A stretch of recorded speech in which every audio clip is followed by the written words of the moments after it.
All right, don't say I never played the guitar for you.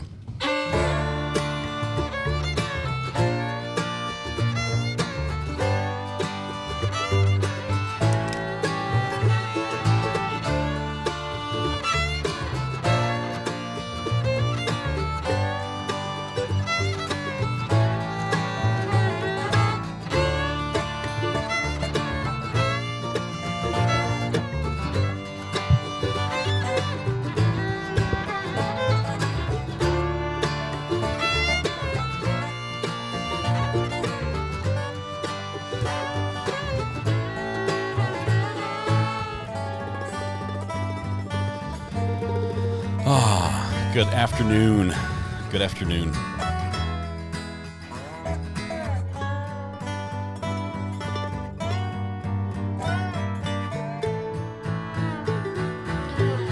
I can't show that here. I'm trying to show this. Set that off. And this on. There we go. Terry, hope everything went great. Good to have you back. This is the closest thing to Texas music I've got. It's sort of got a drawly sound to the violin there. Little fiddle playing. Welcome back. Welcome back. We are rapidly approaching 0 hour, where we get to get some more of Mr.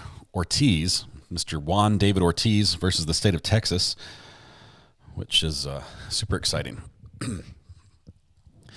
So I did play the guitar very briefly, Golden Mom. Very briefly. It has been a long time since I picked it up. Too long for sure. But I do play and write a little bit, but it's been too long. I have too many hobbies, really. That's my problem. My audio is really out of whack here. Test. Is that better? Can you hear me now? Have I been too quiet all day long? I had a setting turned down. You guys didn't say you couldn't hear me, so yeah, very relaxing music. We could do something more suspenseful if you want to get back in the mood for what's about to come. Oh, that's the old song. Let's try this one. There we go.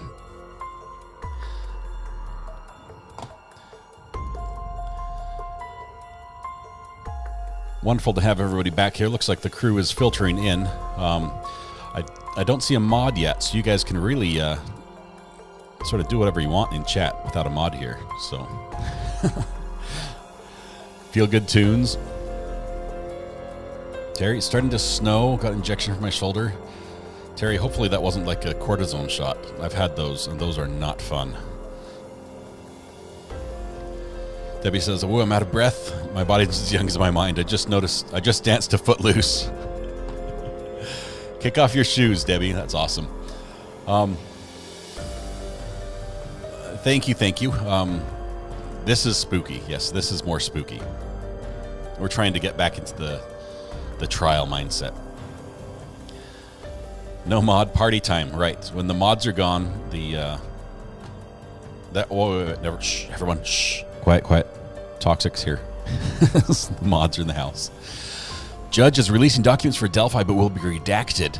Is this going to be the arrest affidavit, the probable cause affidavit?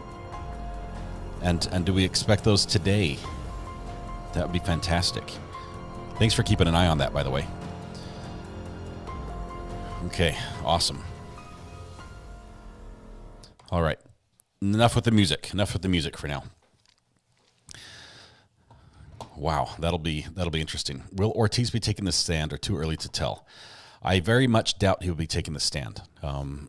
His whole defense seems to be you can't prove it. It's not saying I have an alibi. It's not saying it was any other reason. It's not an active defense. It's a one that says basically the state hasn't proven the case. If they haven't proven the case, the jury's instructed they must find him not guilty. And that seems to be what they're shooting for. So, I mean, if the state proves all the parts of the case, maybe he might get up there and tell something that's different, but I don't see it happening. Welcome back, AJ. Good to have you here. Appreciate it. I've said this before, but I know some of my mods go above and beyond the work, and the pay has been the same regardless of how much work there was, which was $0. If anybody would like a release from their duty as a mod, please let me know. I don't want you to feel like you have to do work for nothing. Speaking of working for nothing, Brent just sent me $6.99 for pickles. Brent, thank you so much. I appreciate the pickle donation. I'll go in the pickle jar for sure. I did have pickles with my lunch today, but in light of all the Tex-Mex stuff we were talking about, I had taquitos and pickles on the side. So thank you. Let's see, funny how he says he can't prove it, but then he told them where the bodies were. Right, how do you get over that? How do you, I mean, at least on one count, right? At least on that one count where all the information came from him, the jury would have to throw out his entire confession, or the judge would have to throw out his entire confession and instruct the jury not to, consider it if they find him not guilty on that. It's just bizarre. Hey y'all, I read that hey y'all instead of hey all, Katrina, because in North Carolina that's how we pronounce it, y'all. Good to have everybody here. Let's see. Full control of your entire setup. Oh wait, that was somebody else texting me. AJ, I'm good, if not a little discombobulated. That's a big word for middle of the day, especially right after lunch, Toxic. I'm so behind in the Discord. There is a ton of stuff in the Discord, Toxic. You guys are amazing. Amazing at what you do over there. Ortiz exploited the downtrodden. He thought no one cared about them because of their lifestyle, right? And he, as he said in his interview, he thought he was doing the community a service by killing them, which is just, he was actually the problem, I think. Lil Miss, the police knew where 3 of them were. They had been discovered, and they were looking for the killer at the time of his arrest. When he was arrested and he confessed, he said, oh, there's one more you don't know about. And he told them where that one was. So that's the one that, while he was actually being interrogated, they went and located the body. That's my understanding. Tag says, recovery addict to feel overworked to the bone. Like all you do is make iPhones and Xboxes trial day in, day out with bread, pickles, and water. Oh, man. Trial day in and day out. Trial day in, trial day out. Bread, pickles, and water. This is my life. This is pretty much it. No Xbox, though. Jared Lysick will be in court tomorrow trying to find out if it's being streamed. That's in Utah, right? He's been tried in Utah. Not sure if they do live streaming. I'll have to check my... let me check my media guidelines info. I'll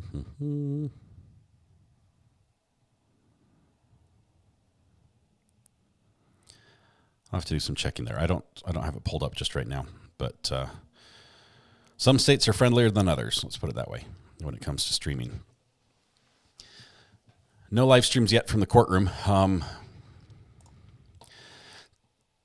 Tiffany Marie says, recovery addict, did he have a burial ground?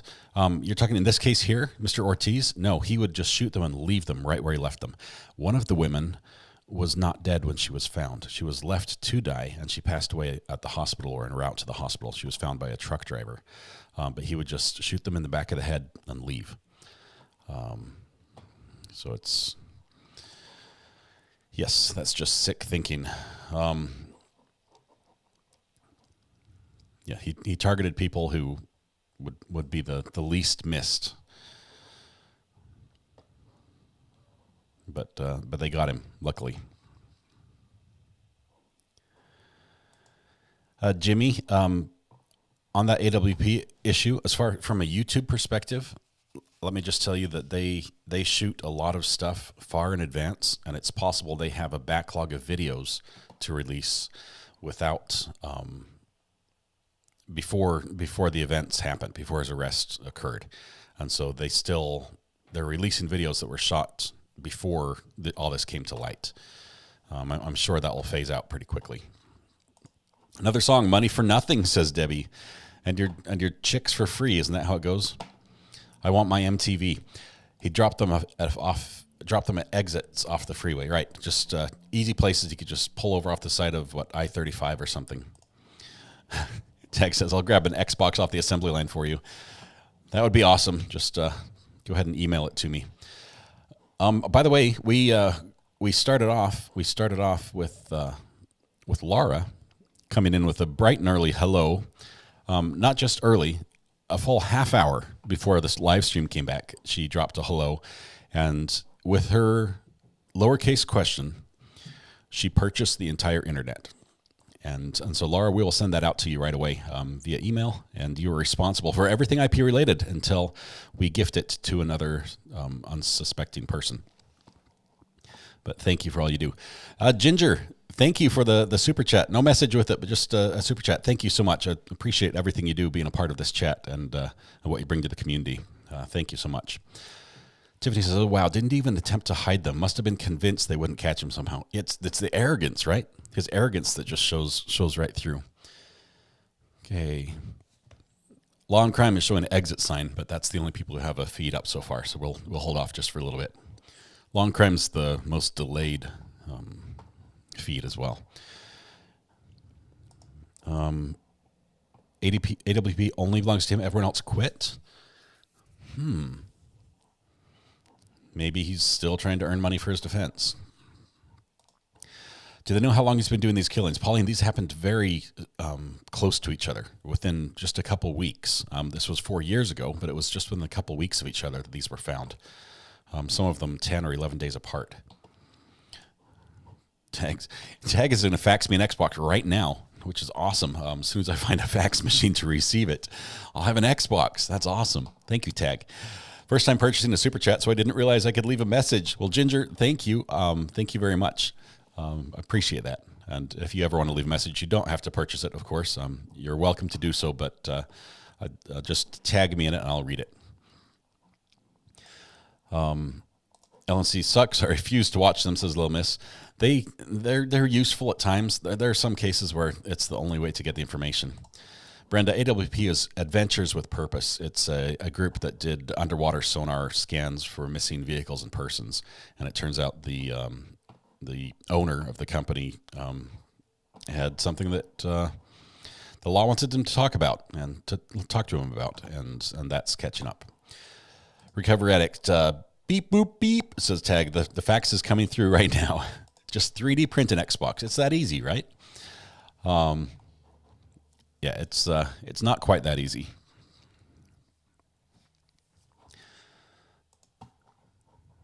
All right.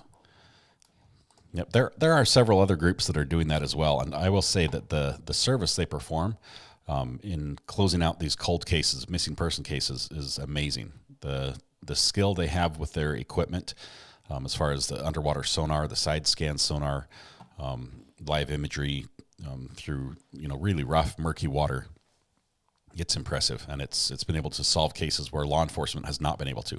Similarly to how a professional metal detectorist might be able to find Matthew Terry's missing knife, where a law enforcement metal detectorist wasn't able to. So let me just throw that out there. Ask a pro if you need the job done. Imagine how many he would have killed had that woman not got away and alerted police. They only caught him after a couple weeks. Let's see here. Still no feed coming through. Seems kind of rapid kills for a serial killer. Yeah, it seems bizarre that he killed so many people in such a short period of time and had nothing before, right? Does that seem suspicious? Is there anyone else who's looking at this and saying, and this is his first offense was murder? Or was there anything before this?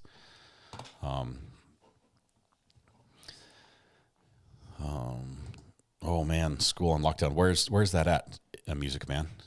Where's that happening?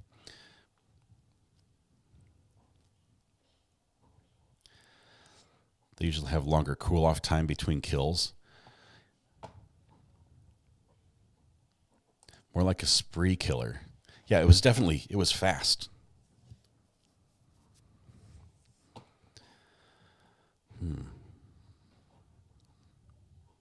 Yeah, interesting information.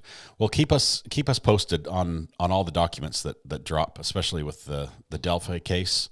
I'd love to hear if that Even the redacted copy of the probable cause affidavit provides some insight into Richard Allen's arrest. Something set him off. Was it family matters, disease? I'm curious. Not sure. That maybe it might come out in court. It's happening in Ohio. I'll keep an eye on the news here a little bit, but prayers go out to them. Hope everything's okay. Hope it's a false alarm and it can get resolved quickly. Okay. All right. So as we're just getting set, trying to see. We just got like 5 minutes. Yeah, we've got 5 minutes before court's going to be back in. So let me refresh all my feeds here, make sure I have the latest and greatest as far as what's available to us. There's 1, there's 2.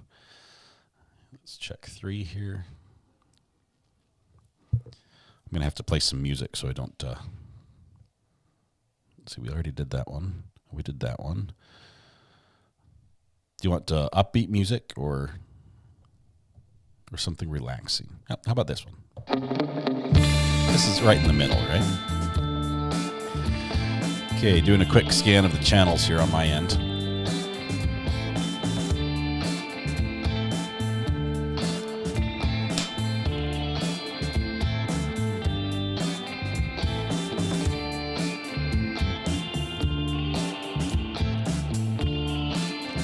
Make sure everything's up to date, up to the second.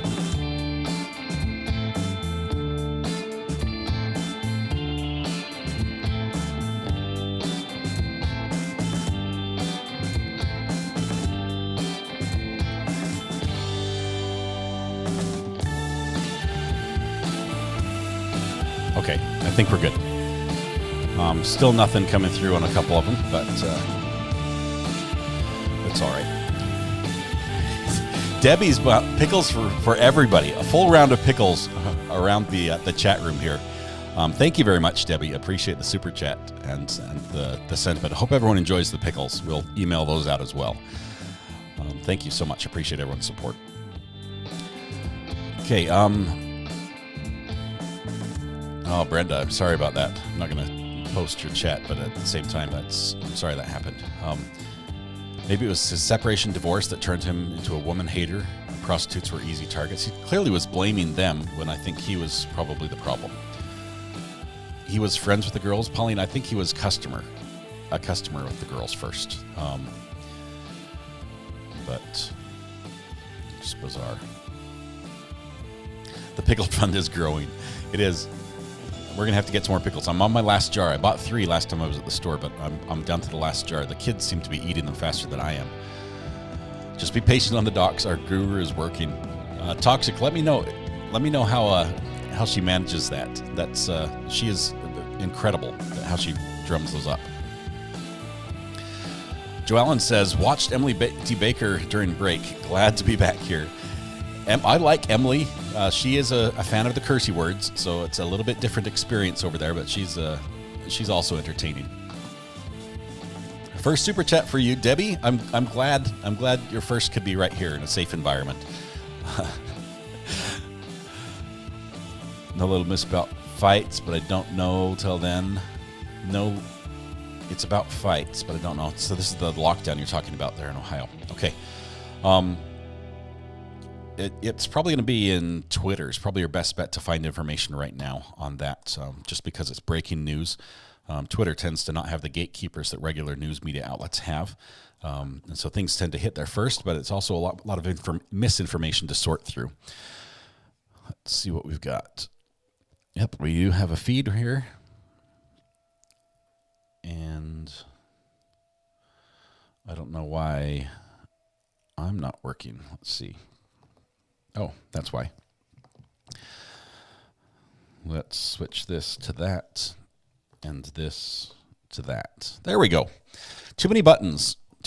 I thought you could never have enough buttons, but we've got enough. We now at least have a stream coming from the courtroom of the seal of the great state of Texas, county of Bayer. That X is pronounced like a Y, Bayer. Learned that yesterday thanks to Matthew.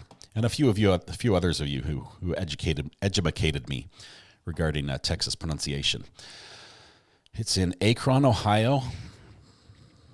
I'm just gonna check real quick on Twitter. I do have From my days in the news media, I have connections with all sorts of public information outlets regarding law enforcement. So let's see what we've got here.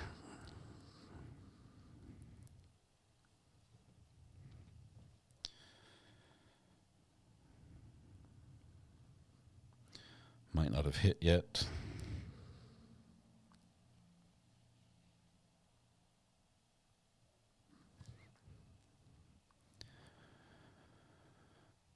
Okay.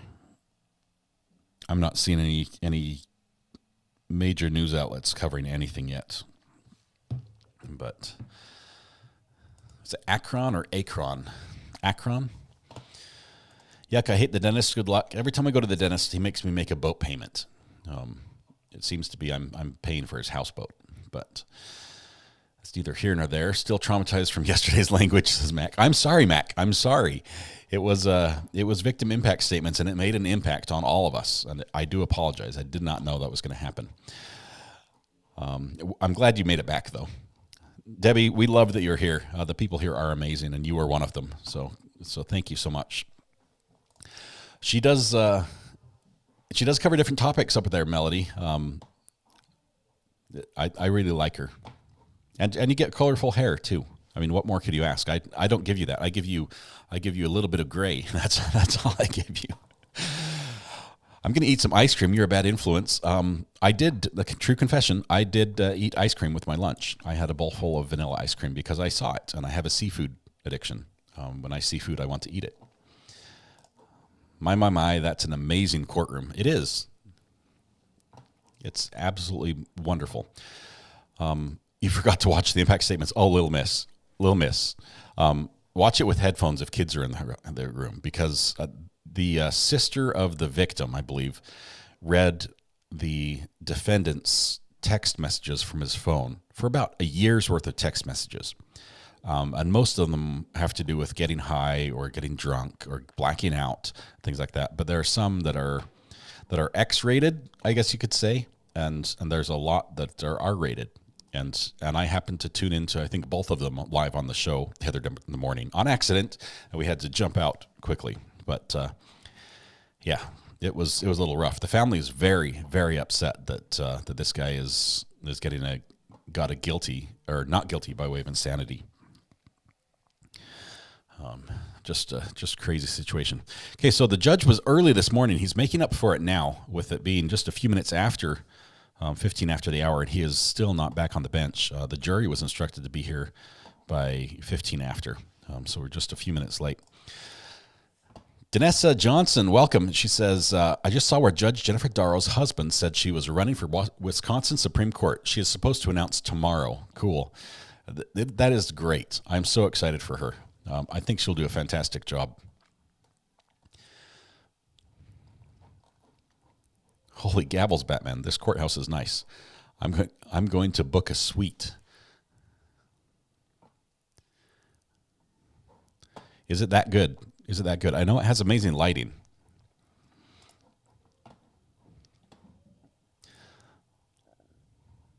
Katrina, Little Miss says to Katrina, ask your dentist why he or she decided to become a dentist. It's the most hated medical person. So why would anyone choose to become one? Probably because it pays well, and everyone needs a dentist. And when they need a dentist, they're willing to pay.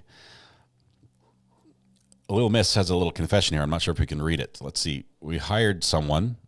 The word's blurry. I can't quite read that. We hired someone for my mom's 70th birthday, and he was the same age as my son, her grandson. How embarrassing. But she and my aunts had a riot. It's on my YouTube channel. Little Miss, you guys are crazy. You have to try Blue Bunny homemade vanilla ice cream if you have not. I promise you it's the best you'll ever have for plain vanilla. I love Blue Bunny. We also have ice cream out here, just local. It's escaped me, but they have a dairy that's about 5 miles from my house, and they make just delicious ice cream. And they have everything. They have like a million different flavors as well. And you get to like look at the cows and then watch the process, then buy your ice cream. It's really neat. Kids can go out there and see how it's all done. There are no ratings anymore. Just tune into the Super Bowl for a free burlesque show. Times sure changed about public acceptance. Yeah, I think it was the Justin Timberlake incident that really changed that. I've actually got a friend who was part of who organizes the choreography for Super Bowl halftimes, and it was interesting to talk to him about that experience. Somebody asked me if I get my hair colored. Tell them I have a husband, 2 children, and I've lived 66 years. God colored me just fine. Lori, that's awesome. I enjoy going to the dentist. Usually, I will tell you, I feel better going out than I felt going in. Possibly because I'm still numb, but I will say the drill sound doesn't bother me. It's not like fingers on the chalkboard. I'm used to it right now. Little Miss says it was not blurry. It must have been just my screen. Sorry, I don't know what caused that. Maybe I need glasses. It was just that one word just didn't come through for some reason. Little Miss. Bluebell, Blue Bunny. It's blue ice cream, but it's not blue colored. I might have the wrong flavor, but the wrong brand name. Blue Bunny is my favorite. I love their banana split. They just took a whole split and shoved it into the box. I used to hate bananas, but I love that ice cream. Bananas are delicious. How can you hate bananas? It's like corn. Bananas and corn, you just have to love them. My daughter wants to be a dentist, good pay, wants to be kind to her patients and do humanitarian dental work. Well, Mama, that is amazing. Seriously, in the poorer populations and poorer communities, dental hygiene is a major issue, and they can't afford it. And the idea, just think of how long you are okay with suffering with a toothache, and imagine not having the ability to take care of that. Basically, the only cure is have somebody rip it out for you. Yeah, just amazing. Sorry, Little Miss. There are kids that watch this show. I have to be careful what I say. Blue Bunny on a purple mattress and pink jammies with gray hair. These are all good things. I haven't worn the pink jammies, so I'm just gonna take your word on that. But I think I've got the rest of them in spades. Still no judge in the courtroom. The VA gave me a 90-year-old dentist to do my first root canal. It took him 3 tries on the same root, and he burned my gums too. Oh my goodness! Tag. I have heard some horror stories about VA dentists. I actually had a coworker who she's passed away. She passed away from cancer several years back, but she had a similar awful experience with a VA dentist who pulled teeth that didn't need to be pulled. Yeah, rough. Okay.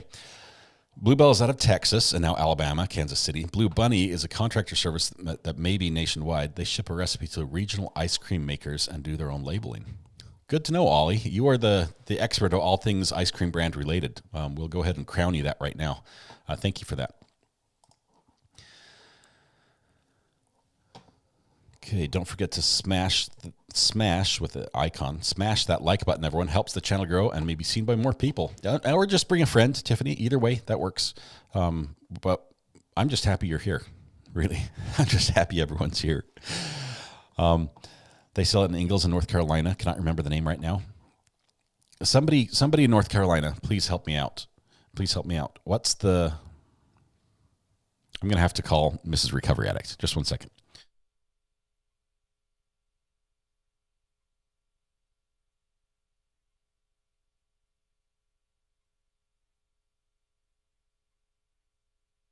I'm asking all my kids. It's like, does somebody know the brand of the ice cream around here? Your pink jammies have gray hair. I think they were separate items. My first job, other than Paperboy, was at Baskin Robbins. I'm still addicted. Baskin Robbins is amazing. As a kid, walking in there, just looking at that and seeing how many options were available, it just floored me.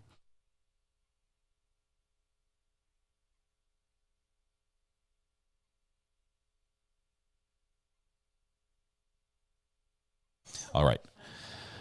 My youngest coming in has no idea what the ice cream brand is, but I do remember going there. Yep, he remembers going there, but he doesn't know the name. Okay, close the door, bud. Thanks, bud. All right. I never had a job as a paper boy, but I went with my neighbors who did, and I remember they had a little Volkswagen Rabbit, and they'd fill up the whole back of the car with newspapers. So it was a 3-person job. One drive, one to throw papers from the passenger seat, and one in the back seat to hand papers to the person in the passenger seat. and then they had a stereo in there they'd crank up that would make you go deaf pretty much. I think that's why I have my ears ring now. But we'd drive around, probably not following the rules of the road as much as I would today. But we'd throw papers into people's driveways. Good fun. She has not responded yet. I think she might be either reading a book or doing something else. She might be teaching the kids right now. They're doing homeschool, so she might be busy. I'll have to look it up. And it's on the tip of my tongue. And it's frustrating when I can't remember what it is. Okay, Judge, Your Honor, we're approaching 50 minutes past when you said the jury had to be back. Let's see. Turkey Hill ice cream, that's also good. I've had Farr's ice cream as well, Utah brand. That is delicious. They call it Far Better ice cream. North Carolina, near Greensboro, they have Cheesecake Factory. It's pretty good. Blue Bunny from the Walmart. Cheesecake. I'm a big fan of a no-bake cheesecake, which my wife makes for me on a regular basis. Vanilla ice cream on homemade apple pie. We're talking about ice cream because I had ice cream for lunch. So, yeah. Ollie, can you get your old job back? Get free ice cream. Brewster's ice cream, have not had that. I can't remember my favorite ice cream brand. Farr's and Nielsen's custard. Oh, Nielsen's frozen custard. For those of you who are in Utah and familiar with Bountiful, there was a store, I believe, on 5th South in Bountiful. Nielsen's frozen custard that just it was amazing. It was unbelievably amazing. They're probably discussing issues off the record. I don't think so. Oh, here we go. We have something happening at least. We ready for the jury? Sure, you may be seated. So we're waiting for 1 minute for something. I'm not quite sure what it is. I did not give them permission to discuss anything off the record without the audio being turned on. Everything good? But, hey, Mrs. R.A., what's that brand of ice cream that's made locally here? What? Simply Natural Creamery. That's it. Oh, my goodness, it's delicious. It is amazing. Simply Natural Creamery in North Carolina. It's for Utah people. It's similar to the BYU Creamery type offerings, or the Aggie Creamery. Some of the college creameries that they sell just delicious homemade vanilla if it's made correctly. Okay, so on that note, now that we've all had our ice cream fix, at least mentally, I think I'm the only one that actually ate ice cream. Let's get ready to start on the trial here.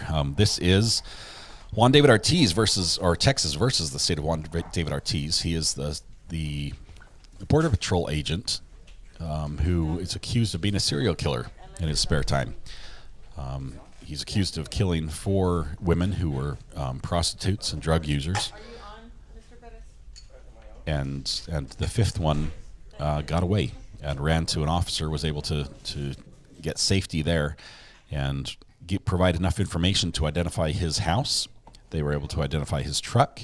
They were able to locate his truck. We saw earlier from the body cam footage of the police locating him as he ran from them and hid in the parking garage, then was taken into custody. We've basically got to the point in the timeline of events where he is in custody and is starting to be questioned. We know during that he did tell where a 4th body was located. The police only knew of 3 at the time he was questioned, and the police responded and did locate that 4th body while he was being questioned. So the Wendy's Chocolate Frosty. My wife would agree. Mrs. R.A. is a big fan of Wendy's Chocolate Frosties if you dip the Wendy's fries in them. So, okay, let's listen into court here. Enough ice cream talk from me anyway. You guys can continue in chat, but I'm going to try to catch up. I believe you had passed the witness. Yes? All right. I proceed, Your Honor. You may. Deputy Gonzalez, when you all arrested Mr. Ortiz, at some point you began to read him his Miranda rights. Is that correct? I asked one of the supervisors if we were gonna Read him his rights. No, I thought you started to read them. No, I just asked one of the supervisors if we're gonna read his Miranda rights, and they advised me to stand by. And who stopped you from doing it? That was at the time Sergeant Felix Nunez. Sergeant who? Felix Nunez. Nunez.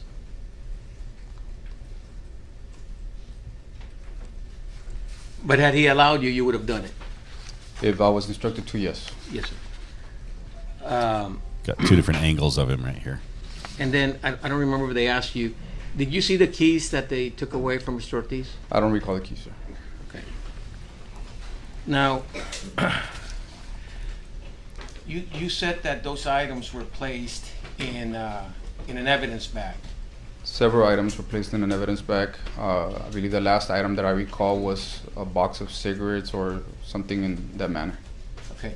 And what did you do with that evidence bag? Put it inside the evidence bag, and we took it with us to the substation. Okay, so you had possession of that evidence bag that contains those keys, those cigarettes, a lighter, whatever. I believe I gave it to somebody. I can't recall who we passed on the evidence to, and then I proceeded to continue with the transportation of Mr. Ortiz to the substation. Okay, I'm just trying to figure out the chain on this evidence bag that Yes. has the supposed keys that have been seen on video, the lighter, the cigarettes, whatever. You said you placed those items in an evidence bag. Correct. Okay. Now, what did you specifically do with the evidence bag? I recall, I believe, I gave it to one of the supervisors there on scene. As soon as I collected it, I can't recall if it was Sergeant Felix Nunez or who exactly I gave it to. But I got moved to the transportation of Mr. Ortiz. Okay. Now, other than Nunez, what are the supervisors? I'm trying to narrow down the list. In that specific location where we were? Yes, sir. It was Captain Calderon and Sergeant Felix Nunez. So this is interesting supervisors because at the chain of custody for evidence is So important. that evidence bag presumably would have gone to either Calderon or Nunez. Correct. Okay. If they can establish some doubt as to where this evidence bag went and who had it at all times, Now, when you got that's an to issue the for evidence. substation, How can you is that at verify that 7209 it's East authentic? It wasn't tampered Yeah, I with. believe so. Okay. And do you recall Mr. Ortiz's truck already been there, the white Dodge? I don't. Okay. Did you ever go back down to the Circle K where the white Dodge was at some point after the arrest? No. Let me have a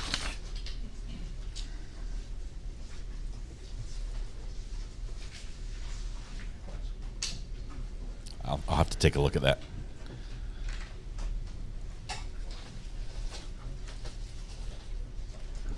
Little Miss, her name is Homeschool Ground Zero.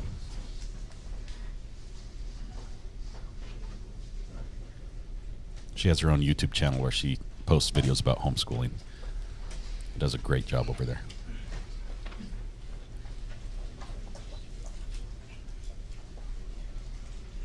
Ollie, you're right here. We haven't discussed any evidence yet, but obviously tracking evidence chain is key to defense. Not arguing the evidence, only custody of the evidence. You gave me some earlier. Okay. Deputy Gonzalez, I'm showing you what's been marked for identification purposes only as defendant's exhibit number 1. Can you review that and tell me just generally what it is? Believed to be a citation from DPS. Well, can you read the title of it? It says Texas Department of Public Safety Property Inventory. So it looks like an inventory form, correct? Yes, I'm not familiar with this at this point. I don't know. That's fine. Can you read that name down there? That's Investigator Nuevo, that's my signature, yes. I'm sorry, say that again? That is my name, Investigator Nuevo Gonzalez. Okay, he just said I'm not Okay, familiar with so this now we form. know this That's is my an signature. inventory, property inventory from the Department of Public Safety. Your Honor, objection is characterization of the form. He keeps calling it property inventory. And Well, I'll show it to the state. You can get into the testimony once it's admitted, if it's admitted. This is their whole defense, I think. This is what we're going to see throughout this. It's going to be picking apart the particulars of the procedure of how evidence was handled, the Miranda rights, the timing of things. Are you being introduced into evidence? that's fine, no objection. And you're I'm offering it, Your Honor. All right, defendant's exhibit 1 is admitted into evidence at this time. Thank you. Okay, so now I'm showing you what's been called defendant's exhibit number 1. It's been admitted into evidence.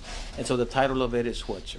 The title is Texas Department of Public Safety Property Inventory. And the subject of it is a 2015 Dodge Ram, correct? Correct. Okay. And in here it states that it was seized for criminal investigation, no inventory search conducted, correct? Correct. Okay, now, just out of curiosity, we know several names here. Ricardo Garcia is Lieutenant Ricardo Garcia. Correct. Who is he? I believe he was a lieutenant at the time at the substation. He was in charge of patrol at Yeah. the time. Okay. I And it looks like the winced tow when I truck driver heard was that. named Oscar Rivera. Correct. Now, who is Lorenzo El Santuro, who received this truck or whatever from Ricardo Garcia? That was a state trooper, I believe, at the gas station with the vehicle at the time. Okay. While it was being transported to the substation.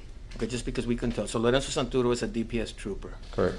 Okay, and can you explain to us why your signature is down here at the end of this inventory form? So, if I recall right, I believe when he arrived to the substation, somebody had to sign for it so it could be released to us. Okay, But we were already at the substation at the time before the truck arrived. So we had already transported Mr. Ortiz to the substation, truck arrived, and that's when we signed off that we took possession of the vehicle. okay, and who handed you this form and said, hey, take receipt of the truck? I can't recall what trooper it was that asked me to sign for the receipt. Okay. You don't remember if it was Santuro, I don't recall. but you remember that it was a trooper? Yeah, I remember it was a trooper due to the form, and I remember that it arrived after the fact, after we arrived with Mr. Ortiz. Okay. And then, did you do anything with the white No, Dodge? nothing. Just pretty much make sure we received it. They parked it, and that was it. Okay, and where it was parked, I assume it's a secure location. It's Correct. not on the curb on the street No. or anything like that. Secret locations.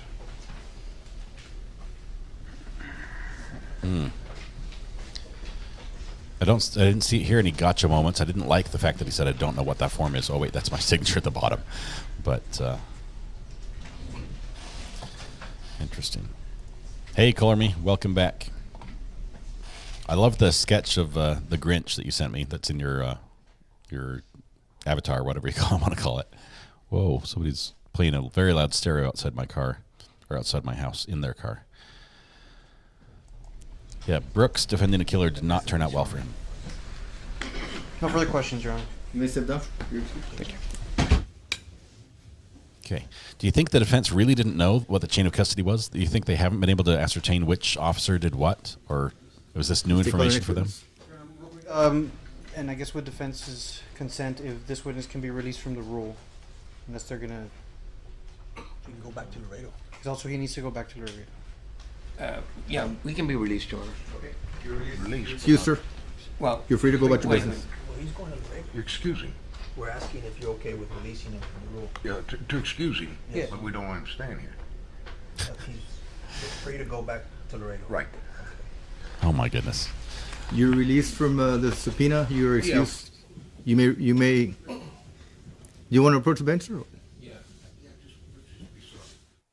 This is interesting. He's the officer who just testified. He's from Laredo, right? So if he has to stay here in court to be available to be called as a witness, then he can't work, right? So he just gets paid to sit there in a hotel or basically sit at the courthouse outside and wait with all the other witnesses. And so the prosecution has been really good about when they're done with the witness saying, we'd like to excuse this witness and let them go about their lives, return to Laredo, a couple hours away, get back to what they're doing.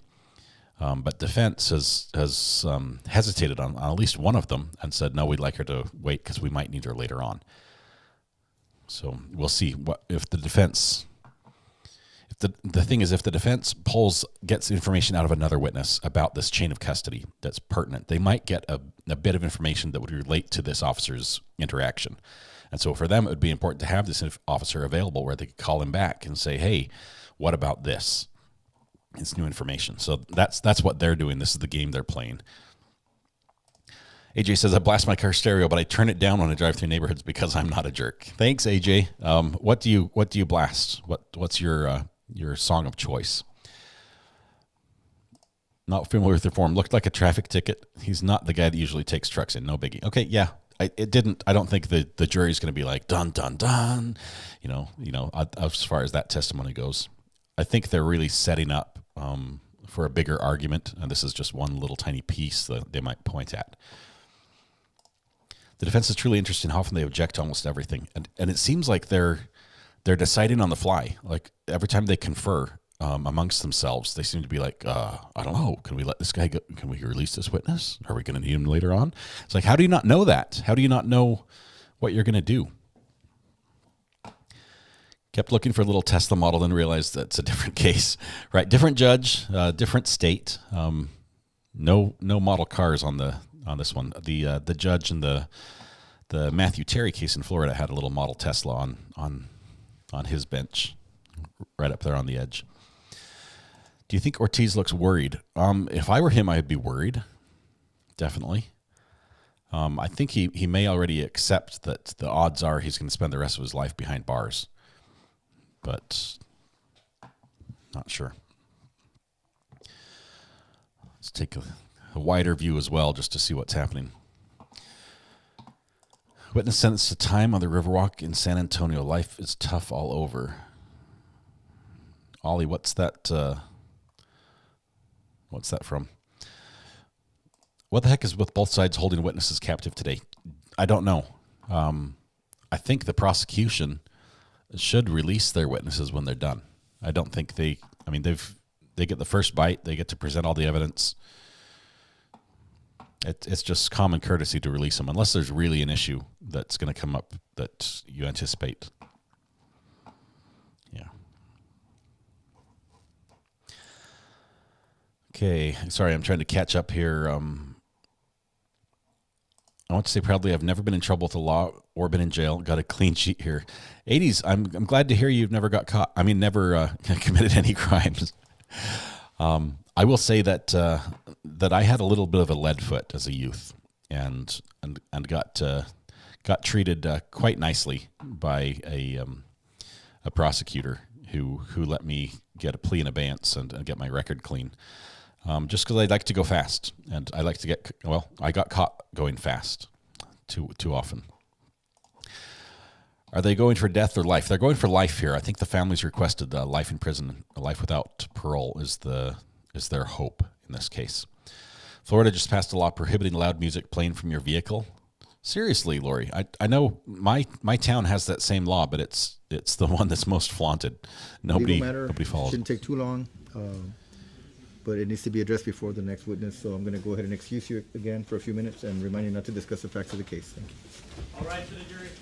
Okay, so jury is kicked out again. They've only been here for less than 15 minutes, I think. And now they're going back to the waiting room. The Riverwalk in San Antonio is like Bourbon Street. Okay. I can never be a lawyer. I don't have the patience for all this nonsense. I'm glad there's a process. I really am. It does get frustrating at times, but I'm glad there's a process for this to work out, because I think it's the best process to have a fair trial. I haven't seen another country's legal system that gives you this opportunity to question witnesses against you, to provide for your own defense, or provide a defense, and to have a presumption of innocence, and you just all these things. I like the system we have. There may be a better one out there. I just haven't found it yet.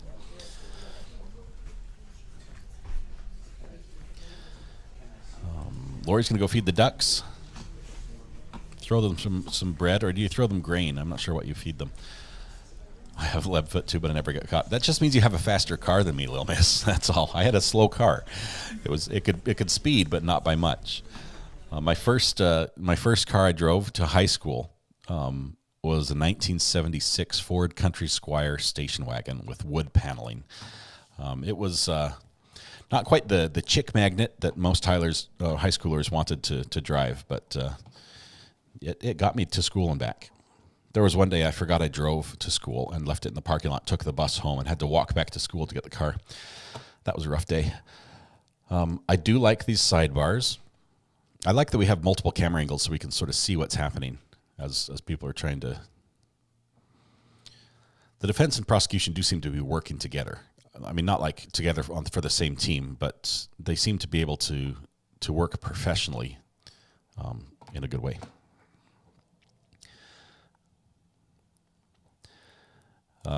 Randy Rabbit says, I just have to keep moving. I need to keep moving. Can't stop and do one thing. Florida also passed a law that no cell phones are to be used unless hands-free. And if you're near a military base on the phone and the MP sees you, they have a device to cut your call. Tag. This that worries me.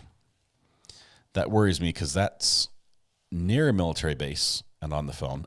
On the military base, possibly, but near, that's a federal communications issue, an FCC issue. I'm not sure the military has the rights off their base to do that. That's bizarre because that's federal protection. Matthew says, but being a lawyer is awesome. He should know he is one. I'd fight tooth and nail if they said those things to me. What BS?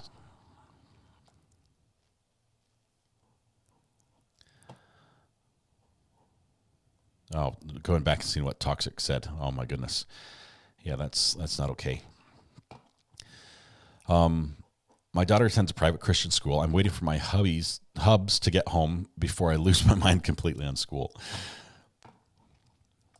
Michelle Johnson says, recovery addict, I think when both sides rest, a decision will be soon in comparison to how long the trial is.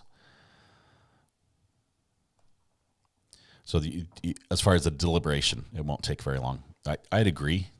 I don't think it will take a long time on this. If the jury accepts the search of the truck and the interrogation as evidence, and if that's, and everything that came about as a result of that are acceptable, Yeah, I think it'll be a quick decision.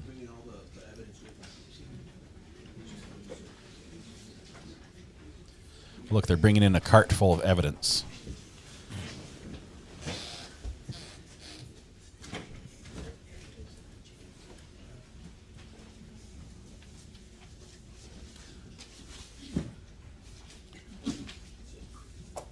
Look at the gentleman there with the suit and the gun. Right, well, go ahead and raise your right hand, sir. Exposed. You weren't sworn in earlier, right? You saw, Yes, sir. On the first day. was he here the first day as well? Okay. I saw you, right? I wasn't sure. He raised his You're under the purple same gloved office. hand because Thank he's you. holding evidence. I like that they're gloved up holding evidence. All right. And Mr. Perez, you may proceed. Okay. Is your mic on? Yes, sir.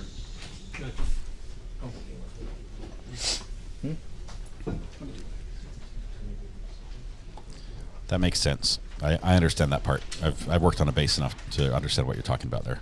I was worried that they were like just driving around the community near the base and doing that.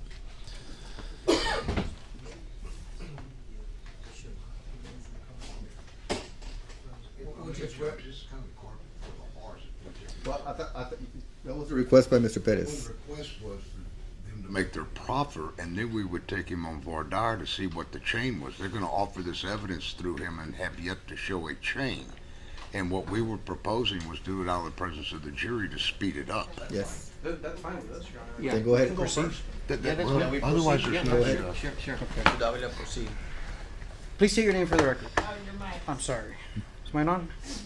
Nope. No, you need to.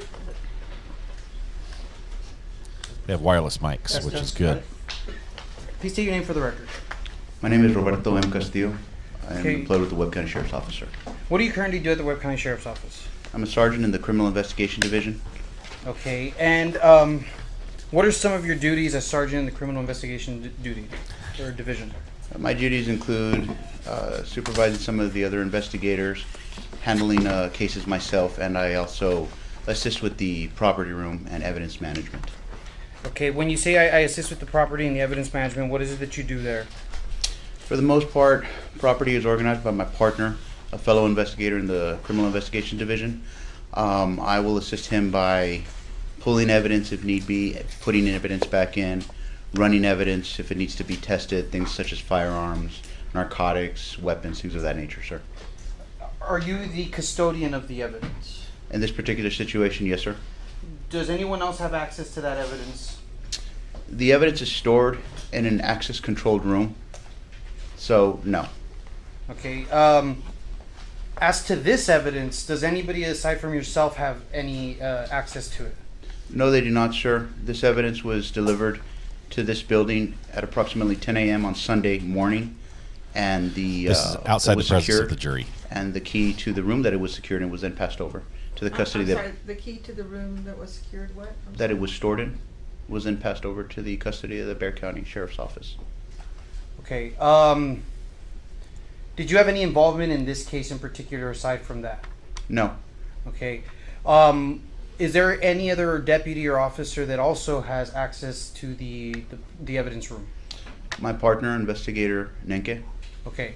Now, aside from you and Investigator Nenke, can anybody else go into that room? Into the They need evidence to be escorted in, sir, for whatever be the reason. Okay, If is they there- wanted to see evidence or familiarize themselves with evidence, they would be escorted in. Is there any type of log that you keep in order to keep track of that kind of involvement? No, sir, but the room is under constant surveillance with a video system. Okay, can you describe the surveillance system?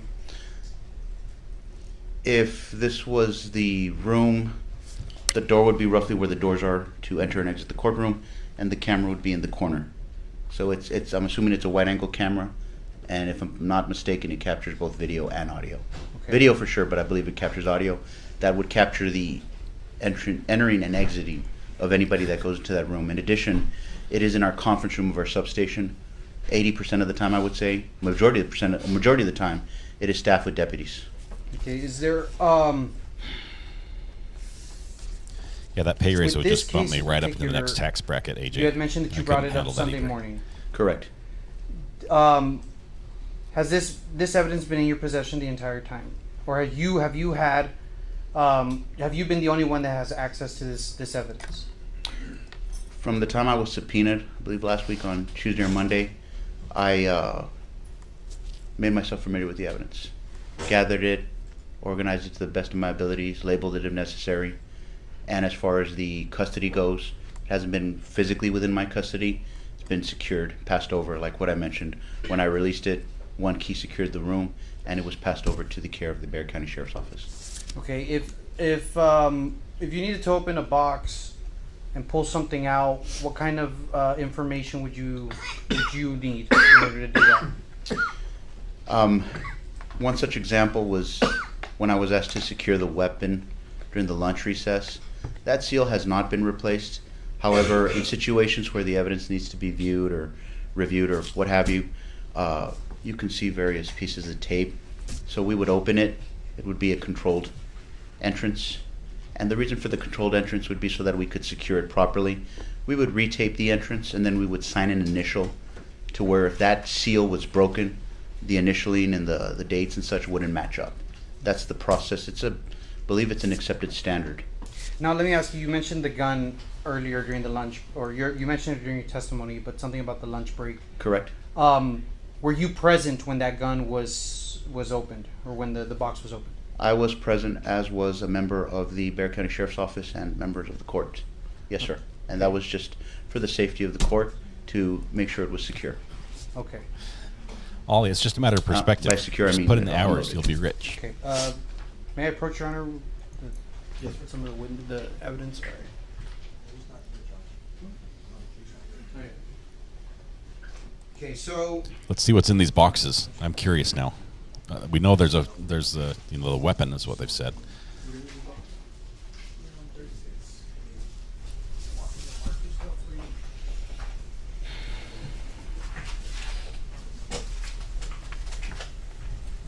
permission for Mr. Castillo to step off the stand. You may, sir. Help me out here with You may, this. sir.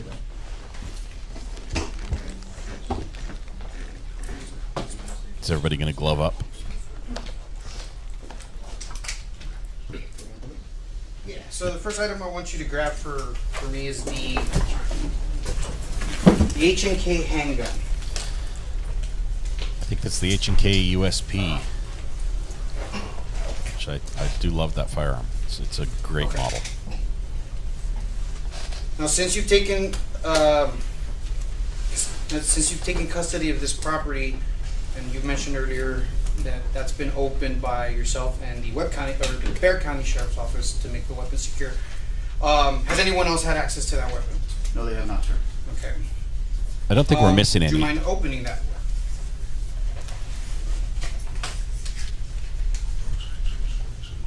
Okay. And I'm gonna pull this out. What is this exactly? That was in the box, sir. I don't know. That was just something in the box. I'm gonna mark this with one exhibit sticker. So he opened this during the lunch break to secure the firearm, meaning that while it was stored in police storage, it did not have that safety. That item we're gonna mark as State's Exhibit 36. I'm not offering them yet, Your Honor. Just marking them. It did not have that safety loop through the In addition to action the gun, what prevented else it is from in the cycling. box? One magazine, black in color.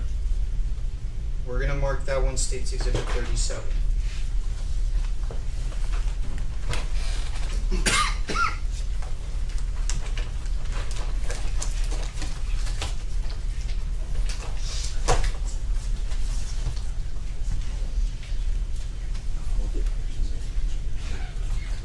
Hey Debbie, just invite them to watch as well. It's all right. Look at that watch. You guys see that?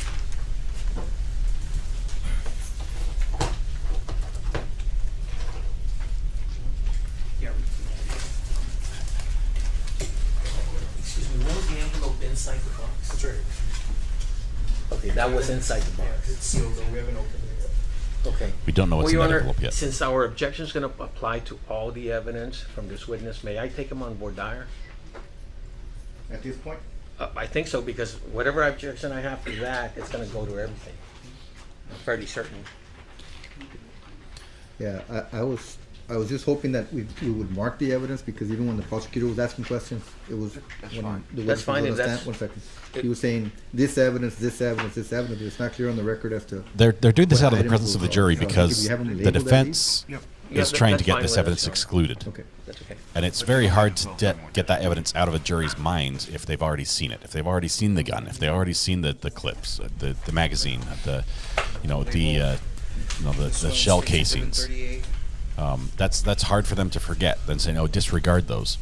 So what they're going to do is they're saying, "Here's the evidence. We're going to talk to this gentleman who has chain of custody information about it. If the defense is effective and successful in their efforts, they may get some or all of this evidence excluded. And if that's the case, they want that done and decided before the jury hears about it. It was the That's envelope why the inside jury's not seeing it right now. Also the casings.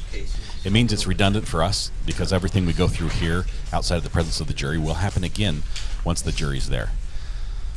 Three items here. We're gonna mark as 40. So different from the extreme skier trail. Very different. There they just pick up the guns, wave them around. Projectiles or casings. Projectiles. I still love that screenshot of the defendant holding the actual murder weapon, and aiming it at the prosecutor to reenact how it happened. Like, I cannot believe they allowed that. Projectiles or cases? Casings. Casings. It's casings. We have not heard grounds on anything. We have heard objections for hearsay. We've heard objections for relevance. But the grounds is I don't think we'll hear that in this case. These are educated lawyers. They understand what grounds are, and they specifically state the grounds. They don't have to ask what the grounds Mark are. This entire bag for now. This is the items Matthew Harris, on this person. our legal expert, our lawyer in residence, pointed out that it's useful from a prosecutor's standpoint to have, if the defendant is testifying on the stand, to have them pick up the weapon and demonstrate something, because in the minds of the jury, they now see the weapon that was used or allegedly used in the hands of the person who allegedly used it, and it's easier for them to make that connection. So that's why they tried to do it, but it sure painted a vivid image in all our minds. We have 44. We're gonna mark. We're label this. This way. So all this right now is just labeling. We're putting numbers on them just for court purposes, so that everyone knows what we're talking about. it's remarkable that everything's being opened as well and not discussed.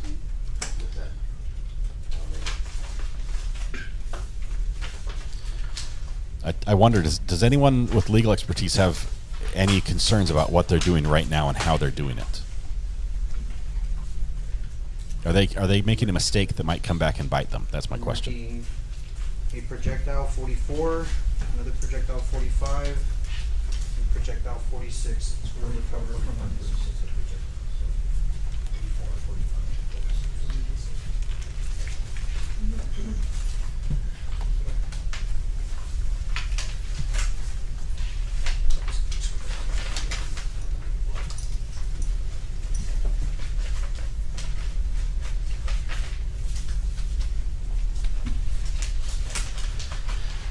The actual exhibits might not be labeled, but I mean, it's normal for them to be labeled in court, but you'd think the prosecution would have prepared these numbers beforehand. I just had a list to say, hey, this item, we're going to call this. That's typically how I've seen it done.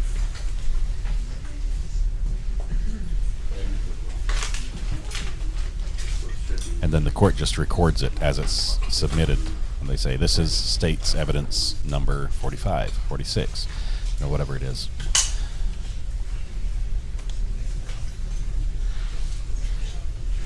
It does seem bizarre.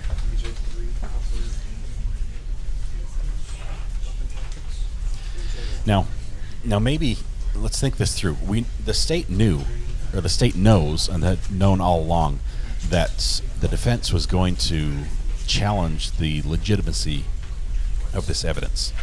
So what they've done is, I've got gloved hands. I'm going to hold it and I'm going to grab it with my non-gloved hands. Debbie says, hit pause. I want to send you a text. What they might be doing is saying, look, we haven't touched this evidence since it was received into custody. The individual who's responsible for securing this, who's testifying that he has kept it secured this entire time, has brought it to us exactly as we received it, as it sat in evidence. I think that's what they might be doing here.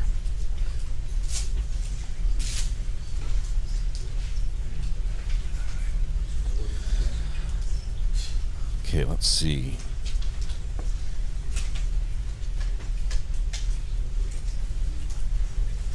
It's 47, 48, 49. 47, 48, 49. Got a couple texts, Laura. I think that I was thinking about something else.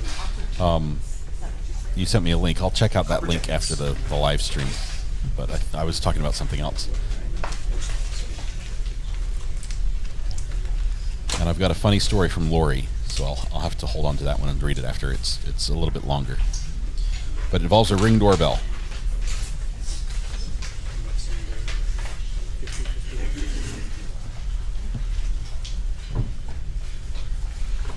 Tag, welcome back. 50-51 spring casings.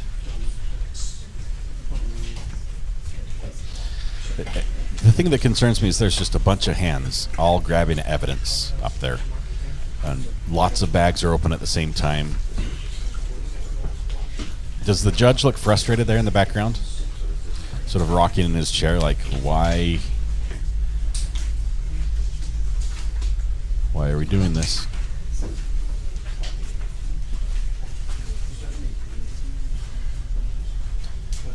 All we know for sure right now is the gun that was recovered. That was the one we saw them take out of this box. Was found in the side compartment of the door of Mr. Ortiz's truck, the one that he ran away or abandoned, allegedly, at the gas station. So if the defense is objecting to all the evidence that's in this box, it may be all evidence that was found in the truck. But I don't know why there are all these casings then. That just doesn't make sense for them to be in the truck unless he, at the crime scene, picked up his casings.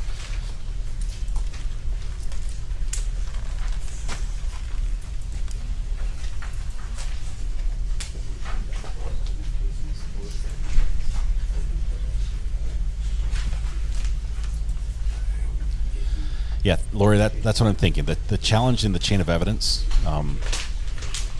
this shows that everything was sealed until they opened it here in trial.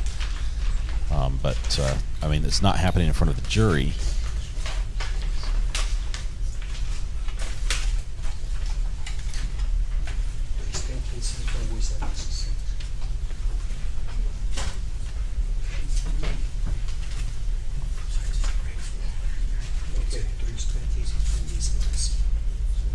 That's a lot of casings. Each casing would be one round or one bullet firing.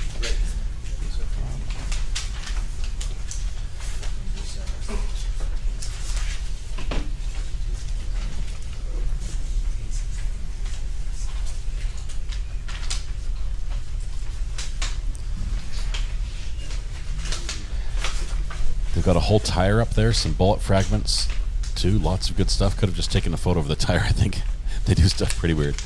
Why not bring the whole vehicle, not just the tire?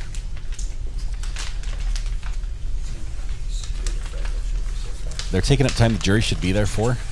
This should have been done prior to trial. Yeah, I think some of this clerical work they're doing should have been done before. Obviously, the opening of the evidence would probably happen in court itself, but deciding what to call everything in numbers, and that seems like an oversight on their part, not have that done beforehand. Katrina's going to poke Tag to keep her awake. Thank you, Katrina. Somebody has to do it. Tag, keep an eye on you. And Lori's going to tickle you. So between pokes and tickles, I think you're going to be alert.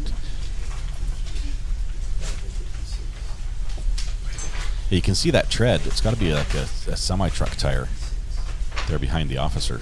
That's a good size tire. Now I went out and came back in. Am I behind in chat? Debbie, I think you're current. We're still watching. The prosecution has been numbering a whole cart full of evidence. I don't know if they've numbered the tire yet that's behind the officer. It's on the bottom of the screen in the center right now. But they've numbered the gun. They've numbered a lot of the casings, possibly bullets as well. I haven't heard exactly. But the officer with the gloves that's stuffing everything frantically back in the envelope is in charge of evidence. And he's been the custodian of the evidence since it was placed in the custody of the office and until now. The courtroom doors are too narrow for the whole vehicle, right? So we had to take it apart, and we're bringing it in piece by piece. We will reassemble it in front of the jury and let them observe the vehicle that he drove behind. Do jurors just bring a book to read while they're waiting? Yeah, the jurors typically don't have cell phones. Those are taken from them normally. So they've got to do something. They can't talk about the case. Often they take juries out to crime scenes. Yeah, we saw that. Actually, that was going to happen in DB's case, but instead they did a video of the walkthrough and sort of walked us through digitally. But they did take him to the car scene. They actually took him to where the car was stored, or prepared to be shown. Debbie has other plans. Tag, you might want to stay alert. Debbie says, get some warm water if Tag goes to sleep. That old prank never fails. At least they're wearing gloves. Drives me nuts when they don't wear them. Right. The defense has already grabbed some evidence, touched evidence bags without gloves on, but the prosecution and the law enforcement seems to be pretty thorough on this. Michelle says, recovery addicts, a weapon. I was looking at what that little emote was. It looks like a super soaker, a squirt gun. A weapon and a confession is all the evidence the jurors need, in my opinion. Right? They also have, they've got bodies. They've got tons of evidence. But if they can get some of this thrown out, they don't have much. The gun should have been confirmed as a murder weapon by now. Mac, I believe they have. And that's why they're trying so hard to get this gun thrown out as evidence. Because the gun by itself and the bullets that it shoots links them to the bullets that were found in the victims. So you've got you've got a connection there. And if they can get the gun thrown out, that's the link. And then if they can get the testimony thrown out or the confession thrown out, the state has nothing. Moral of the story, Debbie, don't fall asleep when Debbie is around.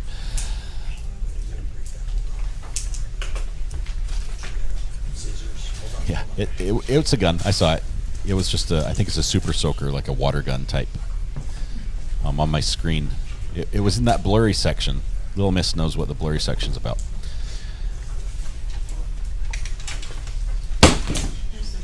If I was a juror, I would have to be doing burpees or something to stay awake. Mom's In. I think I've been calling you Mom's Sin instead of Mom's In. And Mrs. R.A. corrected me. She said, you know you mispronounce everybody's names, right? And I'm like, well, yeah. I just don't know how to pronounce them right. So Mom's In. I believe that's how your name is pronounced. I'm sorry for the mispronunciations previously. Docs have been dropped in Delphi. Okay, Toxic. We'll have to take a look over on the Discord and see what that what the Richard Allen arrest affidavit or probable cause affidavit has in it. Hopefully, it's just not all blacked out.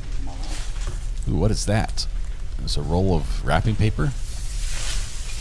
I think they're going to wrap up all these presents and deliver them somewhere. It 'tis the season, after all. How does so much evidence get thrown out? MB, it's the custody of evidence, the chain of custody. If the defense can introduce doubt into whether or not the evidence that is being submitted is the actual evidence, or might have been tampered with, or something like that, suddenly you can't present it as evidence, as fact, because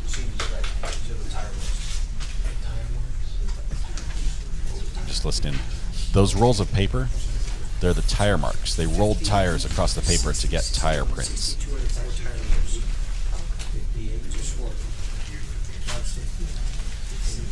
The prosecutor said, you've seen these, right? These are the tire marks. Hard to mispronounce AJ, yet Starbucks wrote on my coffee cup once, AJ.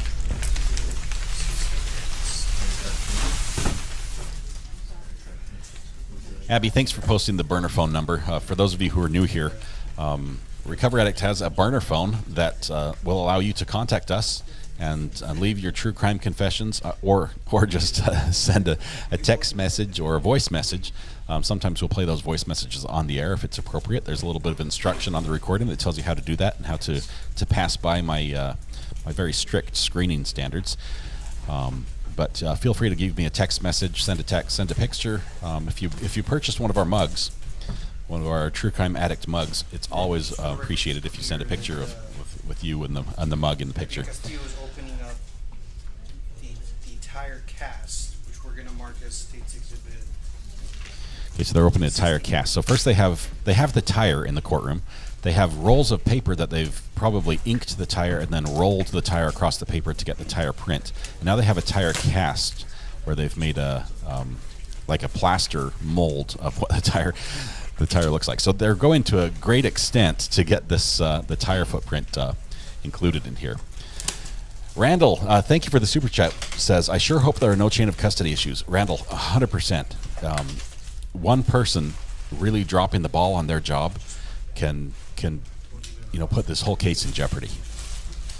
Obviously, the defense would jump all over that. There's no forgiveness and oops, that was sorry type thing. But Randall, thank you so much for the super chat. Definitely appreciate it. MB says, Recovery Addict, you pronounce my name right. You and AJ are about, and Tag, they're the only ones that I've really been really good with. Tag, how do you drink that much hot cocoa and never excuse yourself to wee wee? Are you talking to me? I'm superhuman. What can I say? The running joke is that today's show is brought to you by Depends, but no, it's not.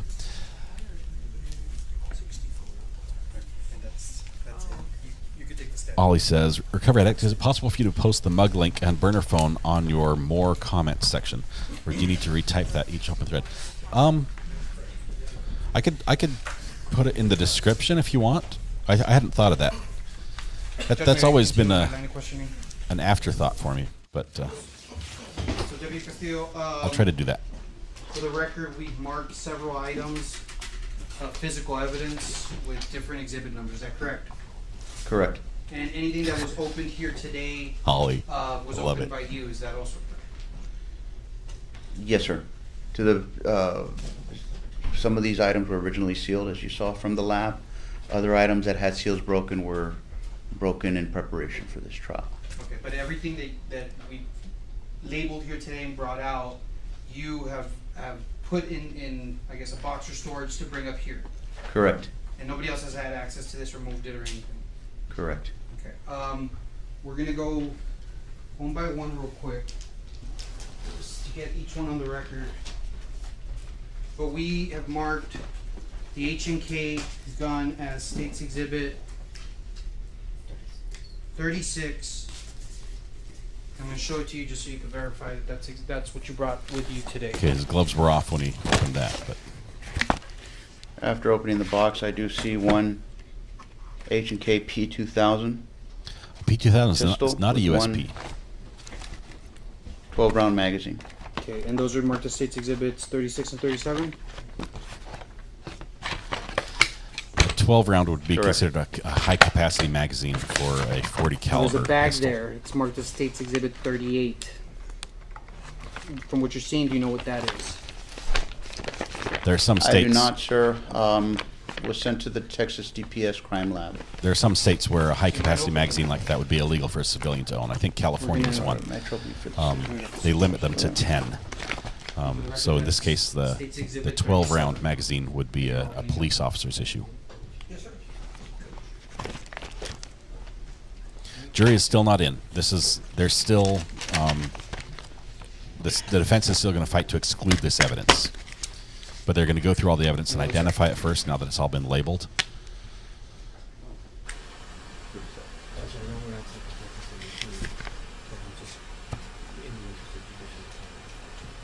Hot mic. We had a hot mic just for a minute. Oh, man. Okay. Sergeant is a strong witness. Kaylee, yes, welcome, by the way. Tiffany says, as soon as my mug arrives, I will be taking pics ASAP. Can't wait to get it. Tiffany, thank you so much for ordering it. I appreciate it. MB, I really like those with short YouTube names. I have to type those out to tag you guys every time. Matthew Harris Law PLLC to save my clipboard for a copy. Yeah, you need to have a quick macro button for that. That's what we need. Tiffany says, I knew you were a superhuman recovery addict. That explains everything. I could tell you stories that will be way too much information, but I won't go there. AJ says, recovery addict, which is better, hot chocolate or hot mic? Oh, man. I would settle for listening to a hot mic with hot chocolate if I could, every time. Make everyone use muskets and black powder. Be real conservatives. Take us really far back in the day. A blunderbuss, right? Just dump a bunch of scrap metal down the barrel after some gunpowder and shoot it at somebody. I'm extremely cool. I go paute and get indisposed. Okay, so as we wait for this, yeah, why not both? They're both hot mics and hot chocolate. They go well together.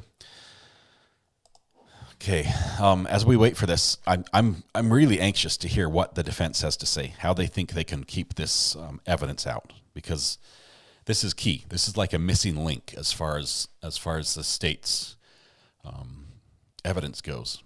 I mean, the connection between the defendant and the crime. This gun is that missing link.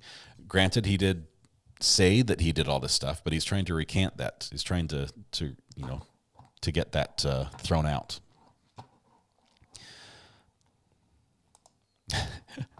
Katrina says, are you one of those guys that won't ever stop on a road trip, RA? Katrina, I have 6 kids. I stop on road trips very often. But I'm not usually the person who says, hey, we need to stop. Let's put it that way. A 44 is a big round. These are 40 caliber Mac. The USP P2000 that's been admitted to evidence right now is a 40 caliber. So a little bit smaller than a 40. It's larger than a 9mm. But typically, the police like to carry 9mm or 40 calibers. Those that carry revolvers, the few that still do, maybe a 38 special or something, or a 357. Yeah.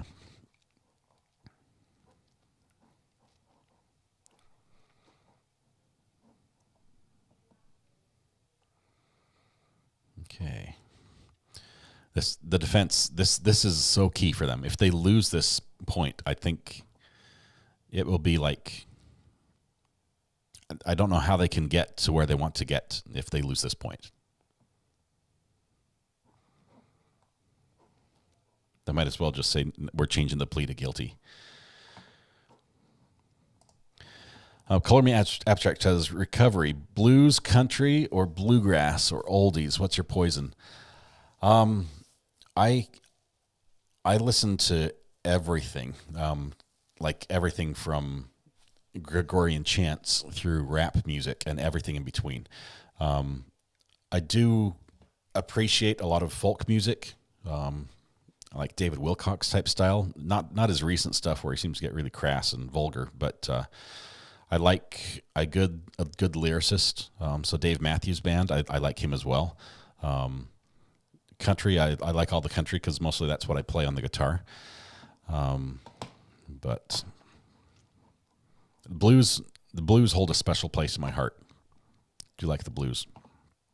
There are a couple sisters. Let's see if I can pull up their name here.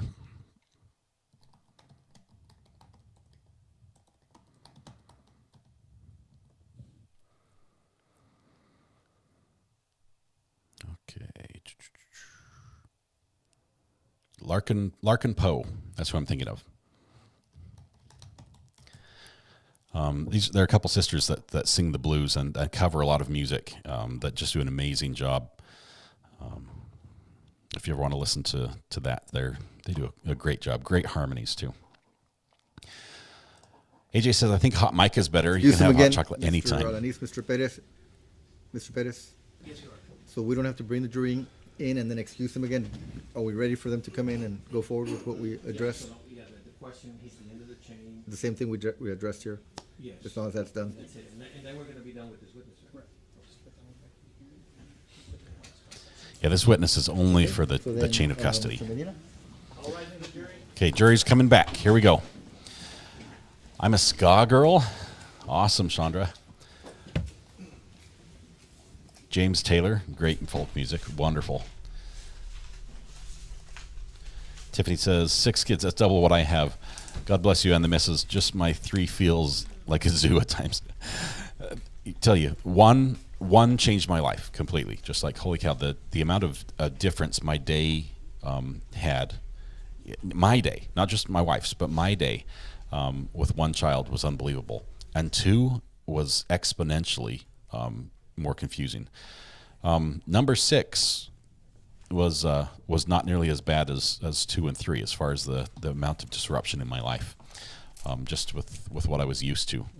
But every single one of them are amazing kids. I've got the best family. Katrina says, I like Gregorian chant too. Got to be in the right mood for that. It wasn't that I liked it. I appreciate it for what it is. It's not the sort of thing I'll sit down and just like, Iesu Domine, Dominis Requiem. No, that's out of a Monty Python movie, I think. The judge seems annoyed. I think he wasn't happy with how much time this wasted. But do you see this guy in the top picture who's just sitting down there on the top with the sunglasses on? Doesn't he have fabulous hair? We'll see if we can see that again sometime. I'm jealous. He's got that nice wavy hair. You may proceed, sir.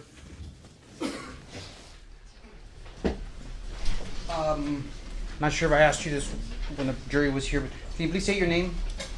Roberto M. Castillo. And what do you currently do? I'm a sergeant with the Webb County Sheriff's Office Criminal Investigation Division. What are your duties at the Webb County Sheriff's Department? My duties in that division include handling cases from time to time, assigning cases to my colleagues.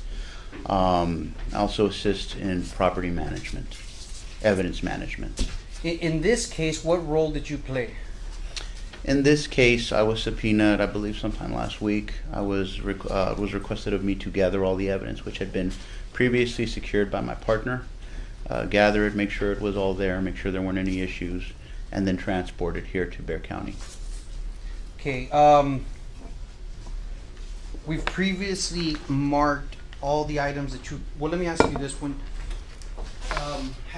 Since you got subpoenaed, have these items been in your custody and control? They have.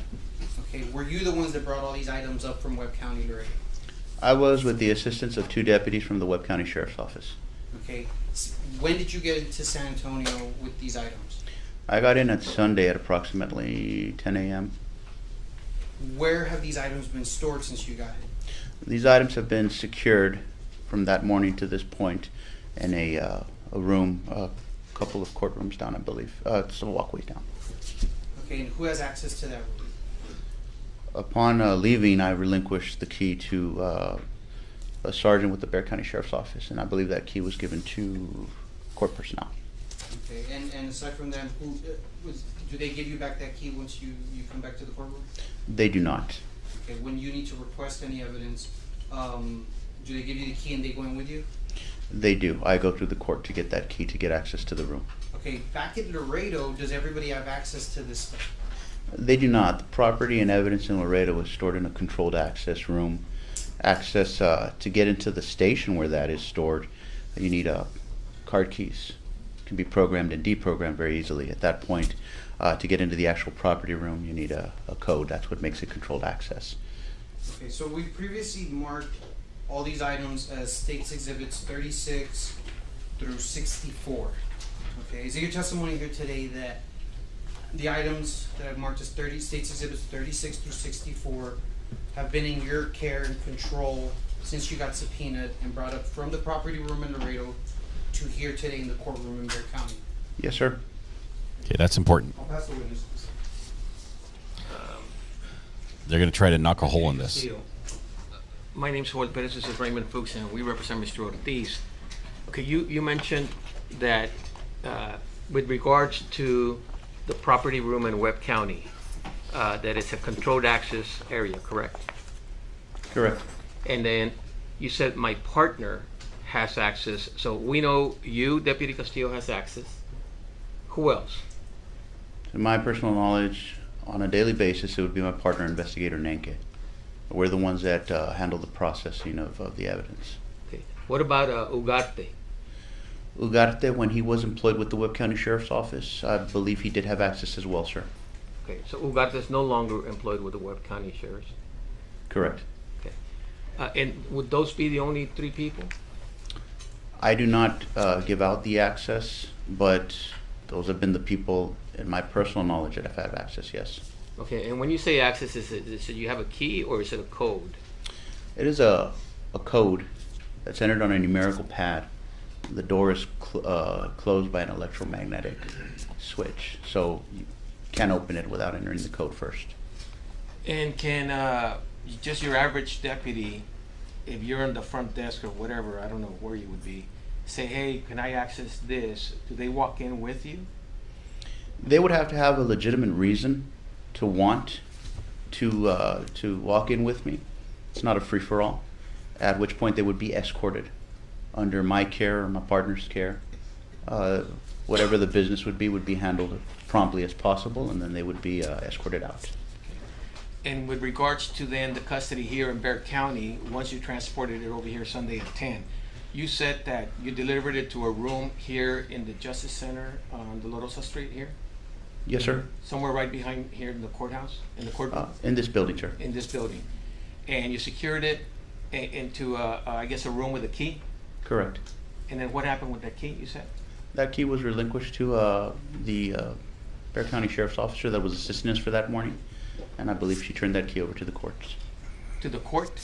Yes, sir. Today, when I needed to access the firearm, the court was in possession of that key. Well, the court, not the judge. I'm sorry. No, sir. Not the judge. The judge is like, Mr. you keep me out of this. A court officer? Yes, correct. Okay. So he's saying they need a need to sheriff's know. officer was, the Bexar County one? Sergeant Rosie Johnson.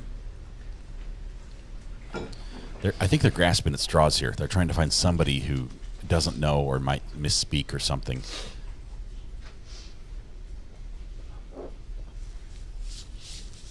We shouldn't be zooming in on them.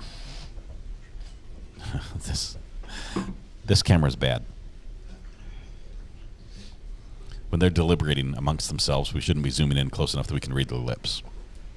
Now, when you collected all these things, it was pursuant to a subpoena by the DA's office. Disabled Is that veteran tag. That is correct. Provided with a list of items that I needed to organize in the fashion that you see here in front of the judge. And do you know? I don't know why how, it's taken 4 years. how this property? I'd have to look in got- the documents. In other words, did you take possession of these items, whatever they might be, as they came into the property room? I did not. I was not assigned to Criminal Investigation Division at that time. Okay. In the year of this case, I was not assigned to the division.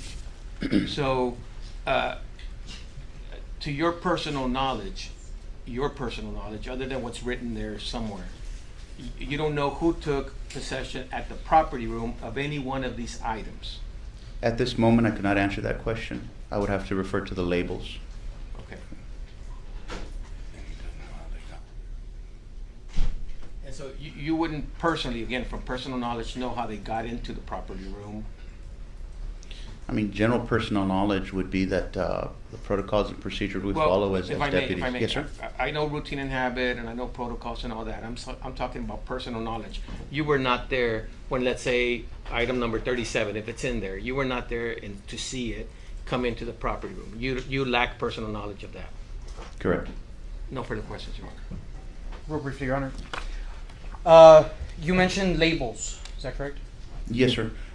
We store. Real quick, I guess. What do my these apologies. labels contain? The evidence, for the most part, is stored. Firearms are stored in cardboard boxes, and rifles are stored in cardboard boxes, et cetera, et cetera. They have pre-printed lines. It's not just generic. Example, brown paper bags you would find at your local grocer. Those lines have basic information one would enter as they recover the evidence: date, time, description, location, and more importantly, the officer that seized it. Let me ask you this: if someone goes in and grabs an item and wants to inspect it, what are the policies and procedures that you follow to ensure the item's the same item that was recovered?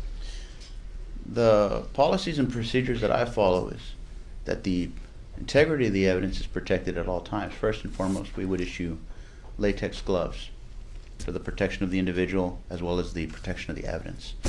If there's any seals that are present, for example, as the case of the firearm, you will see red tape. Those constitute a seal. Those seals would be broken in our presence. Evidence would be examined. Whatever needed to be done would be done, at which point the evidence would be resealed in the same fashion with the tape marked evidence. And then to ensure that we know that that new seal has not been broken or compromised, we initial and date over the seal. So you have the tape and then you have the initials overlapping. So if they were to rip that tape off, and let me add to that, this tape is very, very thin. I mean, sometimes we rip it as we're just pulling it off of the self-adhesive little backing. So it's very, very delicate tape. It's specifically made It's designed to tear. for sealing evidence. And if it was tampered with in any which way, obviously the initials, anything with lines, would not match. Okay, and does every piece of property, from your knowledge, in this case, have those identifying features? That I saw, yes, sir. Okay. We opened a few items here today prior from the jury coming in. Was that done to keep the integrity of the items that you had? Yes, sir. Okay. Has anyone else opened those? Like, if anything there is open, has anyone else opened that? Anything that's open was may have been opened by myself, and one such example was prior to bringing the firearm into the court for. Well, Your Honor, we're going to object, Your Honor, to him testifying to items not in evidence. Yeah. Oh. Yeah, don't say firearm. The first exhibit was. One second. The jury will disregard the last statement by the witness at this time. We asked for a mistrial. They asked for a mistrial. You know. For this, they want the like firearm D, not admitted into evidence. So the Let's fact just he say if an said item was firearm, open today, they say we asked for okay, mistrial over that. I expected that. what would have happened if it wasn't opened by any of us or for the courtroom? If it had to be opened outside of the court, well, it was opened by me and made sure that it wasn't tampered with prior to that. and what do you do to ensure that? Make sure it's closed. Make sure I can't easily open it. I mean, any seals that are visible, make sure that those are still intact. And is it your testimony that all the items that you brought here today have met that standard of integrity of nobody else tampering with that evidence? They have. I have not seen any alterations from the way I transported them. Okay, pass the witness, Your Honor. But Deputy Castillo, let's say something's checked in to the property room by someone else, and then it needs to go out and be tested. Someone comes and checks it out, right? To the best of my knowledge, personal knowledge, yes, sir. That is our system. Okay. And if it's open, someone's supposed to initial it, right? Correct? Correct. Okay, now, just getting back to the issue, and that is that you did not personally check these things Yes, in, the jury's here for any this. number of things, That's why they asked for the mistrial. into the property room where you're the person that takes it in and puts it into the property room. You did not do that with these items. No, sir, I did not. Okay, that's it.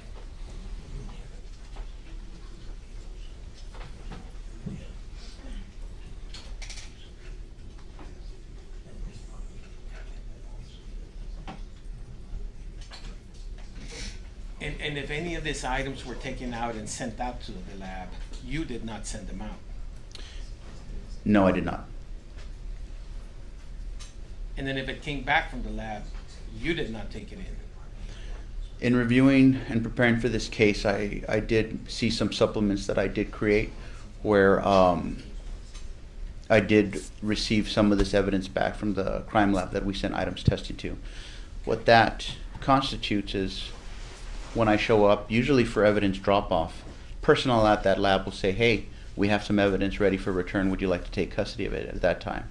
Provided I have space, if it's large items, and I'm going straight back to the substation as opposed to into the field for a field interview or something like that, I will take custody of this evidence, promptly return to the substation, lock it back in our property room, and then create a small supplement just documenting what I just described. I saw two supplements where I received. I don't think it's just throwing something at the wall to see if it will stick. The officer referenced item not in testimony or not in evidence. Referenced the firearm. Real quickly, how long have you been the custodian of the property there at Webb County, of all property at Webb County? I believe my memory served me correctly, 2 years. Okay, I believe I got transferred in September. The firearm Prior has to not been that, was admitted as there, evidence yet. So for him to someone mention else that is that improper. also had that role? My memory serves me correct. It was Investigator Nenke, Investigator Ugarte. Okay, and you had mentioned Ugarte's no longer with Webb County, is that correct? Correct. Would it be safe to say that you assumed his role when you got moved to the property manager? When I was laterally transferred to this position that I hold now, he did take me under his wing, so to speak, for about a week and showed me ins and outs, how to drop off evidence and things of that nature. So yes, that would be safe to assume. So the only thing that changed was the person taking care of the evidence and not the evidence itself. Correct. So in simple terms, you inherited the evidence. Yes, sir. That So would in be the best way to Texas, describe it. these lawyers can go back and forth on cross and No further redirect questions. as much as they want. But as Matthew said, they're limited to the scope of the questioning from the previous round. Nothing further, but we would. Nothing further. You may sit down and excuse for now, sir. Thank you, Your Honor. I don't think they're going to release him.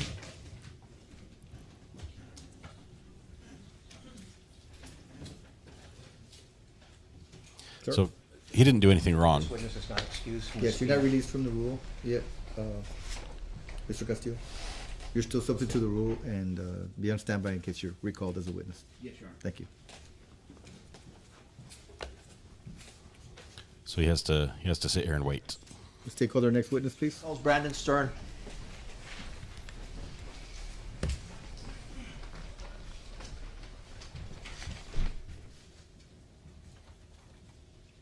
That camera is so reckless. And it's just all over the place. And the odds of him catching the jury, it's just so high.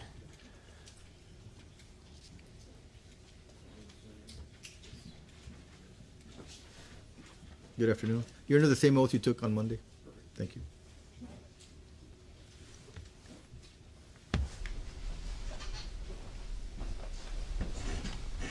I wouldn't even follow him on that side of the room with the camera. That's just too risky for the jury to be just right off frame like that. It's a big guy.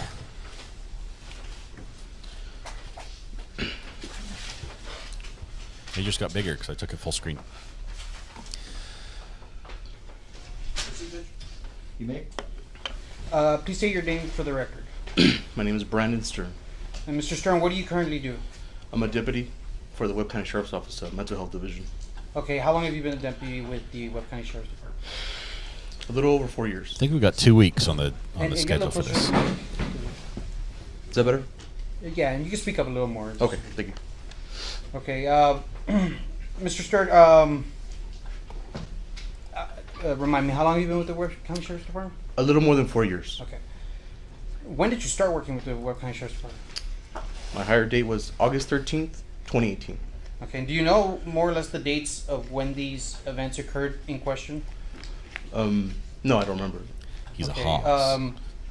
How long were you on the job when these It's a technical things term, happened? right, Matthew? I was about 3 weeks. Okay. Hey, Matthew, can you give me what the were your duties the at that pins? time, 3 weeks into the job? So I just been ID sworn for in this about a bit. week prior. So for that particular case, I was tasked to help Investigator Ugarte and Investigator Renke with evidence collection. Okay, how did you help Investigator Nenker and Ugarte with evidence collection? What was your role exactly? My role was basically to learn and to watch what they did, ask questions as we went along, and basically we would go piece by piece, evidence one at a time, and they would tell me what they were doing, and I would just help them gather the evidence. Did you observe both or either Nenke and Ugarte recover pieces of evidence for this case? Yes, I did. Okay. Did you participate in the recovery of that evidence as well? Yes. Okay. Do you remember how many crime scenes you helped process? 3 crime scenes. Okay.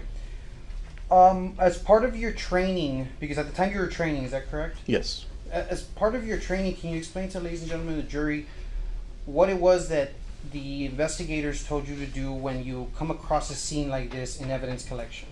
So the first scene I had arrived at, I met with Investigator Ugarte and Captain Calderon, and they had told me that I was going to be helping Investigator Ugarte with evidence collection.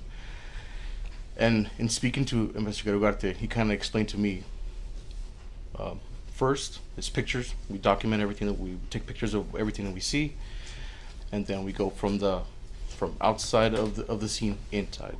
And then once we get to the center of the scene, we kind of figure as the center of the scene best as we can, that we collect evidence from the inside out. Okay. So this guy's like an Did you intern do that in these 3 scenes that you mentioned? on the job training Yes. only. Did you take photos?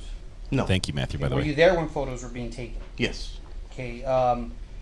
Do you remember what the scenes looked like in all 3 of these crime scenes? Yes. Do you remember what evidence was recovered at these 3 scenes? Yes. Okay.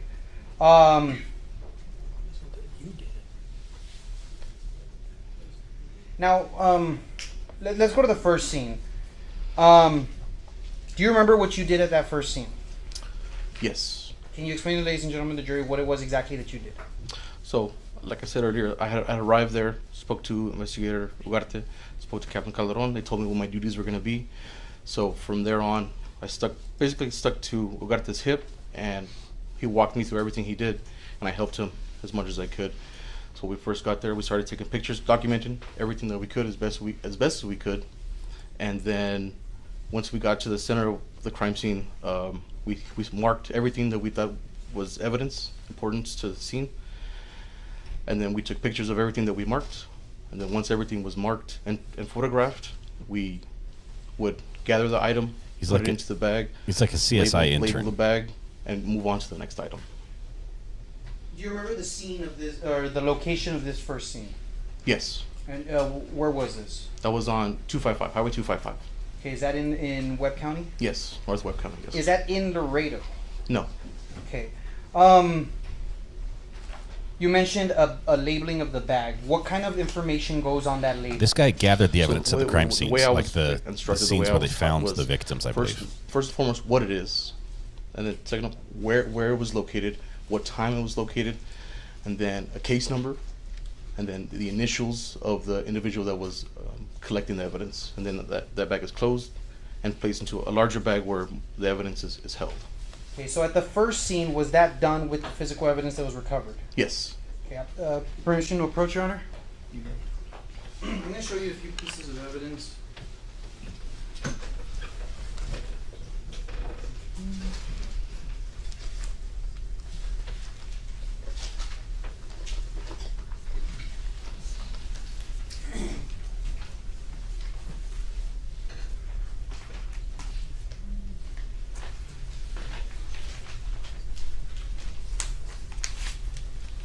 I'm used to the flag on a uniform being on the sleeve, Now, for the record, on the left sleeve.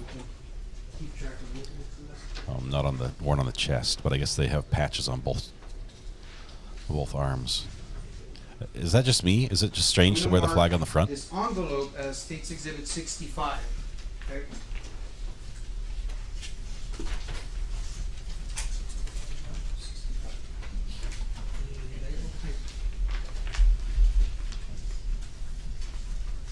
Jury is back, Lil Miss. This is in Do front you of the jury. recognize State's Exhibit 65?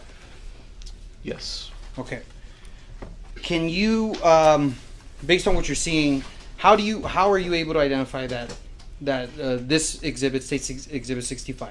So, Webb County Sheriff's Office, we have a label printing machine that prints out basically the information that I said earlier, like what it is, case number, time and date, just general like a description of what the item is. Okay, and is that label unique to the Webb County Sheriff's Office?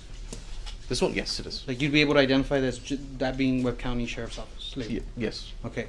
And you mentioned earlier that there were some items that are placed to keep the integrity of the evidence, where it was located, the date and time. Is that what was done on this envelope? Yes. Okay. Now, I'm going to take out what's inside State's Exhibit 65.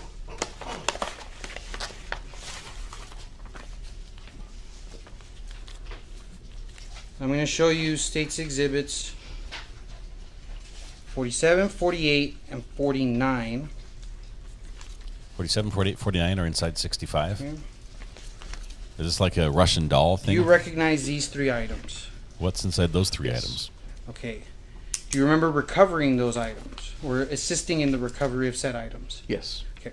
To be clear, when you recovered these items, were you the one that sent them off to be tested? No, I was not. Okay. Who does that? That would have been Investigator Ninke or Investigator Ugarte. Okay. But you do remember recovering these items from the second scene? Yes. Okay. At least he's not picking them up. He's I'm just gonna looking return now, these right? items and place them back in State's Exhibit 65.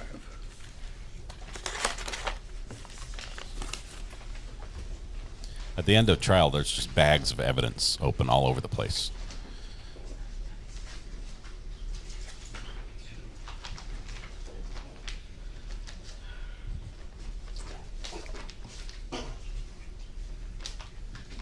You know, Your Honor, at this time, the state would like to admit into evidence State's Exhibits So this, 47, 48, and 49. Handing over to defense counsel for the objection. these, I believe, are casings.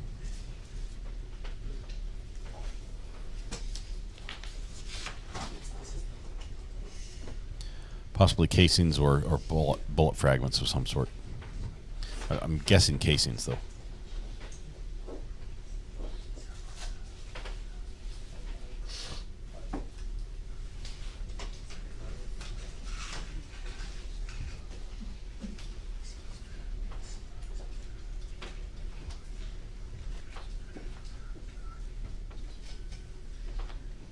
So they have not introduced the gun yet. First, they'll introduce the evidence, the casings, maybe the bullets, and then the gun, and link the two with a test-fired bullet, and the rifling marks and everything. Abby, it's got to be kept for a little while, but I imagine there's a length of time, and then it can be disposed of, whether it can be destroyed or auctioned off to the highest bidder. I don't know.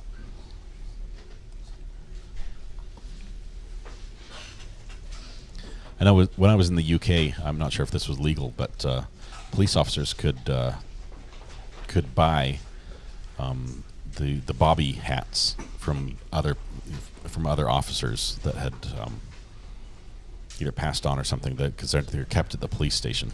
Maybe I'm confessing to a felony here, but I knew police officers who would sell you official police hats in England. So maybe you can buy evidence. That's what I was getting at. That's probably a crime. I'm probably banned from going back to England now because I say that. But We're offering 47.49, waiting for defense for any objections. At this time, we won't offer 48. affidavit. This is in the Delphi case. Affidavit isn't redacted much. Only witnesses' names. Gave me chills because there are other teenage girls encountered on those trails that day. They were very lucky. Another woman saw him bloody and muddy. Is 65 just the envelope? Wow. Yeah, it's just what it came in, just for the record's purposes when I was showing them the envelope, since it has all the data. Did they have this information all along? May I take them up with diary, Your Honor? Yes, sir. Deputy Stern. My name's Juan Ortiz, and I represent Mr. Ortiz. Okay, first of all, did you write police reports to memorialize the events that happened at this numerous crime scenes? No, sir, I did not. Okay. Do you have training in report writing? Yes? And the purpose to write reports is to put your memory to paper? Yes, sir. Okay. And you're telling us that in this or at least in this crime scene at Jeffries, you did not write a police report? From the crime scene from Jeffries Road? Yes, sir. Oh, no. No. Okay. And Go to the objection. This is from 255. The second. 255. Yeah. Jeffries, am I correct? No. Sorry. What's the location here? No, It's important that they Okay. link this evidence to the Let right me crime ask you scene. this. When you say, who was the crime scene, the chief crime scene investigator on this scene? I've never been That would've summoned. Investigator Ugarte. Ugarte. Never been on a jury. And so They don't want me for some reason. I'm just trying to figure this out, okay? First of all, where are your initials anywhere on these documents? There are none. They're not. Do you see any initials on there? Yes. And whose initials would you say those are? If you know for a fact. From No, your- I don't know for a fact. Okay, so you don't know who put these items in these bags? No, sir. Okay. And this happened back in 2018. And for example, this item number 47, you're telling these 12 people that you went to 4 crime scenes and that you remember, was it Ugarte or Nenke? I'm sorry. I went to 3 crime scenes, sir. Okay, let's say 3. You're telling this jury that you have personal knowledge of where this item was collected out on that field. Is that what you're telling these 12 people? Yes. Okay. And how do you know it was this item if you didn't initial it? Just based off my memory. That's where you're going to go off. Yes, sir. Okay. He's and if very we go confident. to exhibit didn't he number write a report? 49, are you telling this jury that, and you said, again, forgive me, but I don't remember right now, Ugarte was with you? Yes. Okay. You're saying to this jury and all of us that as Ugarte is leaning down, you're right there tied at the hip to him throughout this entire crime scene. Is that what you're telling us? Yes, sir. Okay. And we've looked through your reports, and would you be surprised that your name isn't mentioned anywhere as being at these crime scenes? Would I be surprised? Yes. No, I wouldn't be surprised. Okay. And at this time that these things are being collected, you basically have no training in crime scene investigation. I have a training in my police academy of evidence collection. Okay. And with Not regards an to the expert item witness. inside, let's say 49, how do you know that this is the item that you collected there? Other than someone else's unknown initials, how do you know that this is the item that was on the ground? Are your markings on it? No, sir, they're not. Does this look like any other spent bullet projectile?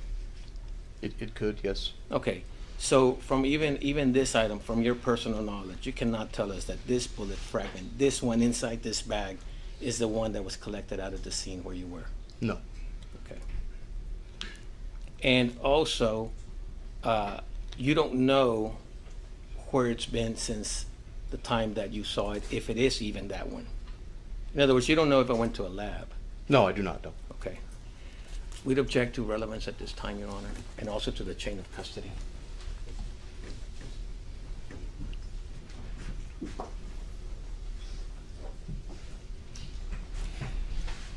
Were you offering 65 also? Yes, Your Honor. We're going to go ahead and offer 65 now at this point as well, considering the questioning from defense counsel. You showed him 65 also. So I'm going to show you again State's Exhibit 65. We've been talking about labels. Can you read what's on that label in terms of the description of the items inside? I know it's really faded. It says deformed bullet from brain,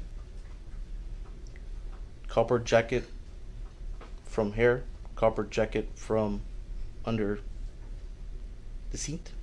I can't read that word. So and what date does it have there? What's the corresponding date? 9/13 of 2018. Okay. So and these items came from this bag, right? Yes. Okay. And again, you didn't send them out to the lab? No. Okay. How is it that you remember so well what you did that day without writing a report? And at this time, Does he have a photographic memory? Sorry, before you answer. If I may, Your Honor, may we approach also? Yeah. What do you bet? Would this be bizarre if he has a photographic memory? He didn't answer that question. How is it that he remembers so well without writing a report? If he's like, I have a photographic memory, ask me anything. I've memorized the phone book. Do you think we're going to get that in this case?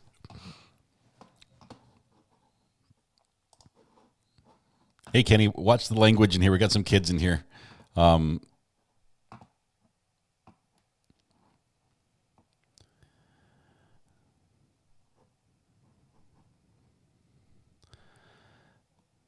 At least he was able to read some of that. Because officers change jobs does not mean evidence changed. They may have a point. I mean, if they can't guarantee the chain of custody, or they can't authenticate it, it's a chance. Matthews already voted, says overruled, that this objection is going to be overruled. We'll see what the judge says. I mean, they literally are saying they'd be throwing out the evidence of the bullet that killed this victim. It's a big item to throw out. Here we go again. It was my first case. I remember that one for a long time. Yeah, I want to know. I want to hear why he remembers so well.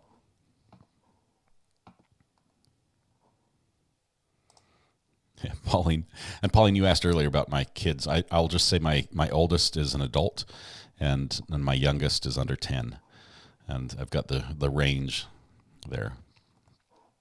What was his objection? His objection to the chain of custody on these, basically saying we can't admit them as evidence because their records weren't kept to basically say what they were, even though they were. It seems like the outer bag was documented well, but the inner bags were not. But this officer who was there, this intern, I guess, who was there, who was not mentioned in any of the reports as being on the crime scene, is authenticating these items. Interesting. So one question for Matthew.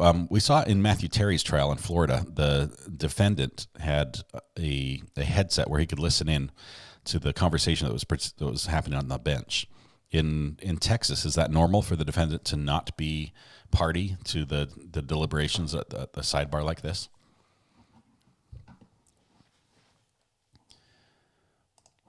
Recovery addict, says Joe Allen, there is something about this defense attorney that I don't like. I know he has a job to do, but he is too snarky for my taste. They cannot throw out evidence every time office workers change jobs. He can remember because he's not trying to confuse the jury.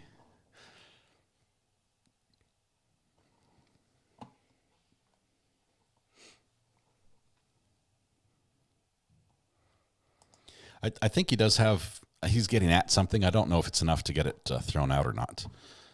But let's take a look here.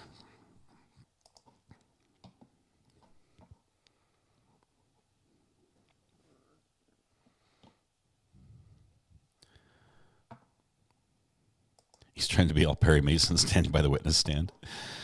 Your Honor, may I approach and just stay here, just up here by the witness? It does make it easier on the cameraman. There's just one thing to film. This is going to be interesting. If this gets through, this might be the beginning of all the evidence getting in. But if this gets thrown out, it's possible that it might be very difficult to link him to one of the charges. Because how else, other than his testimony saying, I did it, and confession, where's the evidence? Rookies are rarely listed on the evidence bags. Yeah, and he's definitely a rookie. Big downfall is the fact he confessed. Yes, but if they can get that thrown out, if they can, the fact that it was a 9-hour interrogation before he finally broke, that's maybe it gets thrown out. Joellen says, I hope it's not thrown out. Can you imagine a serial killer getting off on a technicality? Yes, it can happen. It probably has happened before. Matthew Harris says, it's very normal for the defendant not to approach the bench during these conferences. That's what the attorney is for. And so the attorney would then relay to the defendant what happened or just summarize it, where the defendant just has to be up in the air. Now, also, is the defendant, do you think he's shackled in place? I haven't seen if he's shackled in place or if he's free. He doesn't seem to be in handcuffs, definitely. But are his feet shackled? I showed you it was marked the State's Exhibit 65, right? Yes. This green sticker, is that one of yours?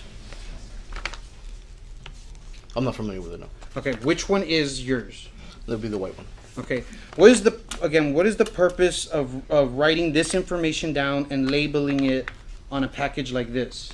Just to identify what's inside the package. Okay, how many times have you come across a scene and there are items that, arguably could be, that are plain, that don't have an identifying mark, that are generic? Like, let's say a piece of candy. If you just found a peppermint and I brought you just that peppermint and I asked you, is this the same one you found that day? How Why would did you you have be to able mention tell candy me to this guy? If I just showed you the peppermint. Now his in mind a is package completely like down a different track. Okay, so this is the reason why you put these things on the label? Yes. Miss L. To be able to identify those specific items you picked up that day. The weapon is in the courtroom, and it should be admitted here shortly if the prosecution is able to be successful. You witnessed these items being picked up. Yes. How is it that you remember so well what items were picked up? Well, it was a very big case. It was some things that I'll probably never forget, just because just how early in my career this case happened. Just barely being introduced to law enforcement as a full-time law enforcement officer. This is probably the first case I've ever assisted on, ever worked on. So it's just it was his first, his very first case. You had mentioned earlier, but how long were you on the job at this point? 3 weeks. Okay. Had you investigated any other case of this magnitude? None. Okay. And you remember specifically the three crime scenes you did go to? Yes. Okay.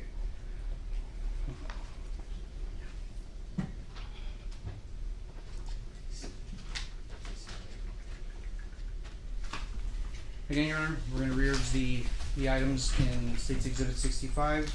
Specifically, it was 47 and 49. 49, not 48. And 60. Yes. So for the record, they're offering 47, 49, and 65.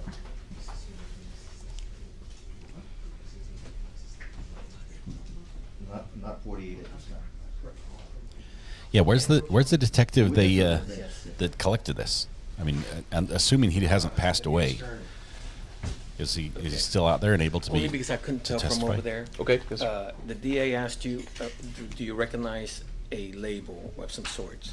Yes. As your label, or, not not your label, but what label do you recognize? Like the Webb County Sheriff's Office label. Well, they're all going to have Webb County Sheriff's Office label. What do you recognize about this item 65 that's unique? That's unique. Yeah. I recognize this as being the label that when things are put into evidence that Investigator Ugarte or Investigator Linkett print out and put on items. Okay. None of the other labels. So this label you don't recognize? No, sir, I do not. I asked you earlier about this label and that writing. Do you know whose writing that is? No, sir, I do not. There's more writing here. Do you recognize that writing? No. Okay. This initial on this green label, do you recognize that? No. This SMD 31119, do you recognize that? No, sir. Okay, so again, I'm just trying to figure out, other than a generic barcode that is barely legible, honestly, Okay. what is unique about this envelope that you particularly recognize? It's just generic labels, right? I mean, honestly. Okay. Yeah. So there's nothing unique. I mean, for example, if the person that is that initial, I'm just going to show it to the jury real quick. So if someone signs like that, if I show it to him, he goes, "Yeah, man, that's my sign." You see how he could say that's my sign? Yes. To that guy. But to you, nothing about this envelope is unique, right? It's just another evidence envelope, correct? Yes. Again, Your Honor, we're going to object that at this point through this witness, maybe through Ugarte or whoever, it'd be relevant, but at this point it's not relevant, and he doesn't start the chain of custody, Your Honor. That's our objection. Your Honor, the state responded, it goes to the weight, not the credibility of the evidence. It has been established that he was the one that was there to recover the evidence. I would object to arguments like that in front of the jury if he wants to argue that. Mr. Pettis just did it right now, I just responded. Okay. Who now they're getting all testy. Judge just killed the mics. Okay, so the defense is saying, hey, we're going to object. This guy he can't tell this envelope from any other envelope. There's no unique marking on there that he can say, yes, I can authenticate that. He happened to be at the scene, but wasn't mentioned on the reports when these items were collected. So they're doing a good job of saying, hey, he wasn't the one who started the chain of custody. He doesn't even understand any of the other marks on this for the chain of custody. He's trying to get this evidence thrown out. This evidence, the bullet fragments in the victim's head. It's very important. It's very important because that bullet will then be able to be linked to a firearm, and that firearm, the prosecution is going to say, was found in this gentleman's truck.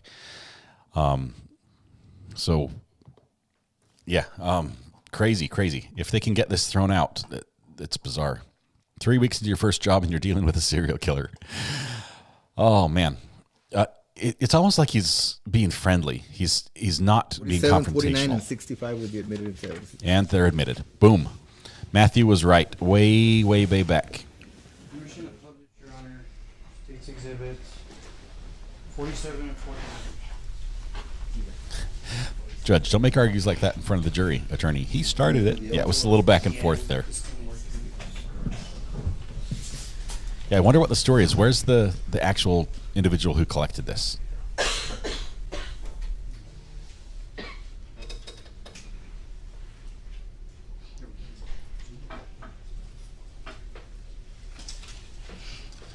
We have I'm here. showing you State's Exhibit 49. 47. The lower third's taking them. There we go. Looks like a The casing. defense asked you if you were able to identify that. A fragment. Looking at it, right? Yes. Now I'm going to show you. It's been marked as State's Exhibit 49. Go up. This is confusing. I was trying to figure out. I'm sorry. I got my text in the way here. Same item you were asked earlier if you were able to identify it, correct? Yes. And and to be clear, these initials are not yours, right? Sorry. Just put it in the middle, Josh. Just put it down. He's getting coached by the senior lawyer. Those are not yours. No, they're not. Okay.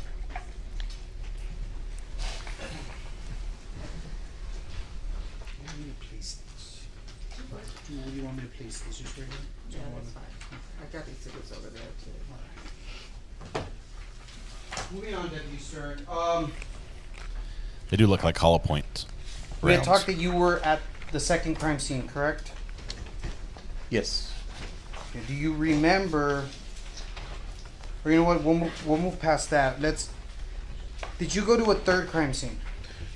When you say third crime scene to me, or Or I guess, okay, let's go in chronological order. okay, What's the second crime scene that you went to? on Highway 255. Okay. Do you happen to know the name of that victim? Mrs.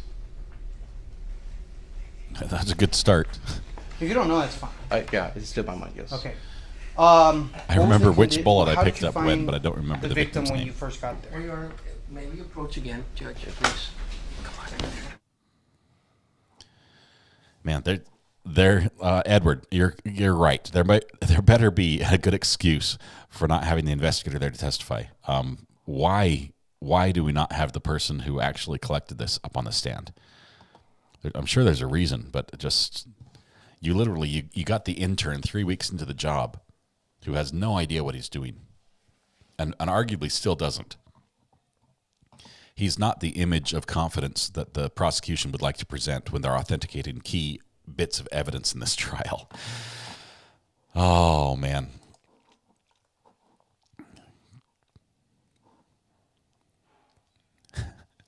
It's like, you mean the third one I went to, or the third one as it happened? It's like, oh, let's go in the chronological order. Okay, so what was the next one? Who was that? I don't remember her name. But I remember exactly which bullet fragment was picked up where.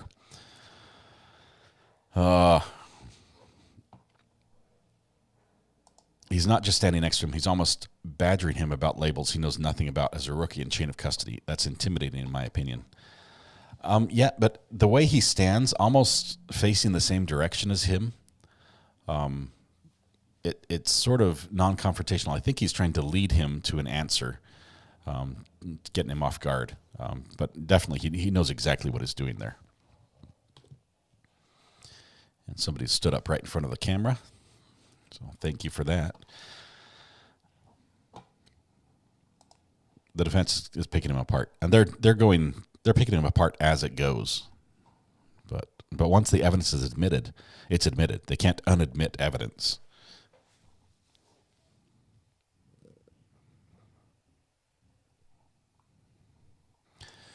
All he says is, AJ, I'm suggesting that since Terry and Co. creates this bad situation, they took all preceding steps to illustrate Terry's lack of trust with his attorneys, hence earphones. I'm talking about the earphones for the defendant.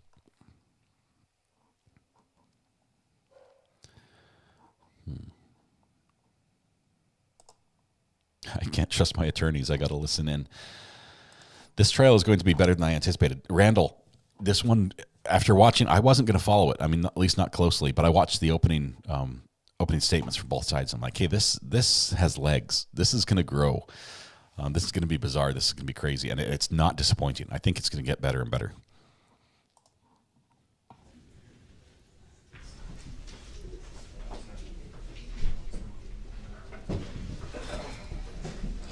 Debbie's handing out drinks. Take your orders now.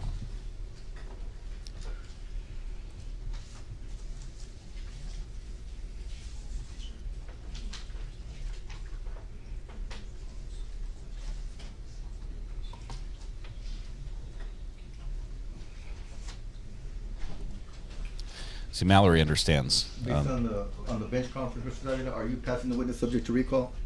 We're going to ask the line of questioning be paused at this moment, and that he be still on the roll, but allowed to be recalled if we need him as a witness. But at this time, we're going to ask that we're going to pass him. Passing subject to recall. Are there any cross-examination questions at this time? No, not right now, Your Honor, so long as he's still available to us for later. So you're excused for now, sir, but you're still to be on standby, and you're still in the Oh, my the rules. goodness. You cannot be in the courtroom or watch any news accounts regarding this case. Right, thank you. You're excused for now. So this witness just got passed. The prosecution was planning on using him to get the wanna bullet call our fragments next from the witness? crime scene admitted Your Honor. into Yes, sir. evidence. And now they say we're going to hold. We're going to let him step down.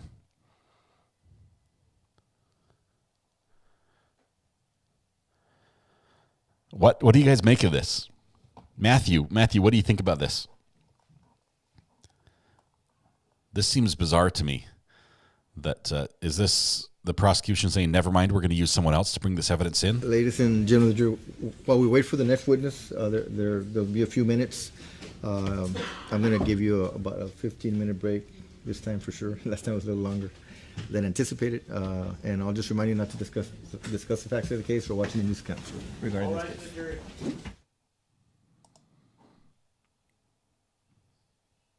Yeah, he clearly did not seem to be the strongest witness for bringing this evidence in. He's like, I was the intern. I was there when it happened. Wow.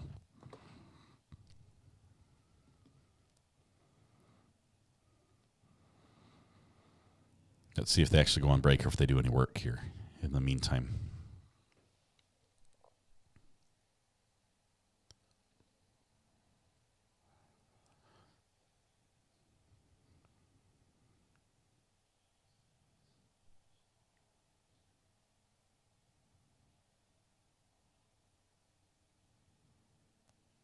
Yep, looks like they're on break. Okay.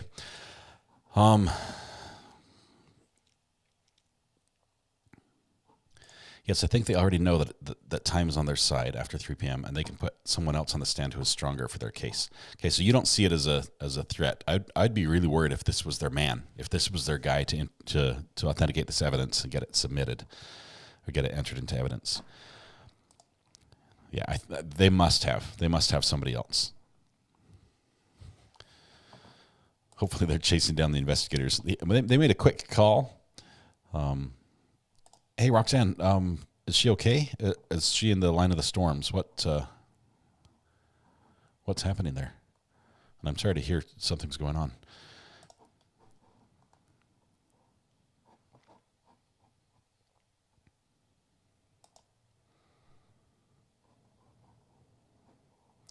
Pepsi was discovered.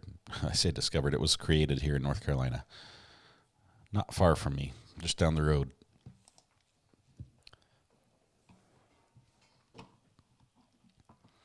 All right, so we have a break, a couple minutes, 15-minute break. I'm going to let you guys stand up and stretch as well. We'll keep the live stream going, but we're going to play a little bit of music. I'm going to, let's see, we'll keep this camera up. There we go. Here's some songs. All right, Ryan Hall is live. There's another outbreak. Ryan Hall is the internet's favorite weatherman.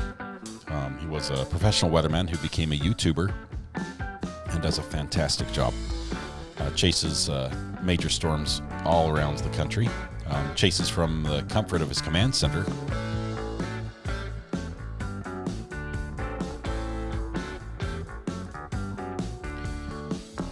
Oh, man. I'm sorry, Roxanne.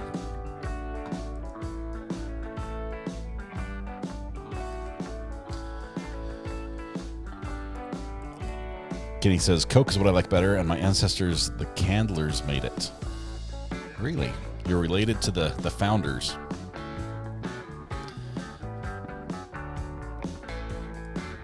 Ashley, yo, what I missed. Ashley, just a little bit. We've had a little bit of testimony. When did you step out? That's the question. we've had a lot of opening of evidence bags, and the state is trying to get evidence submitted, and the defense is fighting very hard to keep it excluded. We've even had a request for a mistrial because an officer on the stand mentioned an item of evidence by name, specifically the firearm, before it had been admitted into evidence. And so the defense called for a mistrial. It was not upheld. But yeah, that's been interesting. So yeah, you've missed a little bit.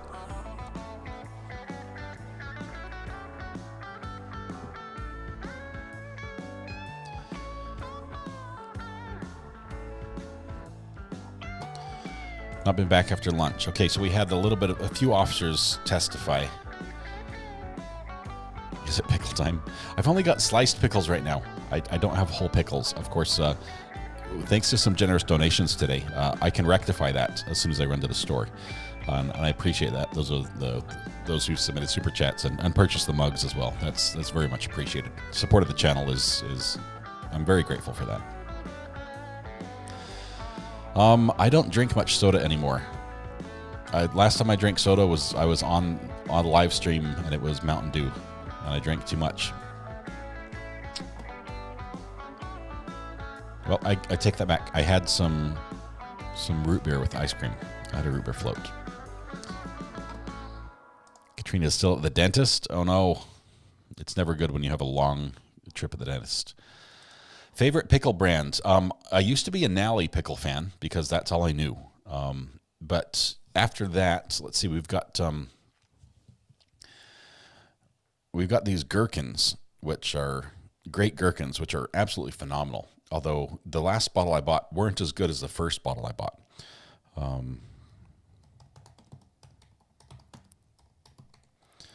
me see if I can find.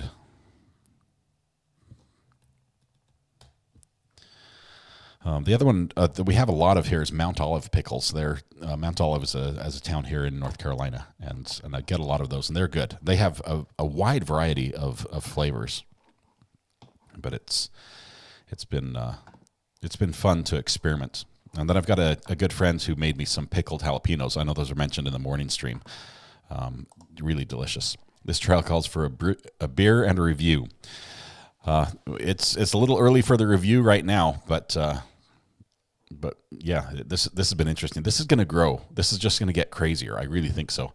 I don't think the defense would be putting this much effort into fighting this unless they had things to fight. But Randall, thank you very much for that super chat. I appreciate you. Joellen says, recovery addict, I still be here even though I have never liked pickles. I appreciate you persisting even though you're not a pickle fan. Let's put it that way. Pickles are amazing, and I love them, but not everyone has to like pickles. Boar's Head. Now, Kelly, Boar's Head makes some great meat. I love boar head sliced meat. Is just delicious. They go well with pickles. I only make my own pickles after trying it and becoming obsessed. We made jalapeno, garlic, chili, and Italian herb pickles this year. Mallory, that sounds delicious. It sounds amazing. Michelle, recovery addict, what type of guitar music can you play? I play a range. A few songs I wrote myself, some folk music, some of the older stuff, everything from Simon and Garfunkel up through, I was going to say Avenged Sevenfold, but that's a little harder than I play. Just a little bit of everything and nothing very well. That's how I play. Call it pop, not soda. You will get the looks if you say soda. I've mixed those two words now. I'm not even sure which one was the original word for me. I think it was pop.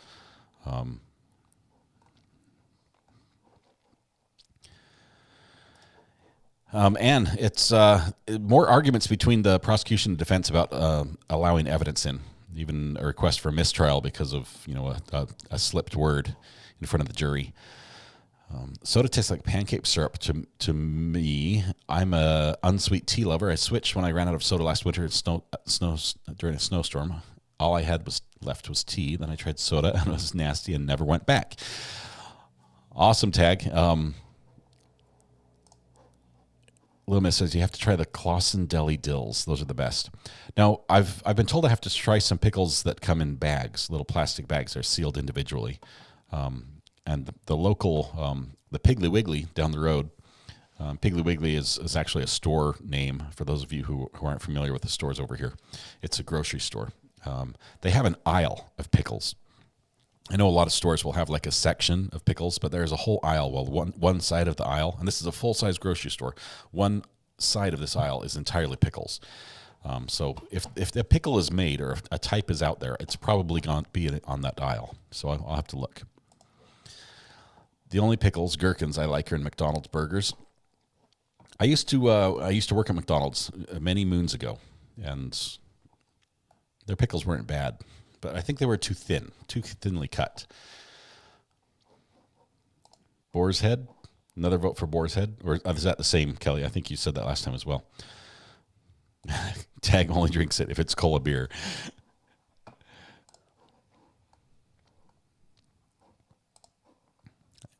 Kenny, I couldn't play anything when I started, but it grows on you the more you practice. You'd be surprised. You'll learn. I've got kids that couldn't play the piano at all, and now they're just playing amazingly. The difference between them and me is that they practiced, and I still can't play the piano. I know off topic of the trial, and I may have missed, but did you ever tell the story of how your little boy cost $30,000 kitchen remodel? JK, who are you? How do you know? We got a new kitchen because of my little boy. But he put a cup upside down in the sink in the drain and turned the water on and left it, and it flooded and completely flooded out the 1950s showroom General Electric kitchen, including the General Electric appliances, the General Electric metal cabinets, the General Electric wall-mounted refrigerator freezer. The entire showroom kitchen from the 1950s was destroyed, and we got an entire new kitchen with a significant expenditure out of pocket for that. But my wife likes the new kitchen much better than the old one. I took guitar lessons once, but teacher said I'd have to cut my nails to play, so I quit. Way to show her. Or him, whoever that was, Little Miss. My ex-boyfriend couldn't stand pickles or olives. I should have known something was wrong. That's the litmus test, really, when you're going to, get in a relationship with somebody. You're like, tell me, what do you feel about pickles? Ashley says, you lived in the UK for a bit, right? North, South, or Midlands? I could name where I was. I traveled around quite a bit. Aylesbury, Watford, Rickmansworth, Chelmsford, Kings Lynn. Got to Norwich a little bit, Hyde Park, those sort of areas. So everything north of the river, but not, I think Aylesbury is about as far north as I got in the mainland, and Kings Lynn, I guess, is the farthest north, if I remembered my map correctly, but just in that general area.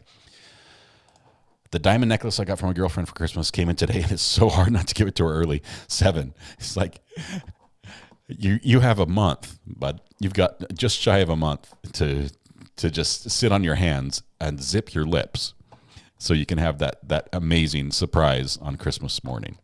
But that's awesome. Wonderful gift. I'm sure she's going to love it. Piggly Wiggly used to be here, but they went out of business. I had never heard of it until I moved here. I thought that's not really a store name, is it? But it is. It's the store name, and I like it for some things. The individual spicy pickles used to be my favorite. Now it's pickled jalapenos. I just finished the pickled jalapenos my friend made for me, and they were amazing. I think he brought them to me right after he had canned them, and I think I opened them a little too early. So the first jar I opened weren't quite ready. They didn't have the full flavor, the pickle flavor, but I couldn't wait, and they were yummy too. Okay, has anyone had pickle beer or pickle brine turkey? I've never brined my turkeys, Tag. Never tried that. Debbie's like, did you say you have an adult child? Can you send them to the pickle store? I think my adult child is at work right now.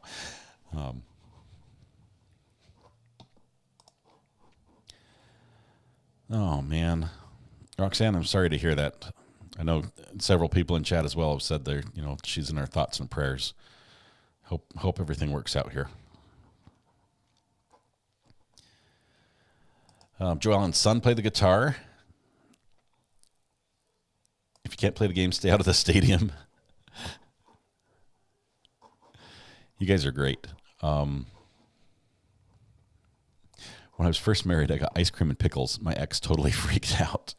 Ice cream and pickles. Okay, I shouldn't make fun of this because I literally, for lunch, I had ice cream and pickles, but not at the same time. That seems to me, that's crossing a line between the sweet, there's some things you shouldn't mix together. I'm even moderately against dipping French fries in Wendy's Frosties. I've tried it, and it's not bad, but I think there's just a line that shouldn't be crossed. And as Little Miss says, that sounds so gross. But not liking pickles and olives is a definite deal breaker. I'm falling behind on chat here, so I apologize. Kings Lynn is probably the furthest up north. Okay, it was neat to be in Kings Lynn just because the house that we were staying in there was built in like 1100 something, and for being a boy from America that grew up in a community that didn't exist 200 years previously. It was weird to walk around and see history that was just that old, and walk into churches and just the architecture and just it was bizarre. It was mind blowing for me. It really opened my eyes to so many things. I have pickle pops in my freezer. My son brought them over. I ate one. I tried one, and neither of us were thrilled, so they stayed in my freezer. I was early on in this in the live streaming days, just a couple weeks ago when I started. I was debating making pickles a more prominent part of my live stream because they're a more prominent part of my life.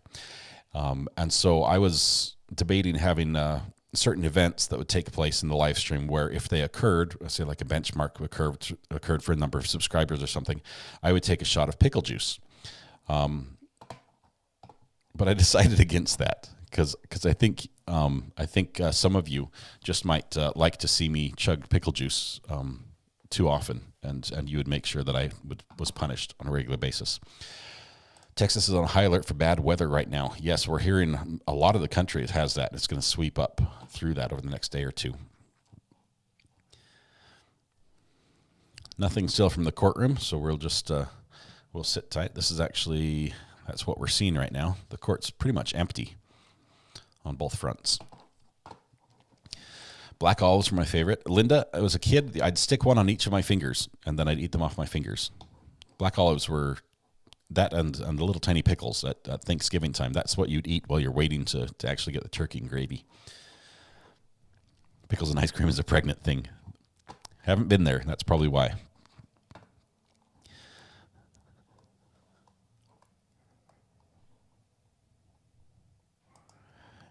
Toxic, your son's playing the guitar right now. I think that's what you're mentioning. The amp is cranked up. Well, while we're on a break, let's Toxic, if you can let us know what happened with this document drop on the Delphi case.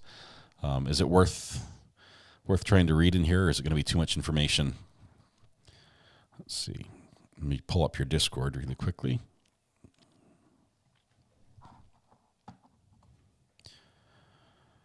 Download and update. I restarted my computer, so it's everything's updating for some reason.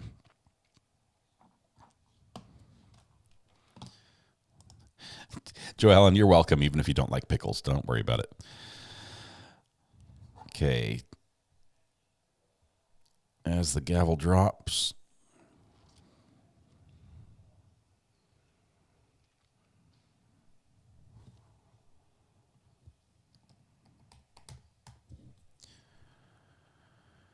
Okay, where's that document dump?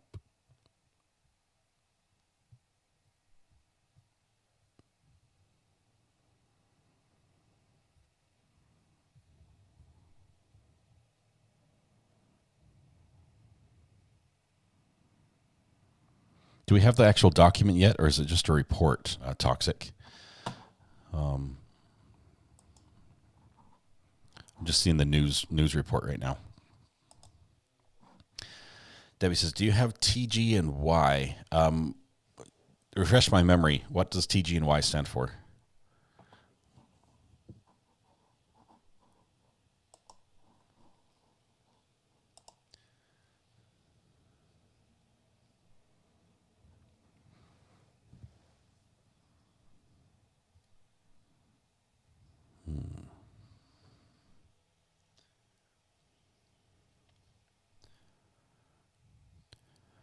I have to look at Discord on a little tiny screen, and I'm going to need bifocals here soon.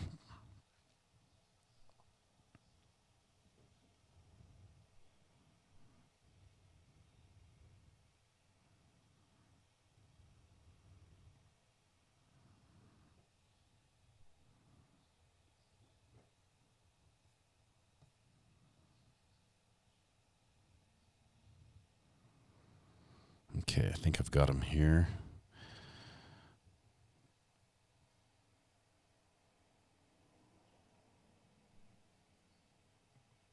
That's just a change of venue stuff. I'll have to look for that.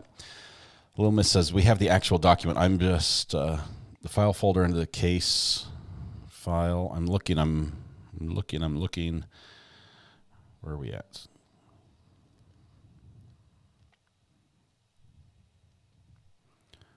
I thought it was there, but I think I'm on the docket section. That's why I can't find it.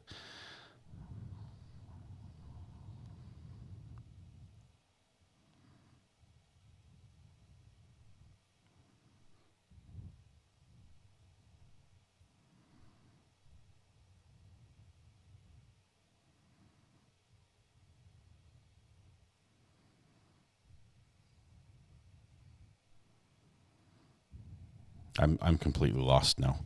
I've gone down a rabbit hole and I'm looking at crimes that are completely unrelated.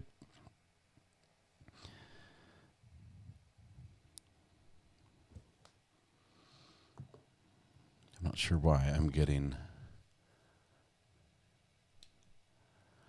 terms and conditions request. Oh, because the live stream stopped from... Let's try that.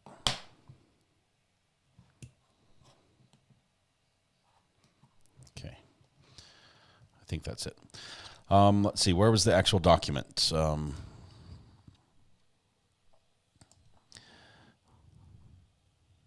you have an animal in my attic too? Or toxic, do you have an animal in your attic? I've got a few.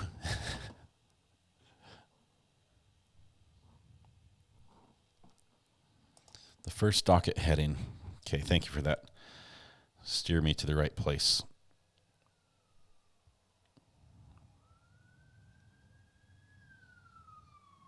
You guys hear that police car? They went by us. They didn't get me.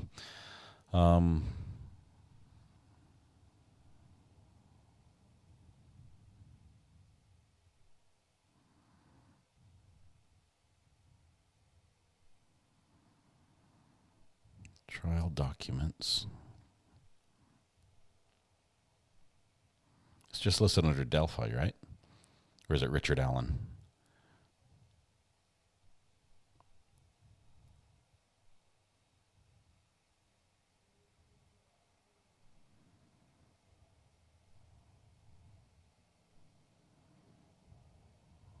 There it is.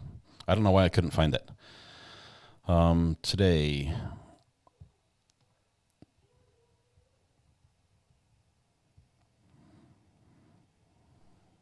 Petition to let bail.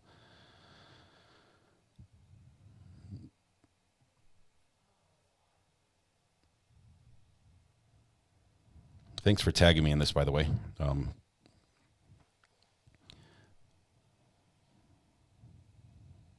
Sorry, I'm reading frantically as I'm scrolling through here. Probable cause affidavit filed. Oh, he's coming back in court. And of course, as soon as I find the document, the judge is back.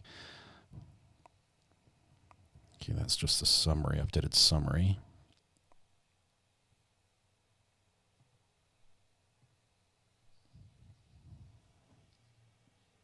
There's the redacted probable cause.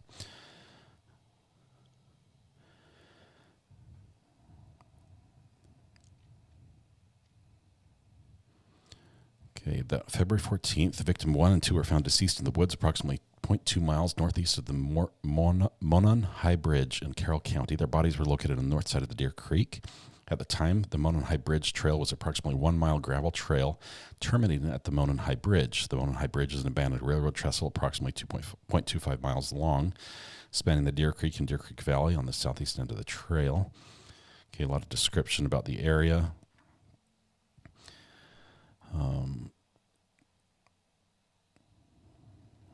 see, the majority of the trail is a wooded area with a steep embankment on the south side of the trail. The entirety of the trail and the location of the girls' bodies were and are located in Carroll County, Indiana. Through interviews, reviews of electronic records, and review of video of the Hoosier Harvest Store, investigators believe victim 1 and victim 2 were dropped off across the street from Mears Farm. The video from victim 2's phone shows that 2:13 p.m. victim 1 and victim 2 were encountered a male subject on the southeast portion of the bridge. The male ordered the guys down the hill. No witnesses saw them after this. The bodies were discovered on February 14th, on Valentine's Day. This court's coming back in. Here we go. This court is back. I'm going to keep reading this and just try to get this information from the Delphi murders. Where are the defense attorneys?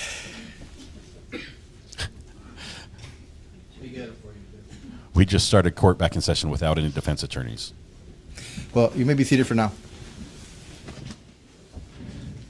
Whoops. He's like, Your Honor, I fired them. I'm going to represent myself. I'm a sovereign citizen.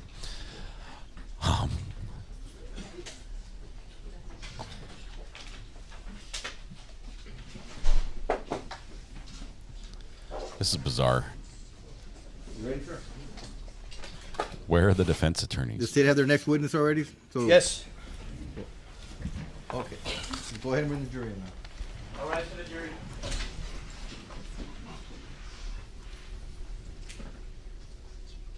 Okay.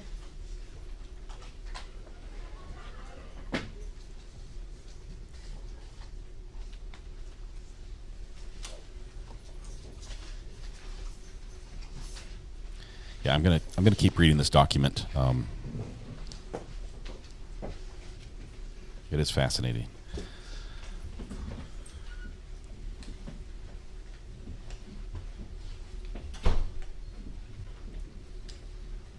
You may be seated.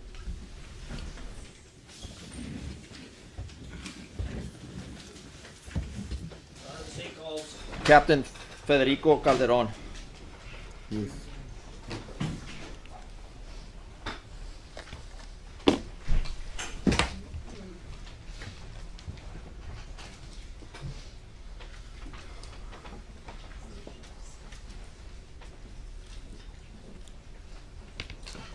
Good afternoon, sir. You're under the same oath you took Monday. You may take the stand.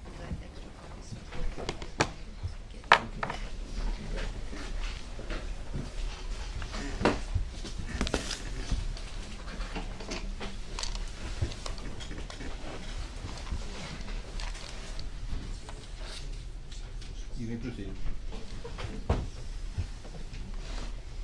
Good afternoon, sir. Good afternoon. Can you please state your name for the record? Federico Calderon. And how are you employed? I'm employed by the Webb County Sheriff's Office. In what capacity? I'm a captain at the Webb County Sheriff's Office How long have you been with the Webb County Sheriff's Office? since 2005. Are you a certified peace officer? Yes, I am. How long have you been a captain? I've been a captain since 2015. Can you please scoot up and speak loudly into the mic, please? I've been a captain since 2015. What are your current duties? My current duties, I oversee information technology, radio communications, and public safety technology, and border security operations. I want to take you back to 2018. Yes, sir. Do you remember that year? Yes, I do. Specifically, do you remember the month of September 2018? Yes, I do. And more specific than that, do you remember the day of September the 3rd of 2018? Yes, I do. Where were you employed on that day? At the Webb County Sheriff's Office. And what assignments or what division did you belong to? I was the supervisor for the Criminal Investigation Division. And as part of that division, what were your responsibilities on September the 3rd of 2018? On September 3rd, 2018, we received What were your duties on September the 3rd, 2018? Is this guy hard of hearing? We're investigating crimes against persons, crimes against properties, crimes that got reported to the Webb County Sheriff's Office. Does that include murders? Yes, it does. Okay. Did you receive any reports of any bodies, lifeless bodies in Webb County on September the 3rd of 2018? Yes, we did. Were you on duty at that time? Yes, I was. Okay, so tell us how you received the report and how you got involved in this case. We received a phone call, a 911 phone call of a lifeless body in northwestern Webb County and off of Jeffries Road. Where's the big map? 1 second. And the patrol division responded and called out the criminal investigation division, which is when I show up. You said on which road? Jeffries Road? And where is Jeffrey Road located? Is approximately how many miles from the city of Laredo? Approximately 20 plus, around there. Would it be fair to say that is in a rural area? Yes, sir, that's correct. Can I mark this?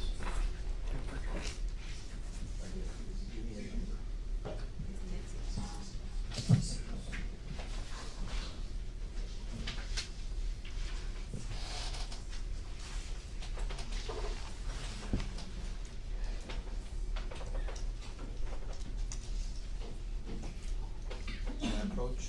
Yes, sir.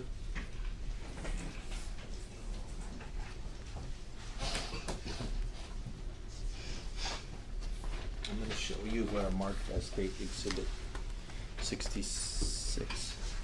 Are you familiar with this exhibit? Yes, I am. And are you familiar with what it depicts? Yes, I am. And is it accurate? Yes, it is.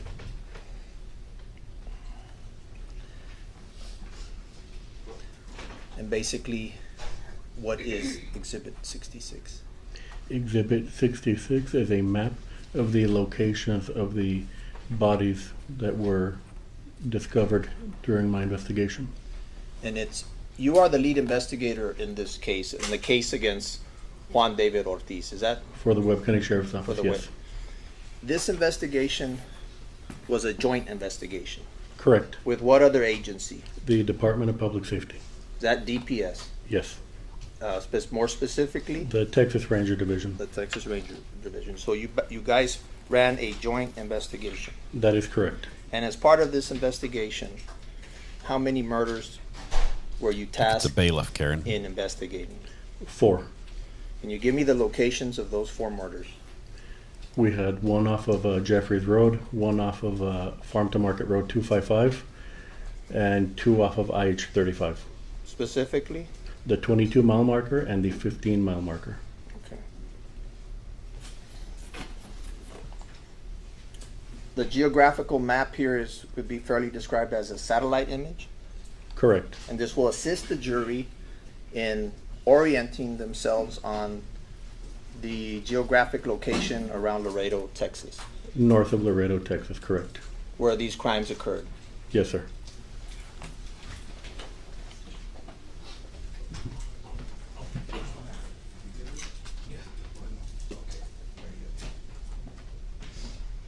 So, I'm just going to hold this, Your Honor, this is the map towards the jury so the jury can see.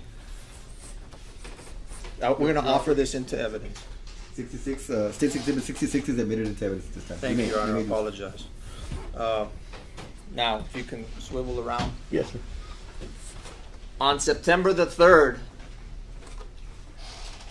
of 2018, you were on duty. Correct. I was called on into duty, yes. You were called into duty. And what was that call regarding? A deceased person. Okay. What was the location of that deceased person? The location was off of Jeffries Road where that yellow marker is, Can that you yellow please thumbtack. point at it? Yes, sir. Right here. Okay. Can you use a ruler to point at it, please? Did you have the occasion to arrive at that scene? I personally arrived at that crime scene, yes. Okay. Were you able to identify the deceased person at that crime scene? Eventually, yes. Okay. Okay, Can just you tell read. the ladies and gentlemen of the jury the name of that person? Melissa Ramirez. I just read through the probable cause affidavit for the Delphi case, and the most striking thing that popped out at me was they found a unspent You write her name bullet, down there? a round of ammunition, between the two bodies of the two girls that matched the cycling marks of Richard Allen's gun. That was Put it where you incredible. found her. So he Where she basically was found. Where she he was found. cycled the action on the gun without firing it, causing a shell that had been a round that had been in the chamber to eject. So it had the markings of being cycled through the gun but hadn't been fired. Which basically that happens when you have a loaded gun and you don't know if it's loaded, so you cock it again. That's basically what happened. Anyway, so we'll look into that one later. Okay, so walk us through. You responded to Jeffries Road, correct? Correct. What was your role in this investigation? I was the supervisor for the Criminal Investigation Division, and we investigated the deceased person. It was a death investigation. Was this inside or outside the city limits of Laredo? Outside the city limits of Laredo. But within the county of Webb? Inside the county of Webb, correct. So it fell within the sheriff's jurisdiction? That is correct. So what is the first thing you do when you get to the crime scene? We start processing the scene, looking for evidence and taking pictures. Okay.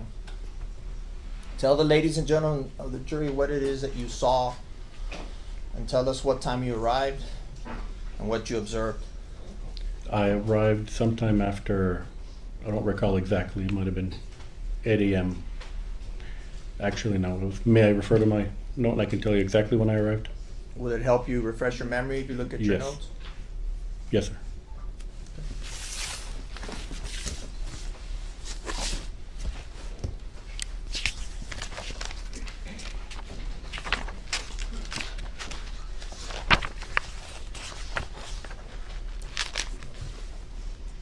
Shortly after noon. Okay, shortly after 12 noon. Yes, sir. Okay, so take us back to that day. Take the jury back there and tell us what it is that you did as a lead investigator. We began photographing the crime scene. We began looking for any evidence that was left behind. We photographed the body, the injuries to the body. We call out a medical examiner, and we picked up any evidence that we later send off to the lab for processing, like shell casings and anything she might have had in her hand. Let's be more specific. Yes, sir. Describe for the ladies and gentlemen of the jury the actual location, the road. It's a dirt road. It's a dirt road? It's a dirt road off of a farm to market road, and they're not very heavily populated. There's not many people out there. Okay. So it's a desolate area. Correct. Where is the body located in proximity to the dirt road? On the side of the road, right by the fence line. Okay. Explain to the ladies and gentlemen of the jury the condition of the person when you arrived. And I'm talking about how they were dressed, what position they were in, all the details. Wearing shorts, no shoes, face down in the dirt, clutching a bag of M&Ms, and apparent head trauma was seen from where we were standing before the medical examiner turned over the body. You could see head trauma, and there were shell casings around the body. There were shell casings. Correct. How many shell casings? We recovered 2 that day. 2 shell casings that day. Why do you say that day?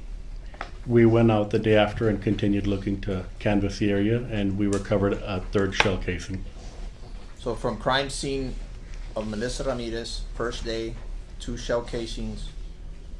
Second day, 1 shell casing. That's correct.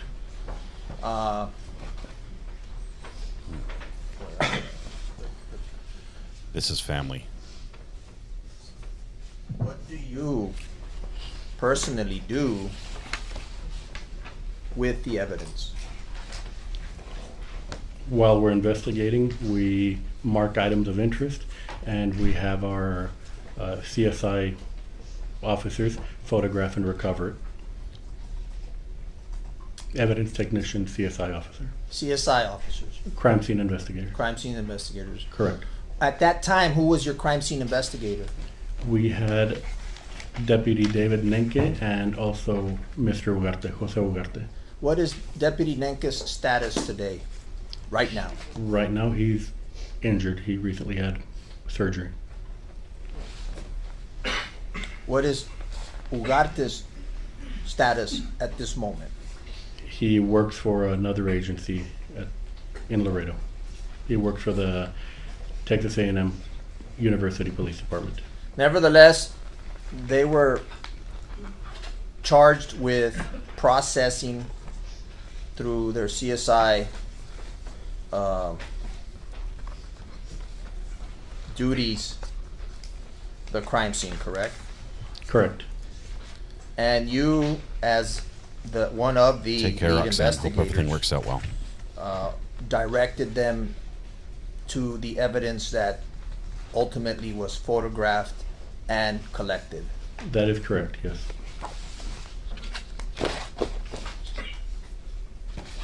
May I approach the witness?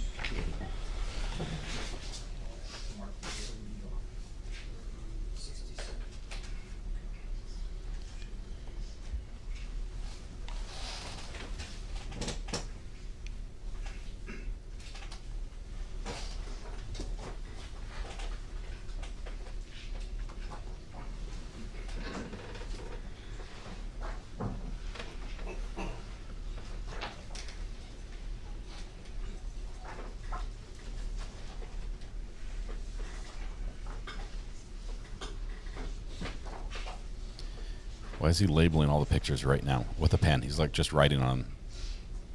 This should have been done before.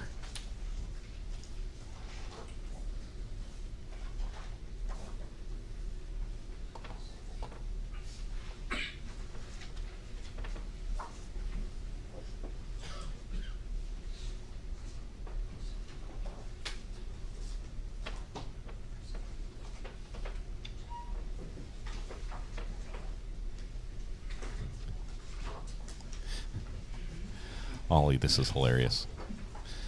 If I have to bring out the map, I will. Yes, sir.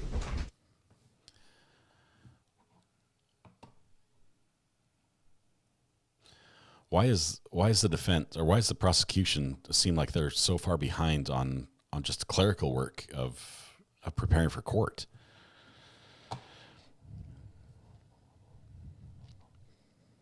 I appreciate everybody who's supporting Roxanne right now.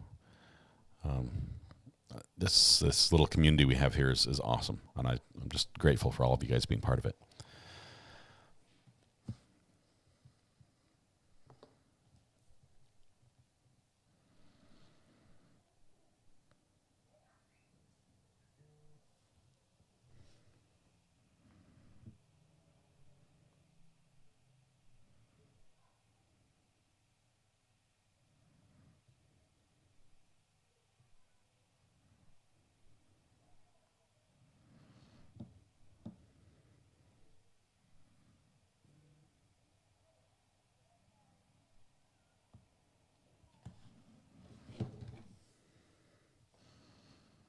Roxanne just sent me a link to the probable cause affidavit. She's waiting for this phone call.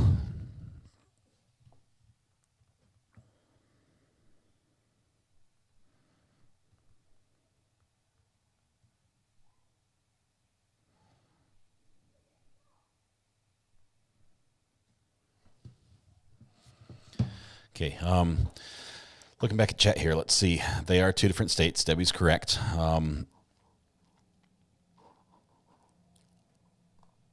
Let's see. You guys are absolutely amazing. Christine, yes, I'd say for the most part, the rulings have definitely been going in the state's favor, although they appear to be slightly unprepared. And some of the witnesses, like one of the witnesses they called to get evidence admitted, seemed like a poor choice. They don't seem to be just ready. Just that last, the last mile is what I'd call it. I'm sure that their actual case is very well put together, but the paperwork of presenting evidence, of having the pictures numbered, of submitting stuff, it seems to be a little sloppy right at the last minute. So the delivery is poor, which is unfortunate, because that's the part that the jury gets to see. They're not seeing the years of work behind it. And the jury's also seeing these family members in tears.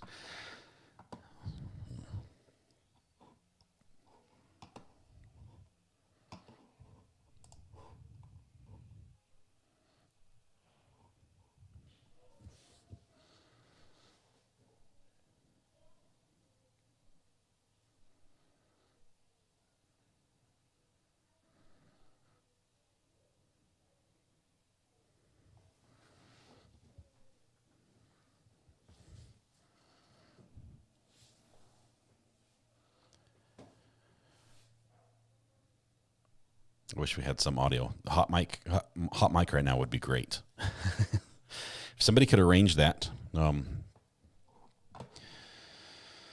Okay. Should we go back to the probable cause out of Delphi? As soon as I start reading that, it's going to, these guys are going to turn and start talking. Let's see. Let me close some of the stuff that my computer's running so that it'll actually work well.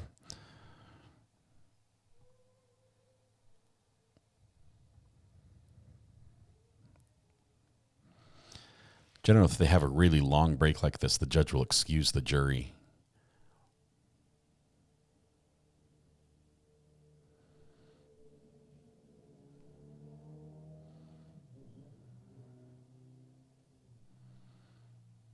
Trying to get an indication of who's shaking their head to see who's winning the argument.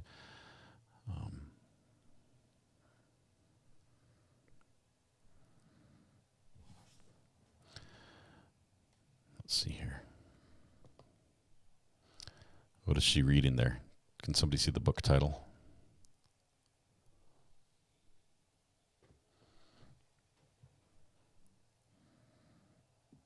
I missed it. I wonder how many prosecutors have been assigned to this case over the 4 years. Quite a while. Was it just the pandemic that kept the delay? Seems so unorganized, like a couple people didn't show up for work in quite a while.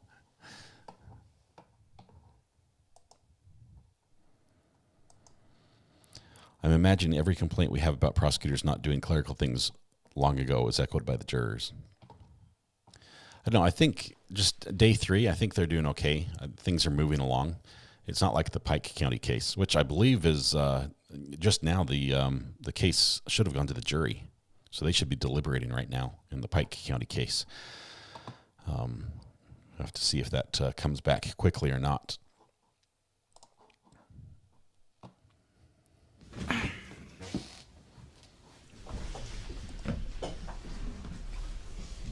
can approach. Yes.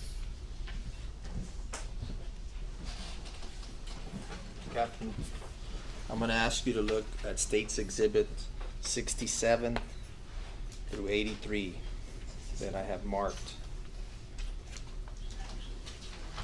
Defendant is not wearing his tie. He's relaxing a little bit. Took off his tie. Looks more at ease.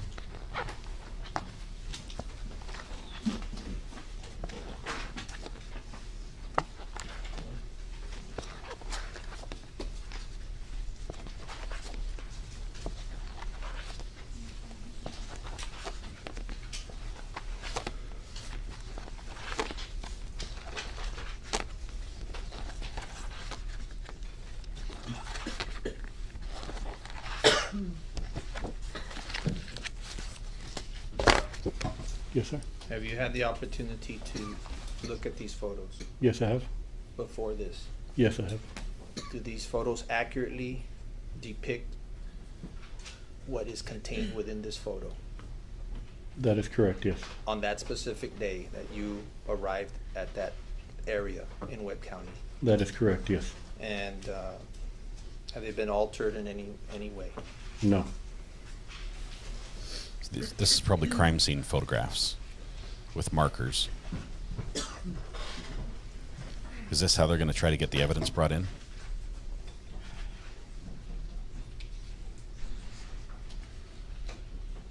This guy's looking over and, you know, he's literally looking at photographs of the crime scene where allegedly he was, where he committed this crime.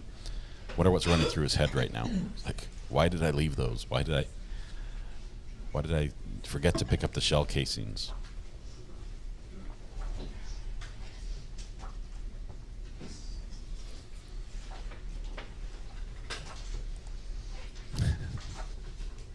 Yeah, the comfy serial killer look. We all know it.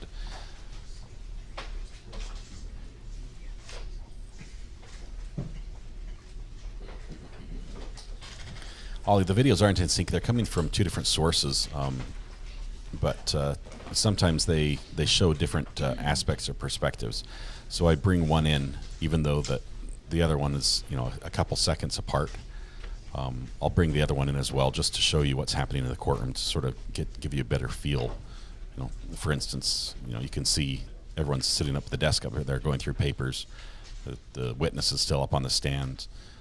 They are, you know, a couple seconds apart, but we're only hearing audio from one of them. Otherwise, it'd get really confusing.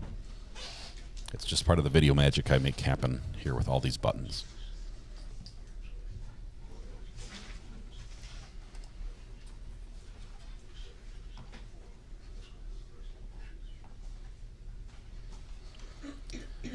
We have 3 sources today. I've only had to use 2 so far. Law and Crime has not been one of them.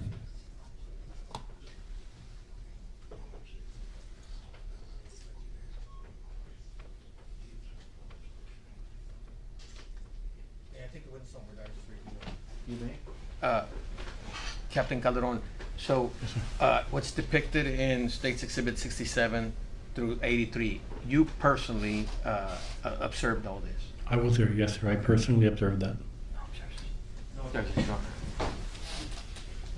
All right, State's exhibits, so was it 67 through 83 are being offered? Yes, Your Honor, 67 through 83 is being offered by the state. They'll be admitted into evidence at this time.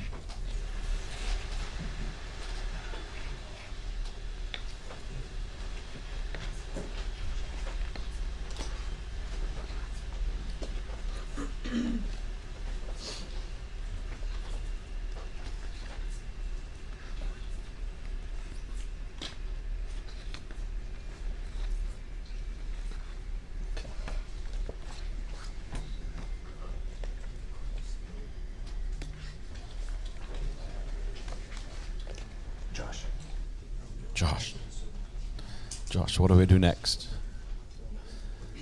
What are they missing?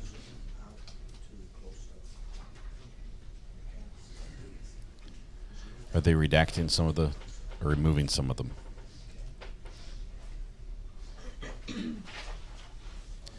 The jury is sitting right next to him. They can literally look over and look at these pictures. It's probably 10 feet in front of them. And these are 8.5 by 11 glossy colored pictures. Okay, Captain, I'm gonna show you State's Exhibit 67.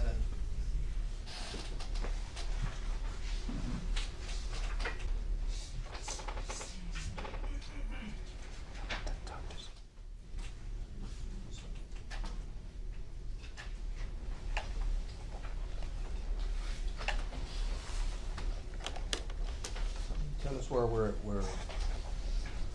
what we're seeing here. You're seeing Jeffries Road and Melissa's body off to the right, mid-road. Okay, so we're not going to be seeing these pictures. And that's over, right over here, is that the? That's correct, yes. So her body was discovered by who? By some of the people who live in the community that are out there, the little ranch homes that are out there. Okay. I'm gonna show you State's Exhibit 68. What color of top was she wearing? 10, And shorts? black, Was she wearing shoes? no sir. You testified that you personally observed casings. Yes, sir. Tell the ladies and gentlemen of the jury some of the characteristics of those casings. They were 40 caliber shell casings from a weapon, brand being Federal cartridge. How do you know they were Federal cartridge? Because they're stamped on the I back. saw them. And when you saw them, how do you know they're Federal, not Winchester? I'm familiar with different brands of ammunition, and it's an ammunition brand I'm familiar with. Okay. And does it say Federal on the casing? FC or Federal? Okay. Yes. How many casings did you see? I'm glad I can help out. I do what I can. We Thanks, saw Silly two. Rider.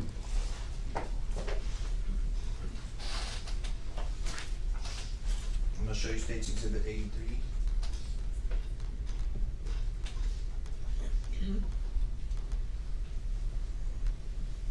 What are we seeing here? You're seeing a shell casing that we found the second day, the day we went out there the second time to canvass the area. It's a That 40, right there? 40 caliber shell casing, yes, sir. How far from the body was this casing? Not far at all. Feet, a couple feet maybe. Was it to the right or the left of the body? Just if you remember. I don't remember where that one was in relation to the body. Used a It service was- weapon with I service remember it was ammo. away from the body, but I can't tell if it was right or left. Okay. State's Exhibit 77. Like government issued ammunition. I mean, Federal is a brand. It doesn't mean it's Federal That ammunition. is a picture of I can some buy of the Federal brand. blood, and what's marked with marker number 2 is another Trigger 40 warning. caliber Sorry about shell this. casing. Was that casing similar to casing number 1? Yes, sir, it was. And it belonged to what type of weapon? A 40 caliber weapon. And is that the casing right there? Yes, sir, that's a casing right there. And what was the location of this casing in proximity to the body?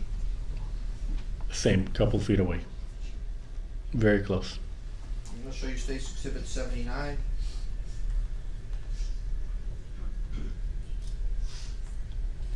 What do we see? What are we looking at here? The tent mark number 3, the yellow tent, is showing the 40 caliber shell casing that we found, the second one we found that day. And that's it right there. That is it right there, yes, sir. So total, how many casings were recovered from this scene? 3, sir. 3.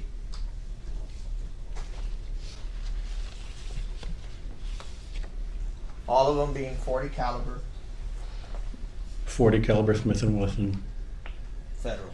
Federal cartridge, yes. Federal cartridge. Ammunition brand. So, for instance, you can buy Federal brand cartridges, 40 caliber cartridges at Walmart, or State's Exhibit 80. Dick's Sporting Goods, or What are we looking at here? they're very common, easy to acquire. We marked what appeared to be some sort of drug with marker number 4, that white rock with a little plastic around it, or next to it. In your training and experience, what would that be? It looks like crack. Where were the other pictures?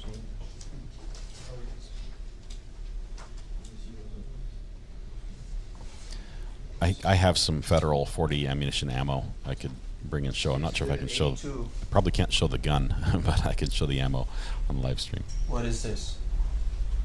Some tire imprints left by the scene near the body.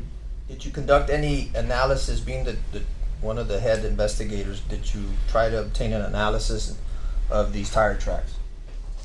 Yes, we did. We asked for the tire tracks to be photographed and casted. Casted. Yes, sir. Were you successful in pulling a readable cast? Not myself, but yes, it was done. Okay, the cast was done. So that's why we have the tire in court.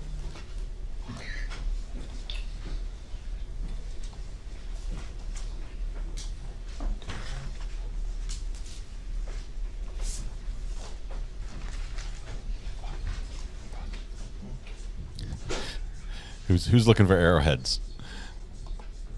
I missed. I did not see the arrowhead. I look for shark's teeth and arrowheads usually when I'm looking at the ground, but I did not that time. As part of the investigation of these murders, how many casts were taken from how many crime scenes? I recall 2 casts from 2 crime scenes. Okay. On the first crime scene, were you able to make a match with any vehicles? I don't recall. On crime scene 2, or in any other crime scenes, was there a match able to be made? Yes, there was. Okay. So in crime scene 1, was there a successful match made? I don't recall. I'd have to review my notes for crime scene 1. Do you want to review your notes on that? Never mind. I'll withdraw that question. I'm going to go back and watch it on my phone. Do you recall one of the casts See if I can see that arrowhead. And being untestable? Yes. The very first one we made. The very first one you made.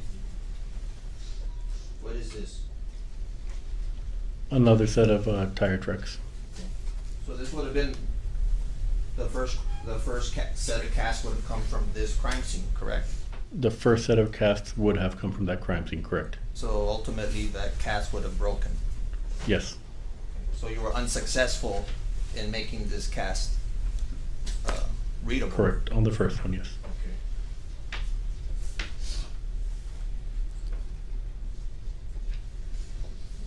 Okay. The second cast was done when? For this crime scene, or The other cast of the other crime scene was done when? the day we discovered that body? Would you have remembered the date on that second body? Same month of the September 13th in the morning. September 13th. Yes. Do you remember the name of that victim? Claudine Loera.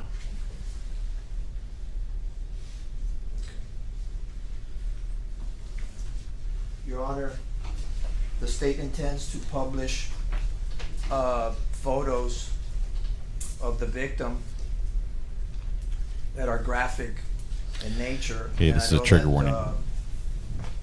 There's live stream footage that's taking place for the benefit of the media, in case they want to take any measures with these photos that I'm about to publish. I would like the court to maybe, I just ask you all to use some discretion on how and what you publish. Okay, so I'm gonna try to not show this. The following items are of the victim in this case and how you found her, correct? Correct. Okay. And this first, None of the channels are showing this currently, so we're good. it's the one that you said when you got there she was found face down. That's correct. That's what she looked like when we found her. And that was Exhibit 76 for the record? There's family in the Exhibit courtroom 76. that this might be the first they see this.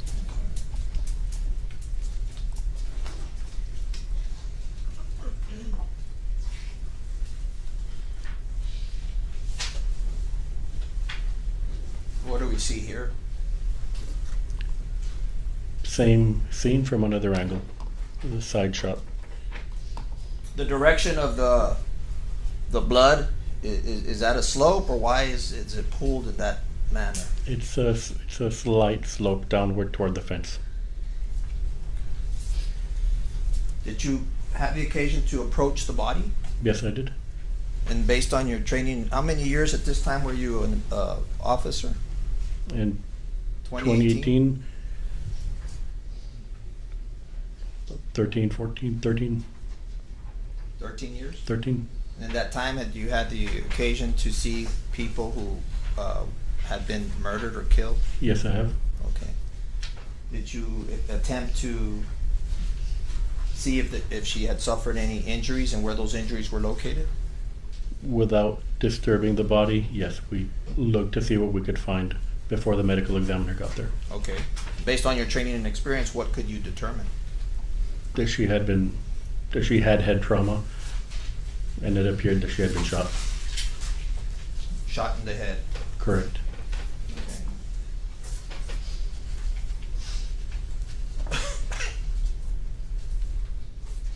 Once you just mentioned the medical examiner. Once the medical examiner arrived, what do they normally move the body? All the time. They turn the body over, feel the cranium, feel the scalp, and feel for all the bullet holes, and give us information that we can use in our investigation. So did they do that there while you were there? Yes. Okay. So the medical examiner got there, and you just testified they frequently turned the body. Mm-hmm. Did they turn Melissa over? Yes, it did. Okay.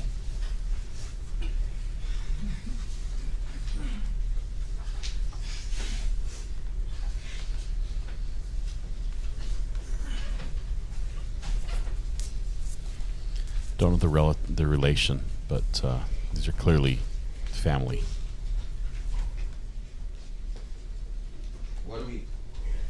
What did you determine when they turned her over? She had a trauma to her head that appeared to have been caused by gunshots. Okay. That was 73 for the record. 73 for the record. I'll show you State's Exhibit 70.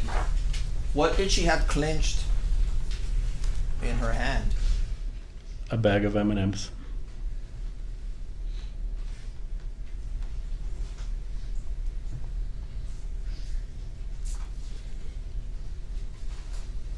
That's State's Exhibit 70. This family members State's Exhibit may 71. actually have to leave the courtroom because of the show of emotion. If it's distracting to the proceedings, they might be instructed That bag to of leave. M&Ms was being held by her in a tight fist. Correct. In your training and experience, what does that indicate to you? I've seen that before when people have head trauma before they die. What does that mean? Before they die, when people get shot or when they have head trauma, sometimes they clench their hands and they stay clenched.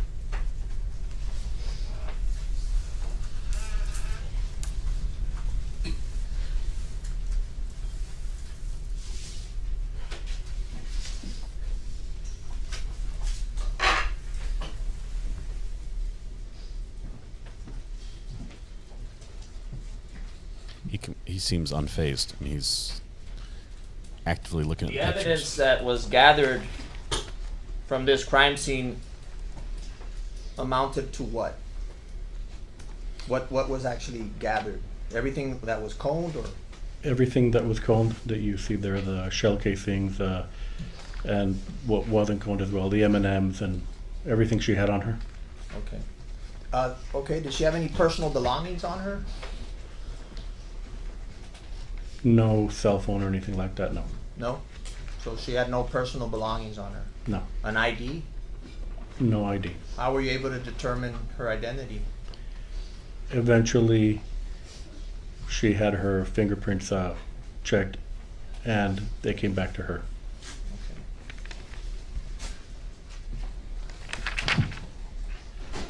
Based on the 911 call when her body was seen, were you able to gather any information to begin your investigation? From the 911 calls, yes. And what information was that? That there was a pickup truck that was near the area of the body, very close, and the person who saw that followed it and got the license plates of it and reported that to us. Okay. And tell the ladies and gentlemen of the jury, what did you do with that information and the license plate of that person? We tracked down the owner of the vehicle and we conducted an investigation, interviewed him, went to the house, and we actually conducted the interview at the house of his family who was with him. We checked his room, we checked his truck. We did anything we do in a normal police investigation. Did you, as part of that investigation, did you request any assistance from any state or other federal agencies to determine or get the license plate reader?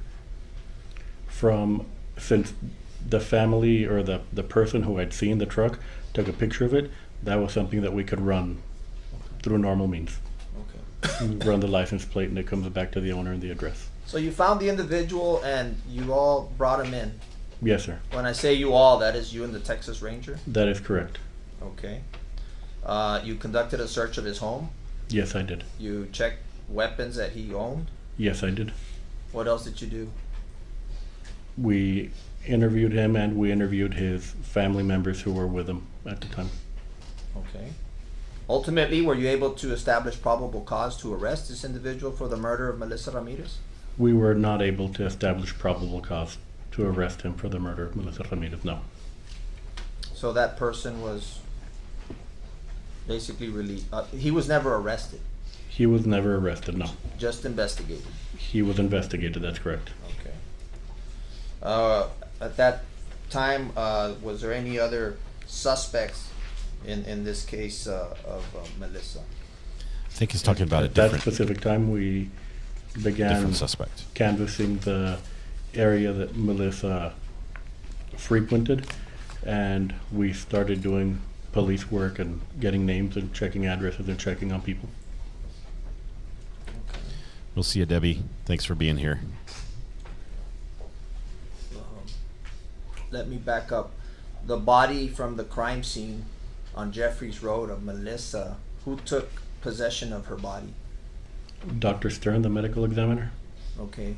And was a full autopsy conducted of Melissa Ramirez's body? Yes, it was. Okay. Did Melissa Ramirez have a criminal history? Yes, she did. You testified that you went to the area where she was known to frequent. Correct. And what area is that? San Bernardo in Laredo. Okay. And San what Bernardo. what happens on San Bernardo Avenue?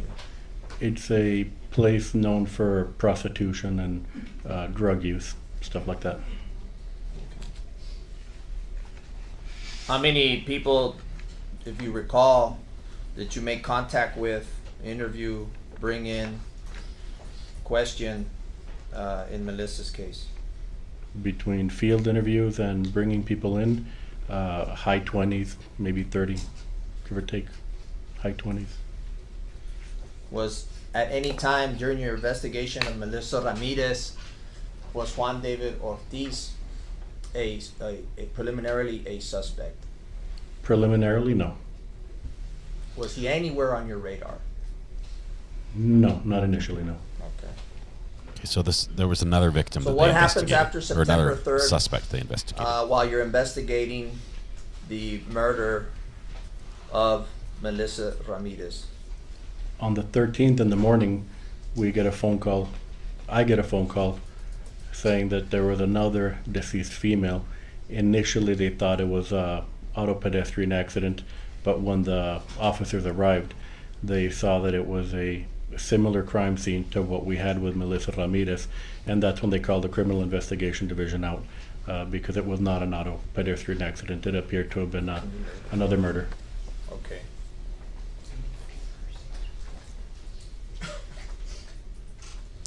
Auto pedestrian So you meaning have a it second happened murder right, on was your right hands. next to the road. Yes, sir. That you were assigned? Yes, sir. Okay.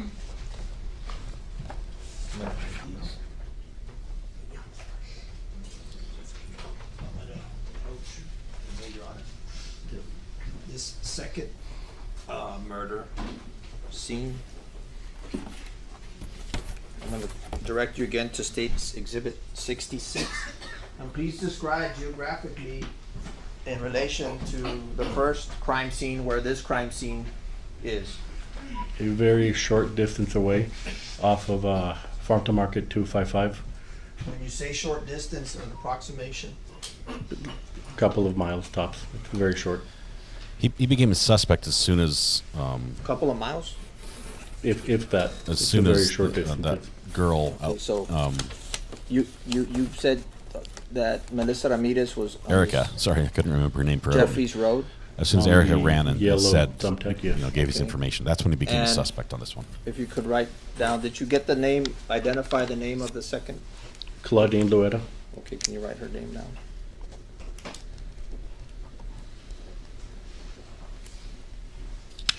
And can you put that on State's Exhibit 66? Ollie, we don't have any information that he's killed before. Okay.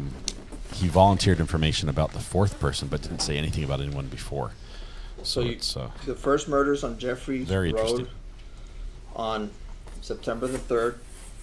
Correct. The second murder is on 255, which is not far from, Not far at all, no. okay. Please tell us what similarities, if any, did you as lead investigator, as co-lead investigator, find between crime scene 1 and crime scene 2?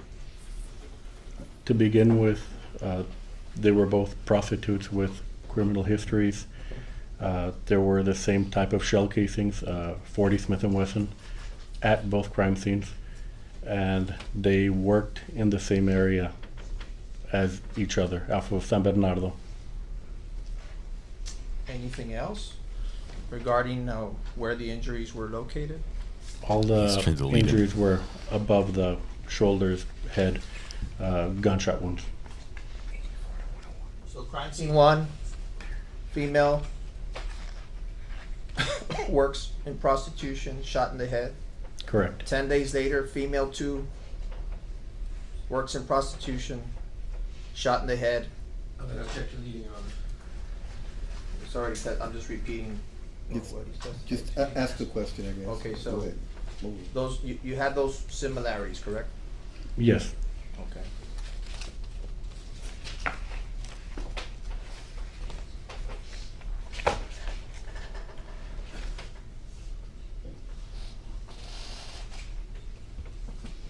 Okay. So I'm gonna now. I'm gonna ask you to tell the jury what you did at. What's the location specifically named on this crime scene? FM 255, or they call it Camino Colombia also. Okay. Known as the toll road? Toll Road 255, yes. Okay. Is that located within the city limits? No, that's north of Laredo in Webb County. In Webb County? Correct. Falling under the sheriff's jurisdiction? That is correct. Okay. What do you do on this case, on that day? On that day, I arrive at the crime scene.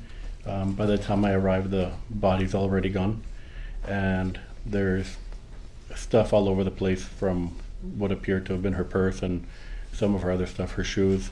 There was blood and other stuff left in a trail as if she had dragged herself, and we began going through everything, looking through everything, and taking photographs. Same thing as in the first case, taking photographs, picking up the evidence that we found.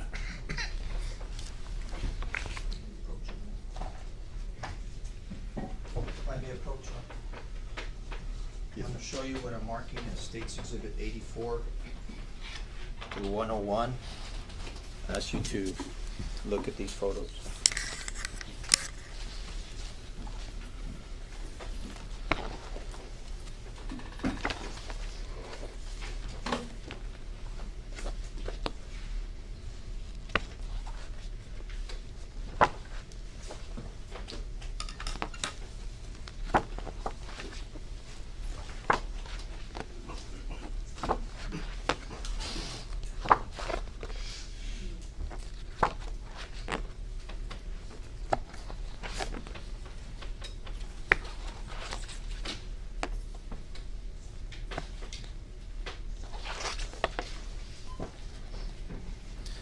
So, do we think this is how he's going to bring in the evidence, the photos of the evidence?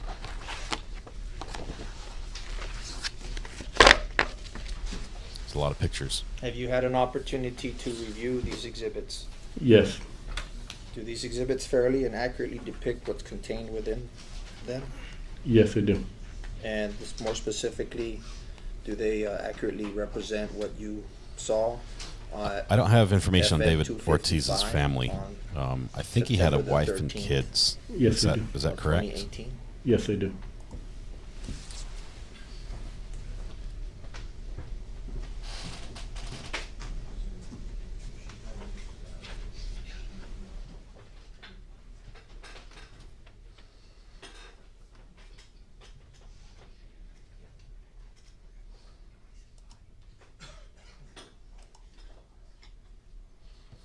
Married with 2 kids.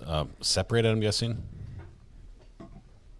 Because he brought Erica to his house. I believe it was his new home.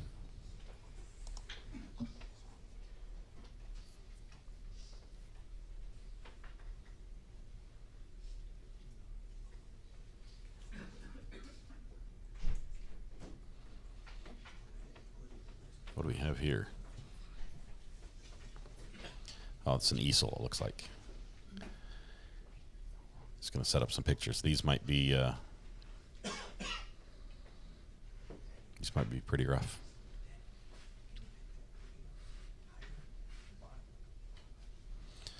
Defense is reviewing the pictures right now to see if they want to object to any of them being admitted as evidence.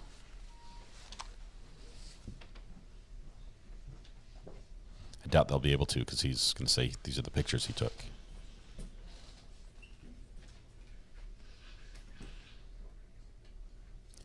The cameraman's probably super frustrated.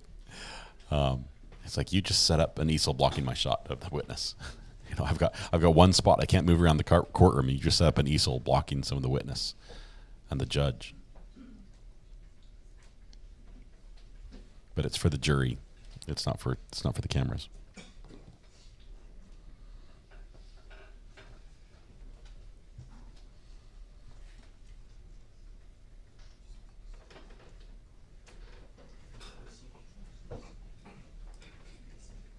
Christine, that sounds familiar. He had wife and kids, but he was separated.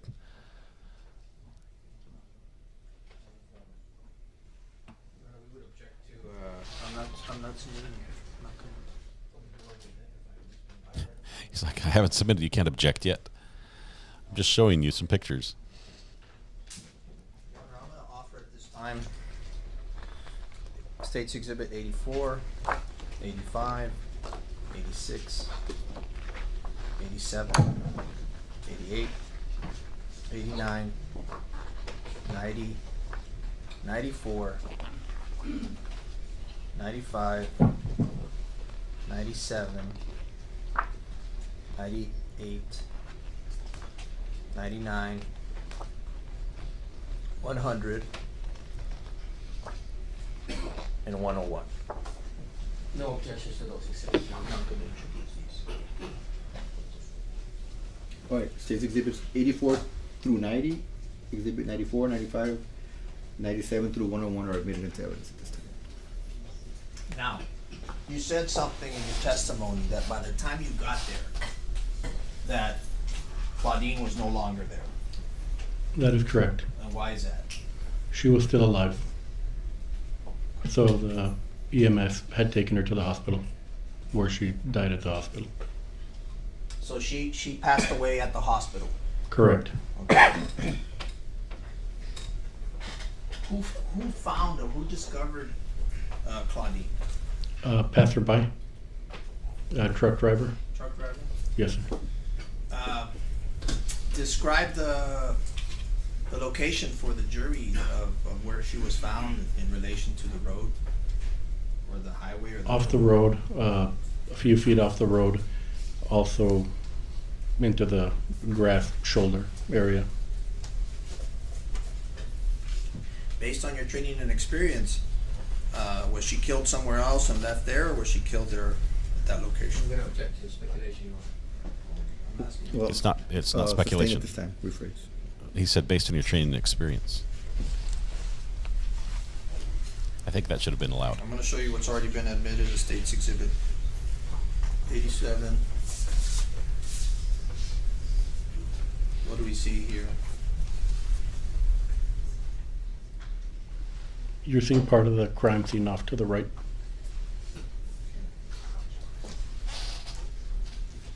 Her body was found in the grass or on the asphalt? In the grass. That's the truck driver's truck right there. How The one who many found her. casings do you recall being recovered at this location? I recall 2. May I look at my notes to give you? He left her for dead. He shot her and answer? left her for dead. May I look at my notes? Yes. I recall 2. Will that help Sure. you Yes. with your memory? Okay. Yes, 2 casings.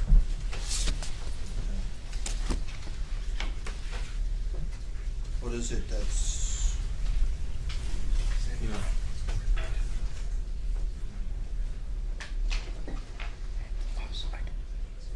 This is Exhibit 84.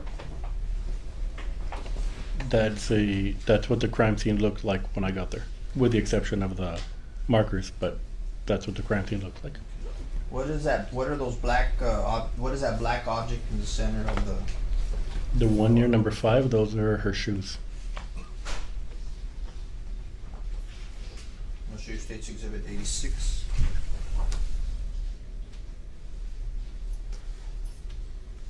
What does this show? Different angle. So you can see why they might have thought this was an auto pedestrian accident first. That's one of the shoes that was photographed from the other picture you showed me. And what is that? What is that underneath her shoe? Blood.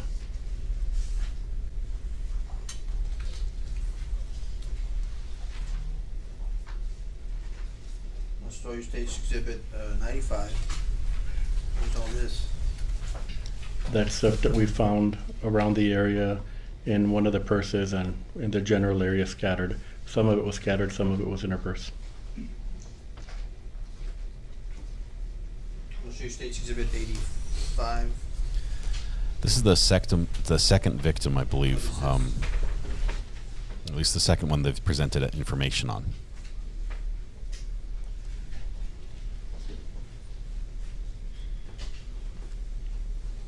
Do you recall what that is? I can't recall what they're photographing.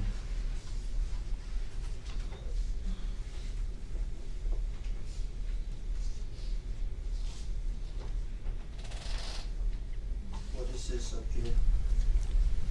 The whole area there had blood all over the place. It's hard to see from the picture, but the area was smeared with blood. Well, Miss, it's my understanding they didn't get any information regarding her attacker before she passed. Can you tell us what State's Exhibit 90 contains? A picture of a .40 caliber Smith & Wesson casing. Also, what brand? Federal cartridge.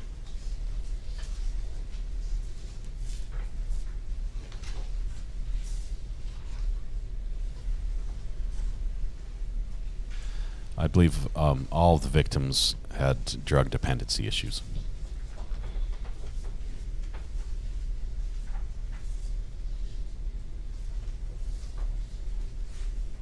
We talked about the casting. Did your team perform a casting in this location? Yes, I did. And what was that of? Some tire imprints that were close to the side of the road.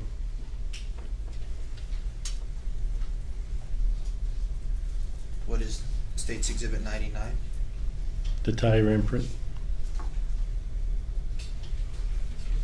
State's Exhibit 98. Difficult to see, but same thing. What is being done in State's Exhibit 101? That's a plaster mix, a kit that they mix up and they pour into the imprint that it leaves, so they can lift an impression of the tire track. And tell us what ultimately, what was done with this cast? It was recovered and put into evidence. And as one of the lead investigators, what ultimately was done with that cast? It was compared to the other evidence or other imprints we had, Okay. or a tire rolling we had. So there was a tire rolling performed as part of your investigation. Correct. Explain to the ladies and gentlemen of the jury, what is that? What's a tire rolling? So they just dropped off. We're going to take a different feed here. Let's get some audio on this one. Was that done in this case with the 2015 Dodge that belongs to Juan Ortiz? Yes, it was. What was done with that sample and the plaster? They were sent off to the Department of Public Safety. What was done at the Department of Public Safety? They do their analysis there, their comparison analysis. So it didn't just stay in your evidence room. No. They get sent off for analysis. Yes. And Did you receive a report from that analysis? A report was received. I didn't receive it personally. That would have been received by the technicians who sent it out. But yes, a report was received by the department. Very well. This that feed we were taking, which I like, it's the best feed we've got. It cuts out at the same time every day. It's like their equipment battery dies or something. That is correct, yes. 10 days after the first murder. Correct. What, if anything, are you doing in your investigation at this point? We go through the pocket trash, if you will, and whatever was in her purse left on the scene. The phones, start getting names, and go through the pictures to see where she had been recently. And when we found out that it was Claudine Luera, we had actually been looking for her in reference to Melissa's death. We had been looking for her. You say we've been looking for her as a suspect. We're looking for her. You know, it's a missing person. As somebody who had last seen Melissa. One of the people who had last seen Melissa. You were looking for her to help you in Melissa's murder. That is correct, yes. Where were you looking for her? In that San Bernardo area. The same area they worked. Yeah, they just shut it off midstream.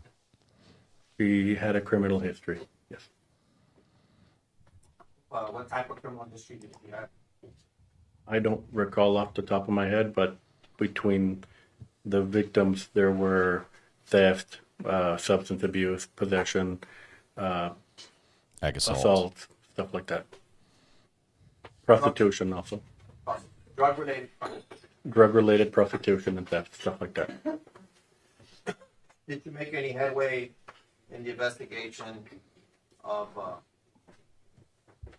Claudine's murder?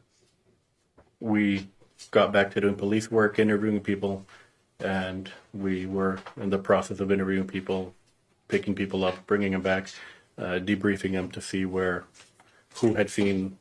had last seen her, who she had been with, that type of stuff. So at this point in time, you testified that you already have two murders, similar locations, with similarities. Correct. Do you have any opinions at this time during that moment? What were your I'm going to switch feeds really quickly. What were your thoughts, if any?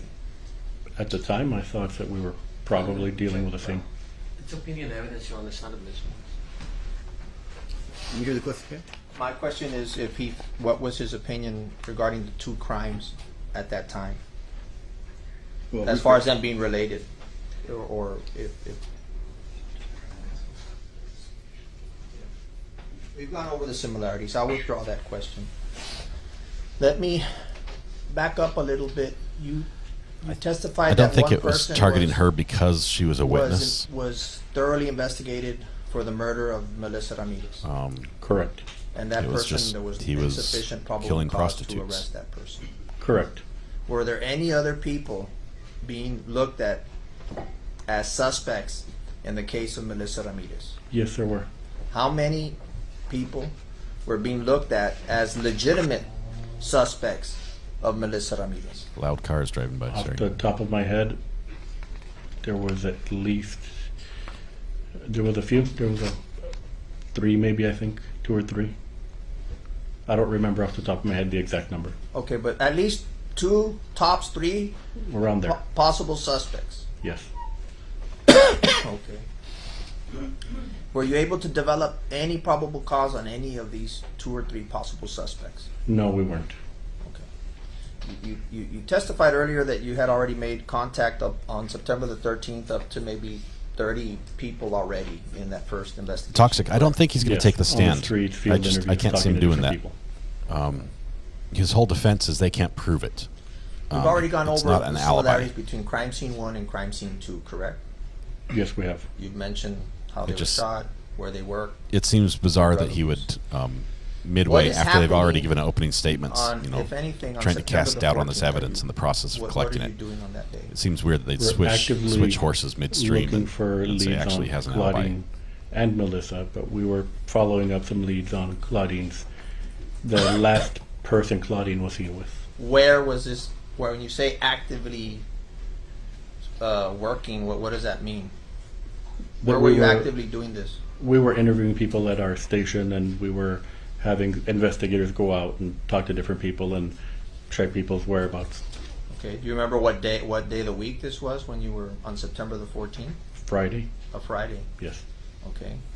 And what, if anything, happened that Friday afternoon that you were actively working Melissa's case?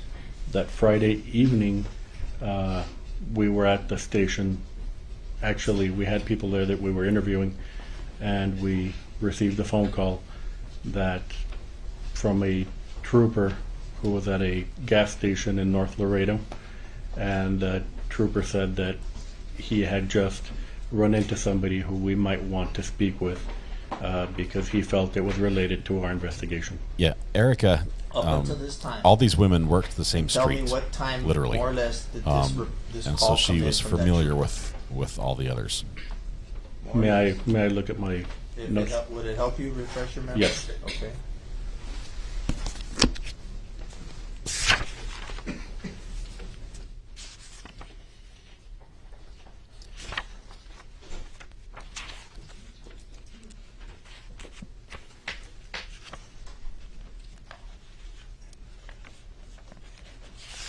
So I'm not sure if he's flipping to the table of contents and then. It was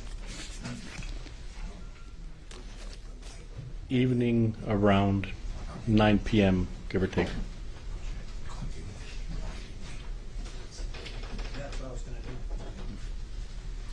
Can't quite tell what this discussion is in the background. Approximately 9 p.m. Approximately, yes. What was your location on 9 p.m. on that Friday, September the 14th of 2018? I was at the Sheriff's Office substation located off of Highway 59. Okay. You received that report that you just testified to about a woman that the trooper says you may want to talk to, correct? Correct. What, if anything, happens after that? The trooper shows up with the person at the substation, and we begin to interview her and talk to her. Okay. Tell us the name of that person. Erica Peña. Okay.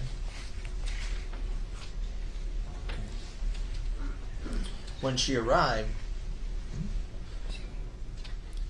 I was referring to the other Erica in to the this point DB case. of your investigation, first murder September 3rd, 2018, second murder September 13th, 2018. It's September the 14th of 2018, 9 p.m. Is Juan David Ortiz on your radar? Up until which point? Up until 9 p.m. on September the 14th, 2018, is he on your radar? No, he's not. Okay. They only got him because of Erica.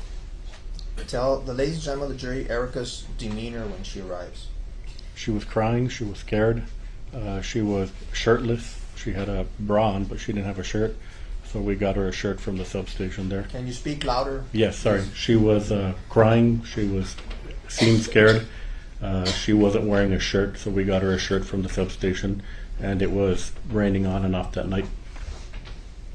What was her emotional state? She was crying. She was scared. She was scared. She was very scared, yes. That's consistent with the long body camera footage we watched yesterday. During the time that she was scared, did she tell you what had happened? Yes, she did. It's actually a law in Texas. What is it that That's she the told you rule. happened? They ask questions from a seated position. Cited utterance, Your Honor. Excuse me. She was brought in. She was scared. Brought in as by the trooper, making this. We heard the testimony. What, you want to respond to that at the bench? She's already testified. Well, yeah, but still here. Go ahead and approach But me. that's an exception. Well, yeah, but oh man, they're trying to exclude any bit of evidence they can, especially early on in the trial. This lays the foundation for allowing other stuff in. This attorney needs a hearing aid. 80s man, a little slip of the keyboard there. You said you took a break. Took a break. Was that an intentional slip? No, Miss says, sorry, had a demon attached to my ankle, had to exercise it. I've seen the picture of your little demon and the sharp teeth he's got.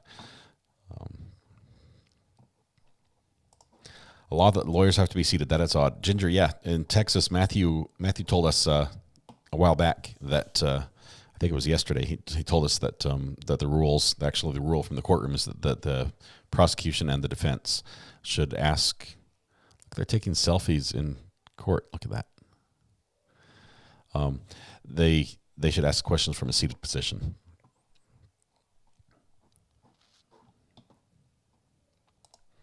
Yeah, it's cool. It bugs me too. It seems like they're reclining, like taking it very casually.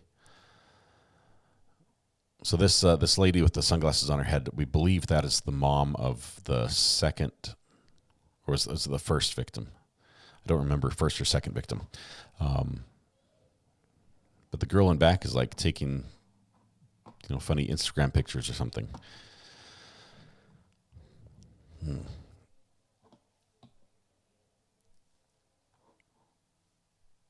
Okay, we're getting close. We have about half an hour. We have about half an hour before the judge says they're going to wrap it up for the day. Obviously, Ken's 5, Eyewitness News, has already said they're done for the day and shut off their feed. So clearly they don't expect anything big to happen, or maybe they have limited equipment and have to use some of the equipment that they're using at this trial for other things.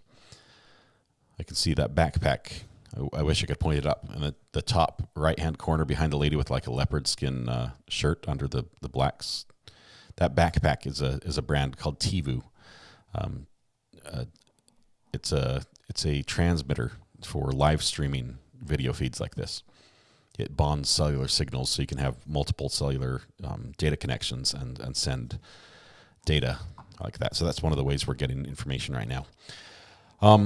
Let's see. Hearing from the chat, I need to start preparing our juries to see attorneys sitting at the tables and not standing at the podium. Juries like to know the process. Matthew, probably your juries are probably used to it in Texas, but the rest of us, we expect a level of formality that Texas just does not hold. They're a little more casual than the rest of us. But it's cool. It's interesting and. It's refreshing to see something different as well. It's a whole lot of hearsay right now, says 80s Music Man. Is this referring to the information about the lockdown or what's currently happening in the courtroom? It looks like information about the lockdown. Yeah. Also in the courtroom, the lawyers are trying to keep Erica's testimony from being brought up here, which she's already testified. So I don't know how they're keeping it out. So many of the jury members are first timers. They only know what they've seen on TV. So if it hasn't been on Matlock, it doesn't make sense. Yeah, we are not used to this behavior in court. I like it though. Mostly I like it because it keeps them in a fixed position, and so from an audio standpoint, recording or capturing their audio, I can adjust the level settings to match. It looks like they're done here. They're going to go sit down. Yep, there we go.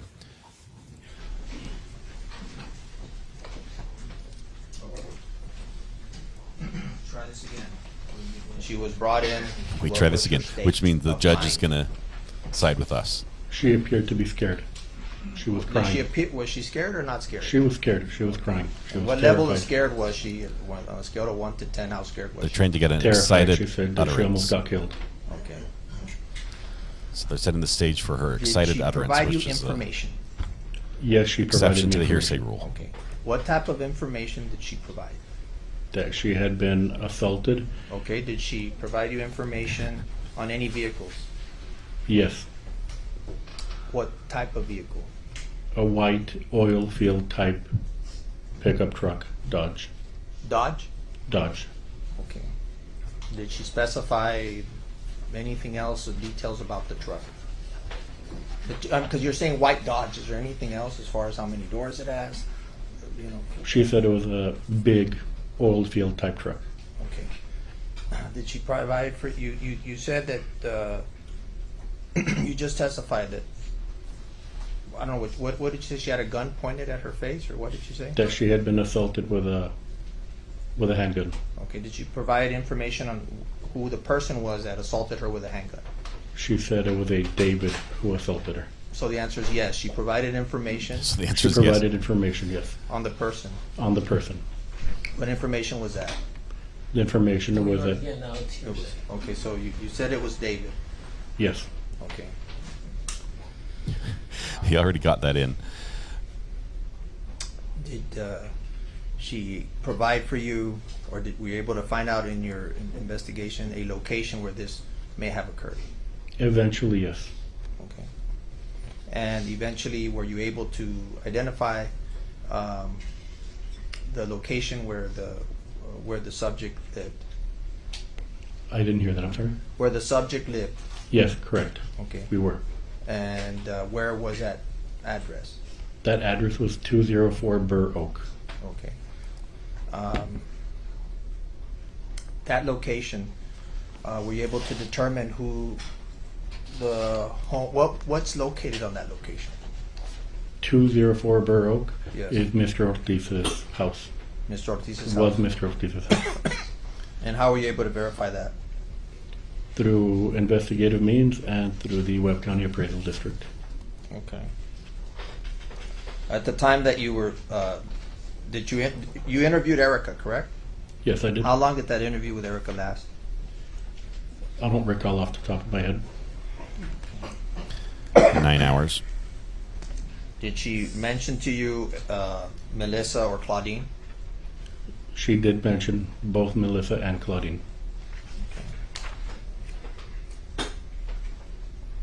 After, did she accompany you to the house of Juan David Ortiz? Yes, we located the house and she accompanied us there. Yes. What, if anything, did you do when you located the house of Juan David Ortiz? When we located the house, we backed off and we started trying to find out who John David Ortiz was. You said John. Is it John or Juan? Juan David Ortiz, I'm sorry. Okay. Did you get off at the house? Or did Not you? at that time, no. Okay. No, we didn't. I didn't know anything about who the person was, so I've got that we tried article to pulled figure up out more actually. about who the person was. Okay. It looks interesting. Were you I'll able try to find read out it more here about in the the breaks. person? No. Eventually, what did you find out about Juan David Ortiz? Eventually, later on, we found out the full name, and eventually later on that night, we found out that he was a federal agent. Okay, but you said you said that there was a bolo put out. Yes. Okay, but a bolo. Were you able to determine what vehicle it was? Yes. So, Through our- in addition to the ownership of the house, you also determined the vehicle that he drove. Yes. Okay. Vehicle that was registered to him. Okay, and what did that information contain? The make and model of the vehicle and the license plate. Okay, and what did you do with that? Those three things. We put it out to the troopers that were on the highway and our deputies. Okay.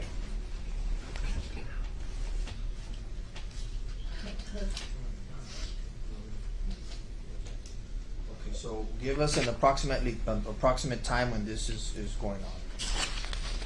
At what time? Which part? The part where you're putting out the bolo.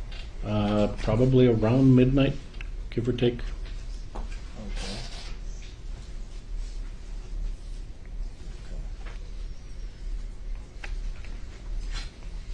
All right. What if anything happened after midnight? After midnight, we received information that the troopers had found the pickup truck at a gas station. The white Dodge. The white Dodge pickup truck with a license plate that belonged to Mr. Ortiz. Okay. Do you recognize Mr. Ortiz? Yes, I do. Can you identify him here in the courtroom with an article of clothing that he's wearing? Yes, he's wearing a black jacket and glasses. Okay. No tie. And where's he seated? He's seated next to his attorney. There. Okay. Let the record reflect he's identified the defendant. So you receive information that that contact has been made with the vehicle. Correct. Approximately at what time does this occur? Might have been about half an hour after we put up, maybe 12:30ish, approximately. Okay, sometime after 12:30 in the morning. Sometime after 12:30, yes. So we're now on September 15th. 15th. Correct. Okay. Okay. What if anything happens after 12:30 in the morning? We get word that there's a foot chase, and we are headed in that direction to go see what's happening. The tie has gone missing.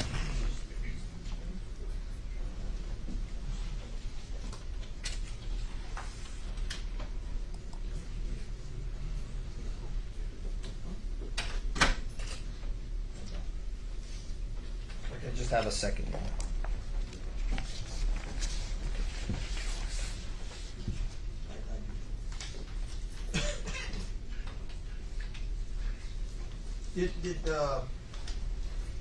Did Erica describe to you the relationship that she had with this guy David? That she knew him. I'm asking, did she discuss with you the relationship she had with this guy? So you're asking a yes or no, not a description. Correct. I didn't ask to tell us. I asked yes or no. Did she? Can I ask that question, Judge? Yes, just answer the question if we have. So yes or no question. Can Want you me to repeat repeat the the question? question? Please, yes. Did she tell you or explain to you the type of relationship that she had with this guy named David? Yes. Okay. And what type of relationship was that? Well, I'm going to object to hearsay, Your Honor. Okay, sustain. Did she tell you if she had been seeing this guy on a regular basis? I'm going to object to leading. And hearsay, Judge. How many times, if any, did She's she getting say that coached she by the senior saw lawyer. David? I'm going to object to hearsay, Your Honor. Overruled. How many times, you can answer, how many times, if any, did she say that she had seen this guy David? Several. Okay. When you say several, can you give me, is it more than 5? That it was a common thing. Yes, several. More than 5. Okay. What type of work did Erica do? She was a prostitute.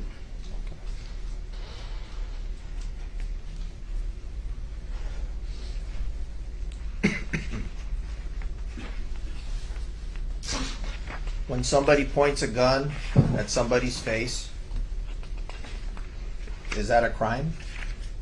Yes, it is. She reported to you that this David had pointed a gun at her. Yes, she did. Maybe they'll give him a clip-on tie. Michelle, you're right. Are you familiar with They might be very Erica having a uncomfortable. record for drugs or drug possession? Yes, I am. Okay. And how would you describe that record, or her criminal record in general? I don't understand the... Did Erica have a criminal record? Yes, she did. Okay. How big of a criminal record did she have? She had been arrested several times. Okay. Many times. Let's go back to the foot chase. What eventually happens with the foot chase? I arrive on scene and get briefed that they had encountered him, Mr. Ortiz, at the gas station. When they tried to make contact with him, speak with him, he took off running, and they chased him down the road on San Bernardo to a complex that housed a hotel and some other small businesses. Was he eventually arrested? Yes, he was. And where was he found? He was found in the parking garage of the hotel on that complex, Specifically? the Ava Hotel. Specifically, more than that? inside the back of a pickup truck on the top level of the parking garage at the Ava Hotel. Specifically. Was he injured in any way? No. Which side of the bed of the truck? At the time that he's arrested, do you have the occasion to go back and inspect his vehicle? I did not know. Where was his vehicle at this time? At the gas station. Okay. Do you know, or have personal knowledge of any other law enforcement agency going and inspecting his vehicle? Yes. Okay, and what agency would that have been? The troopers from DPS. So DPS would have gone and secured the vehicle? Yes, they were over there while we were looking for Mr. Ortiz. They were with the vehicle. Okay, so let's just first talk about the vehicle. The vehicle, what happened to the vehicle? What happened to the white Dodge? It was left at the gas station when he took off running. Okay, but after Ortiz is apprehended, he's arrested, he's put in a patrol unit, and where's he taken to? To the substation. Okay, so he's taken to the substation. Same substation What happens Erica to his was at. vehicle? His vehicle gets impounded by DPS. Okay, and what does DPS do? They send it to the substation. Okay, whose substation? The sheriff's office substation off of 59. Okay, and that's where you were conducting your investigation, correct? That's where I was stationed at that time, yes. Okay. So the vehicle's towed by a tow truck, tow company? Yes. Okay. To your substation? Correct. Okay. And what is done with the truck when it arrives at the substation? They park it under one of the bays, and the tow truck leaves it there. The driver leaves it there and Okay. hands it over to us. And what do you all as a law enforcement agency do? You all secure it? You keep it there? What happens to it? That particular one, we secured it there while we took care of everything else that was happening around that time. Okay.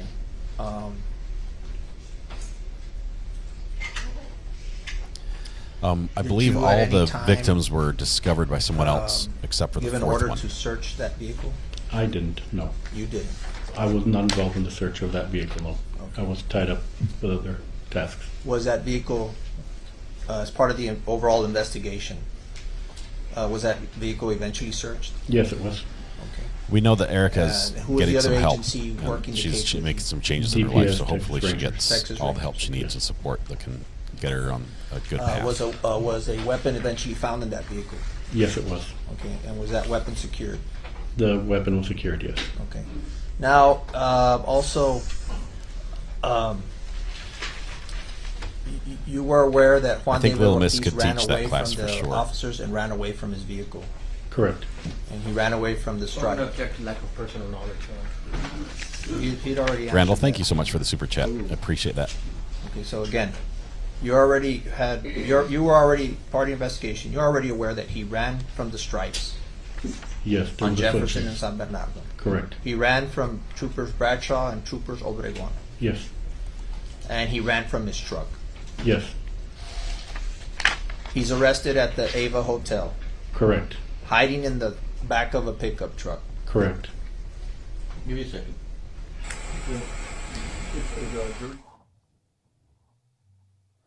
He's asking the jury, does the jury need a break? The jury's like, yes, please, comfort break.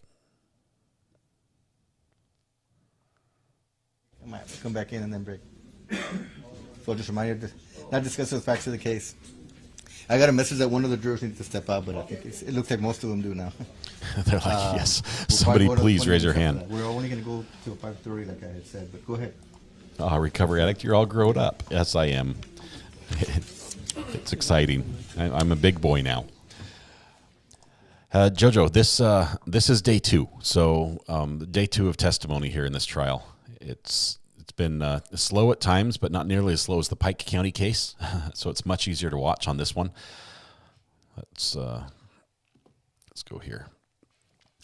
It's been a little bit slow, but it's been good. This witness is dull. I think they're laying the foundation to get the evidence in, Ollie. The evidence that that larger deputy, who was deputy, what do you call him, intern deputy, first day on the job, was not able to really answer the questions right. Matthew Harris says, all right, Tim, I have to step out for a bit. If we're still rolling in an hour, I'll see you then. Matthew, I sure hope we're not still rolling in an hour. It's been a long day already. Appreciate everyone who's been here, though. You guys have been amazing. I think the judge said he wants to be done in about 15 minutes. So, AJ, the Pike case is almost over. The jury starts deliberations tomorrow. I don't think they're calling it a day yet. I can just show you. Let's see, Channel 3. Looks like people are still in the courtroom. I'm not sure if they're leaving yet. Oh, hello, ma'am. You're standing right in front of the camera. Anyway, so that's what's going on. We're just keeping an eye on that. If they come back in, the judge just said I got the message that one of the jurors needed a break, and it looks like now they all need one. So Little Miss says, okay, I heard my name mentioned. What did I do? Little Miss, what didn't you do? I mean, that's what we need to start with. No, we're talking about just a bunch of stuff. I forgot what I mentioned your name about, quite honestly. I might have incriminated you in something you weren't involved in whatsoever. Are they going to call it a day? It's 5:15. It's supposed to be 5:30 when he wanted to wrap up. So we'll see if they can finish this witness in the next 15 minutes. Pike County is moving at glacial speed. It is so painful. Just the way they admitted evidence in that was just like, I'm not sure if it was physically possible to go any slower and still have progress made. But I know you were on earlier. Have you taken any breaks at all today? Says Jojo. Oh, to me, how long has this live stream been going? This is part 2. So this live stream is going for 4 hours, 22 minutes, and 37 seconds as of right now, which is about what we had this morning. We started at 9 a.m. Got about an hour for lunch. So I get an hour lunch break. That's the only break I get. 0 comfort breaks for me, but I'm superhuman. Or as the joke is, or this episode is sponsored by Depends. Which, that is just a joke, by the way. Well done, redirection. Yep, don't look here. Pay no attention to the man behind the curtain. The pops are a lot of work. Right, that was it. The super chat, Little Miss. Thank you, Randall, Randall had a super chat saying you could teach a class about dogs and it being a bad puppy. That's it right there. I had to scroll up and find it. Thank you, by the way, Randall, again, for another super chat. I very much appreciate it. Yes, thank you for. I have the memory of a goldfish. I really do. It's a bad thing. But anyway, we're waiting while the jurors get a little bit of a break. Let's see.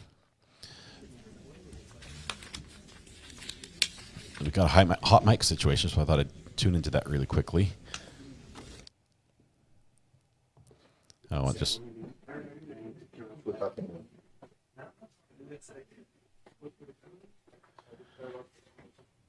He looks sloppy. I bet his shirt's untucked now too. Is that next? He's going to take off the suit jacket, and put on some evening slippers or something.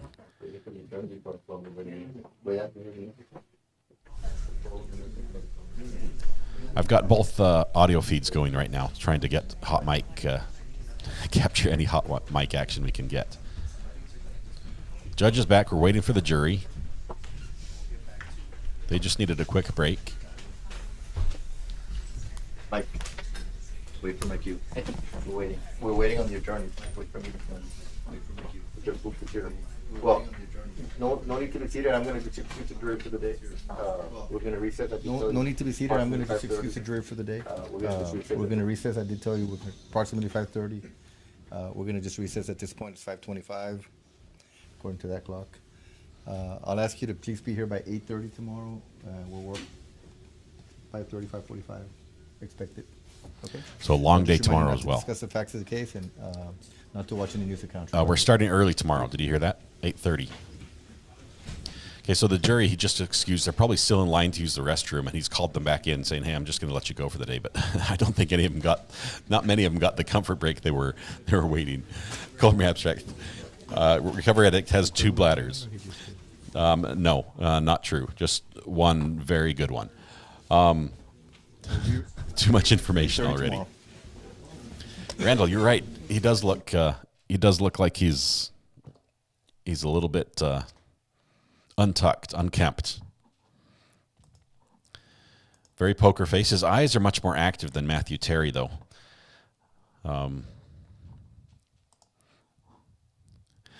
Yeah, Little Miss, you would not be teaching the classes as far as behavior instruction for the dogs. You would just be doing the demonstration as to this is what's happened, what happens if you have a demon puppy. And I've seen that you've sent me pictures of the damage your hand that little puppy can cause with those little sharp teeth.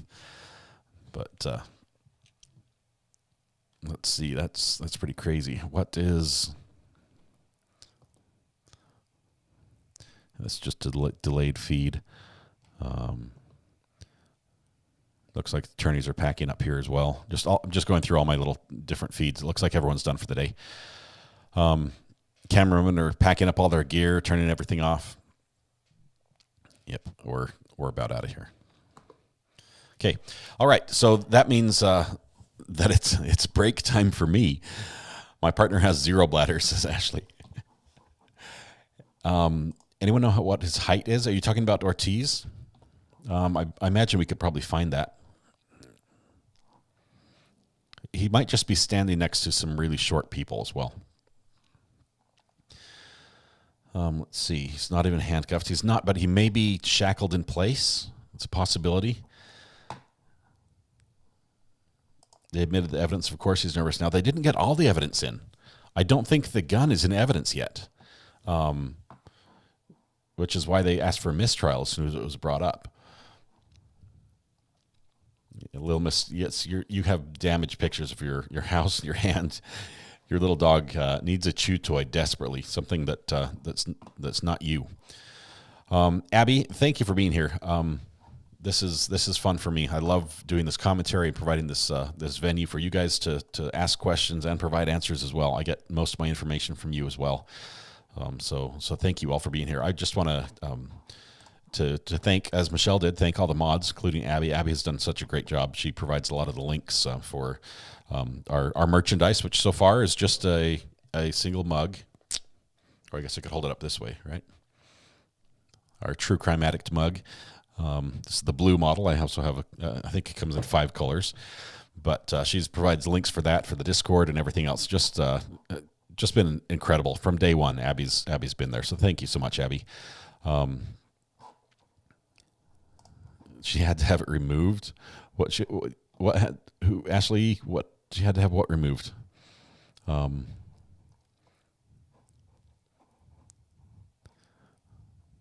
chew toy, or are we talking about that?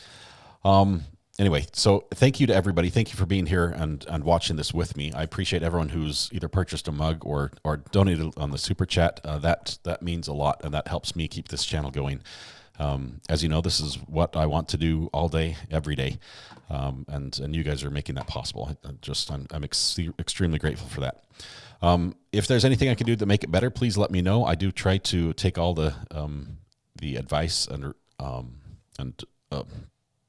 suggestions under advisement and incorporate the ones that I can. Oh, that's the wrong song. Let's try this one. There's our theme song. All right, so thank you very much. It was a great stream today. We will be back tomorrow to follow this case some more as Texas v.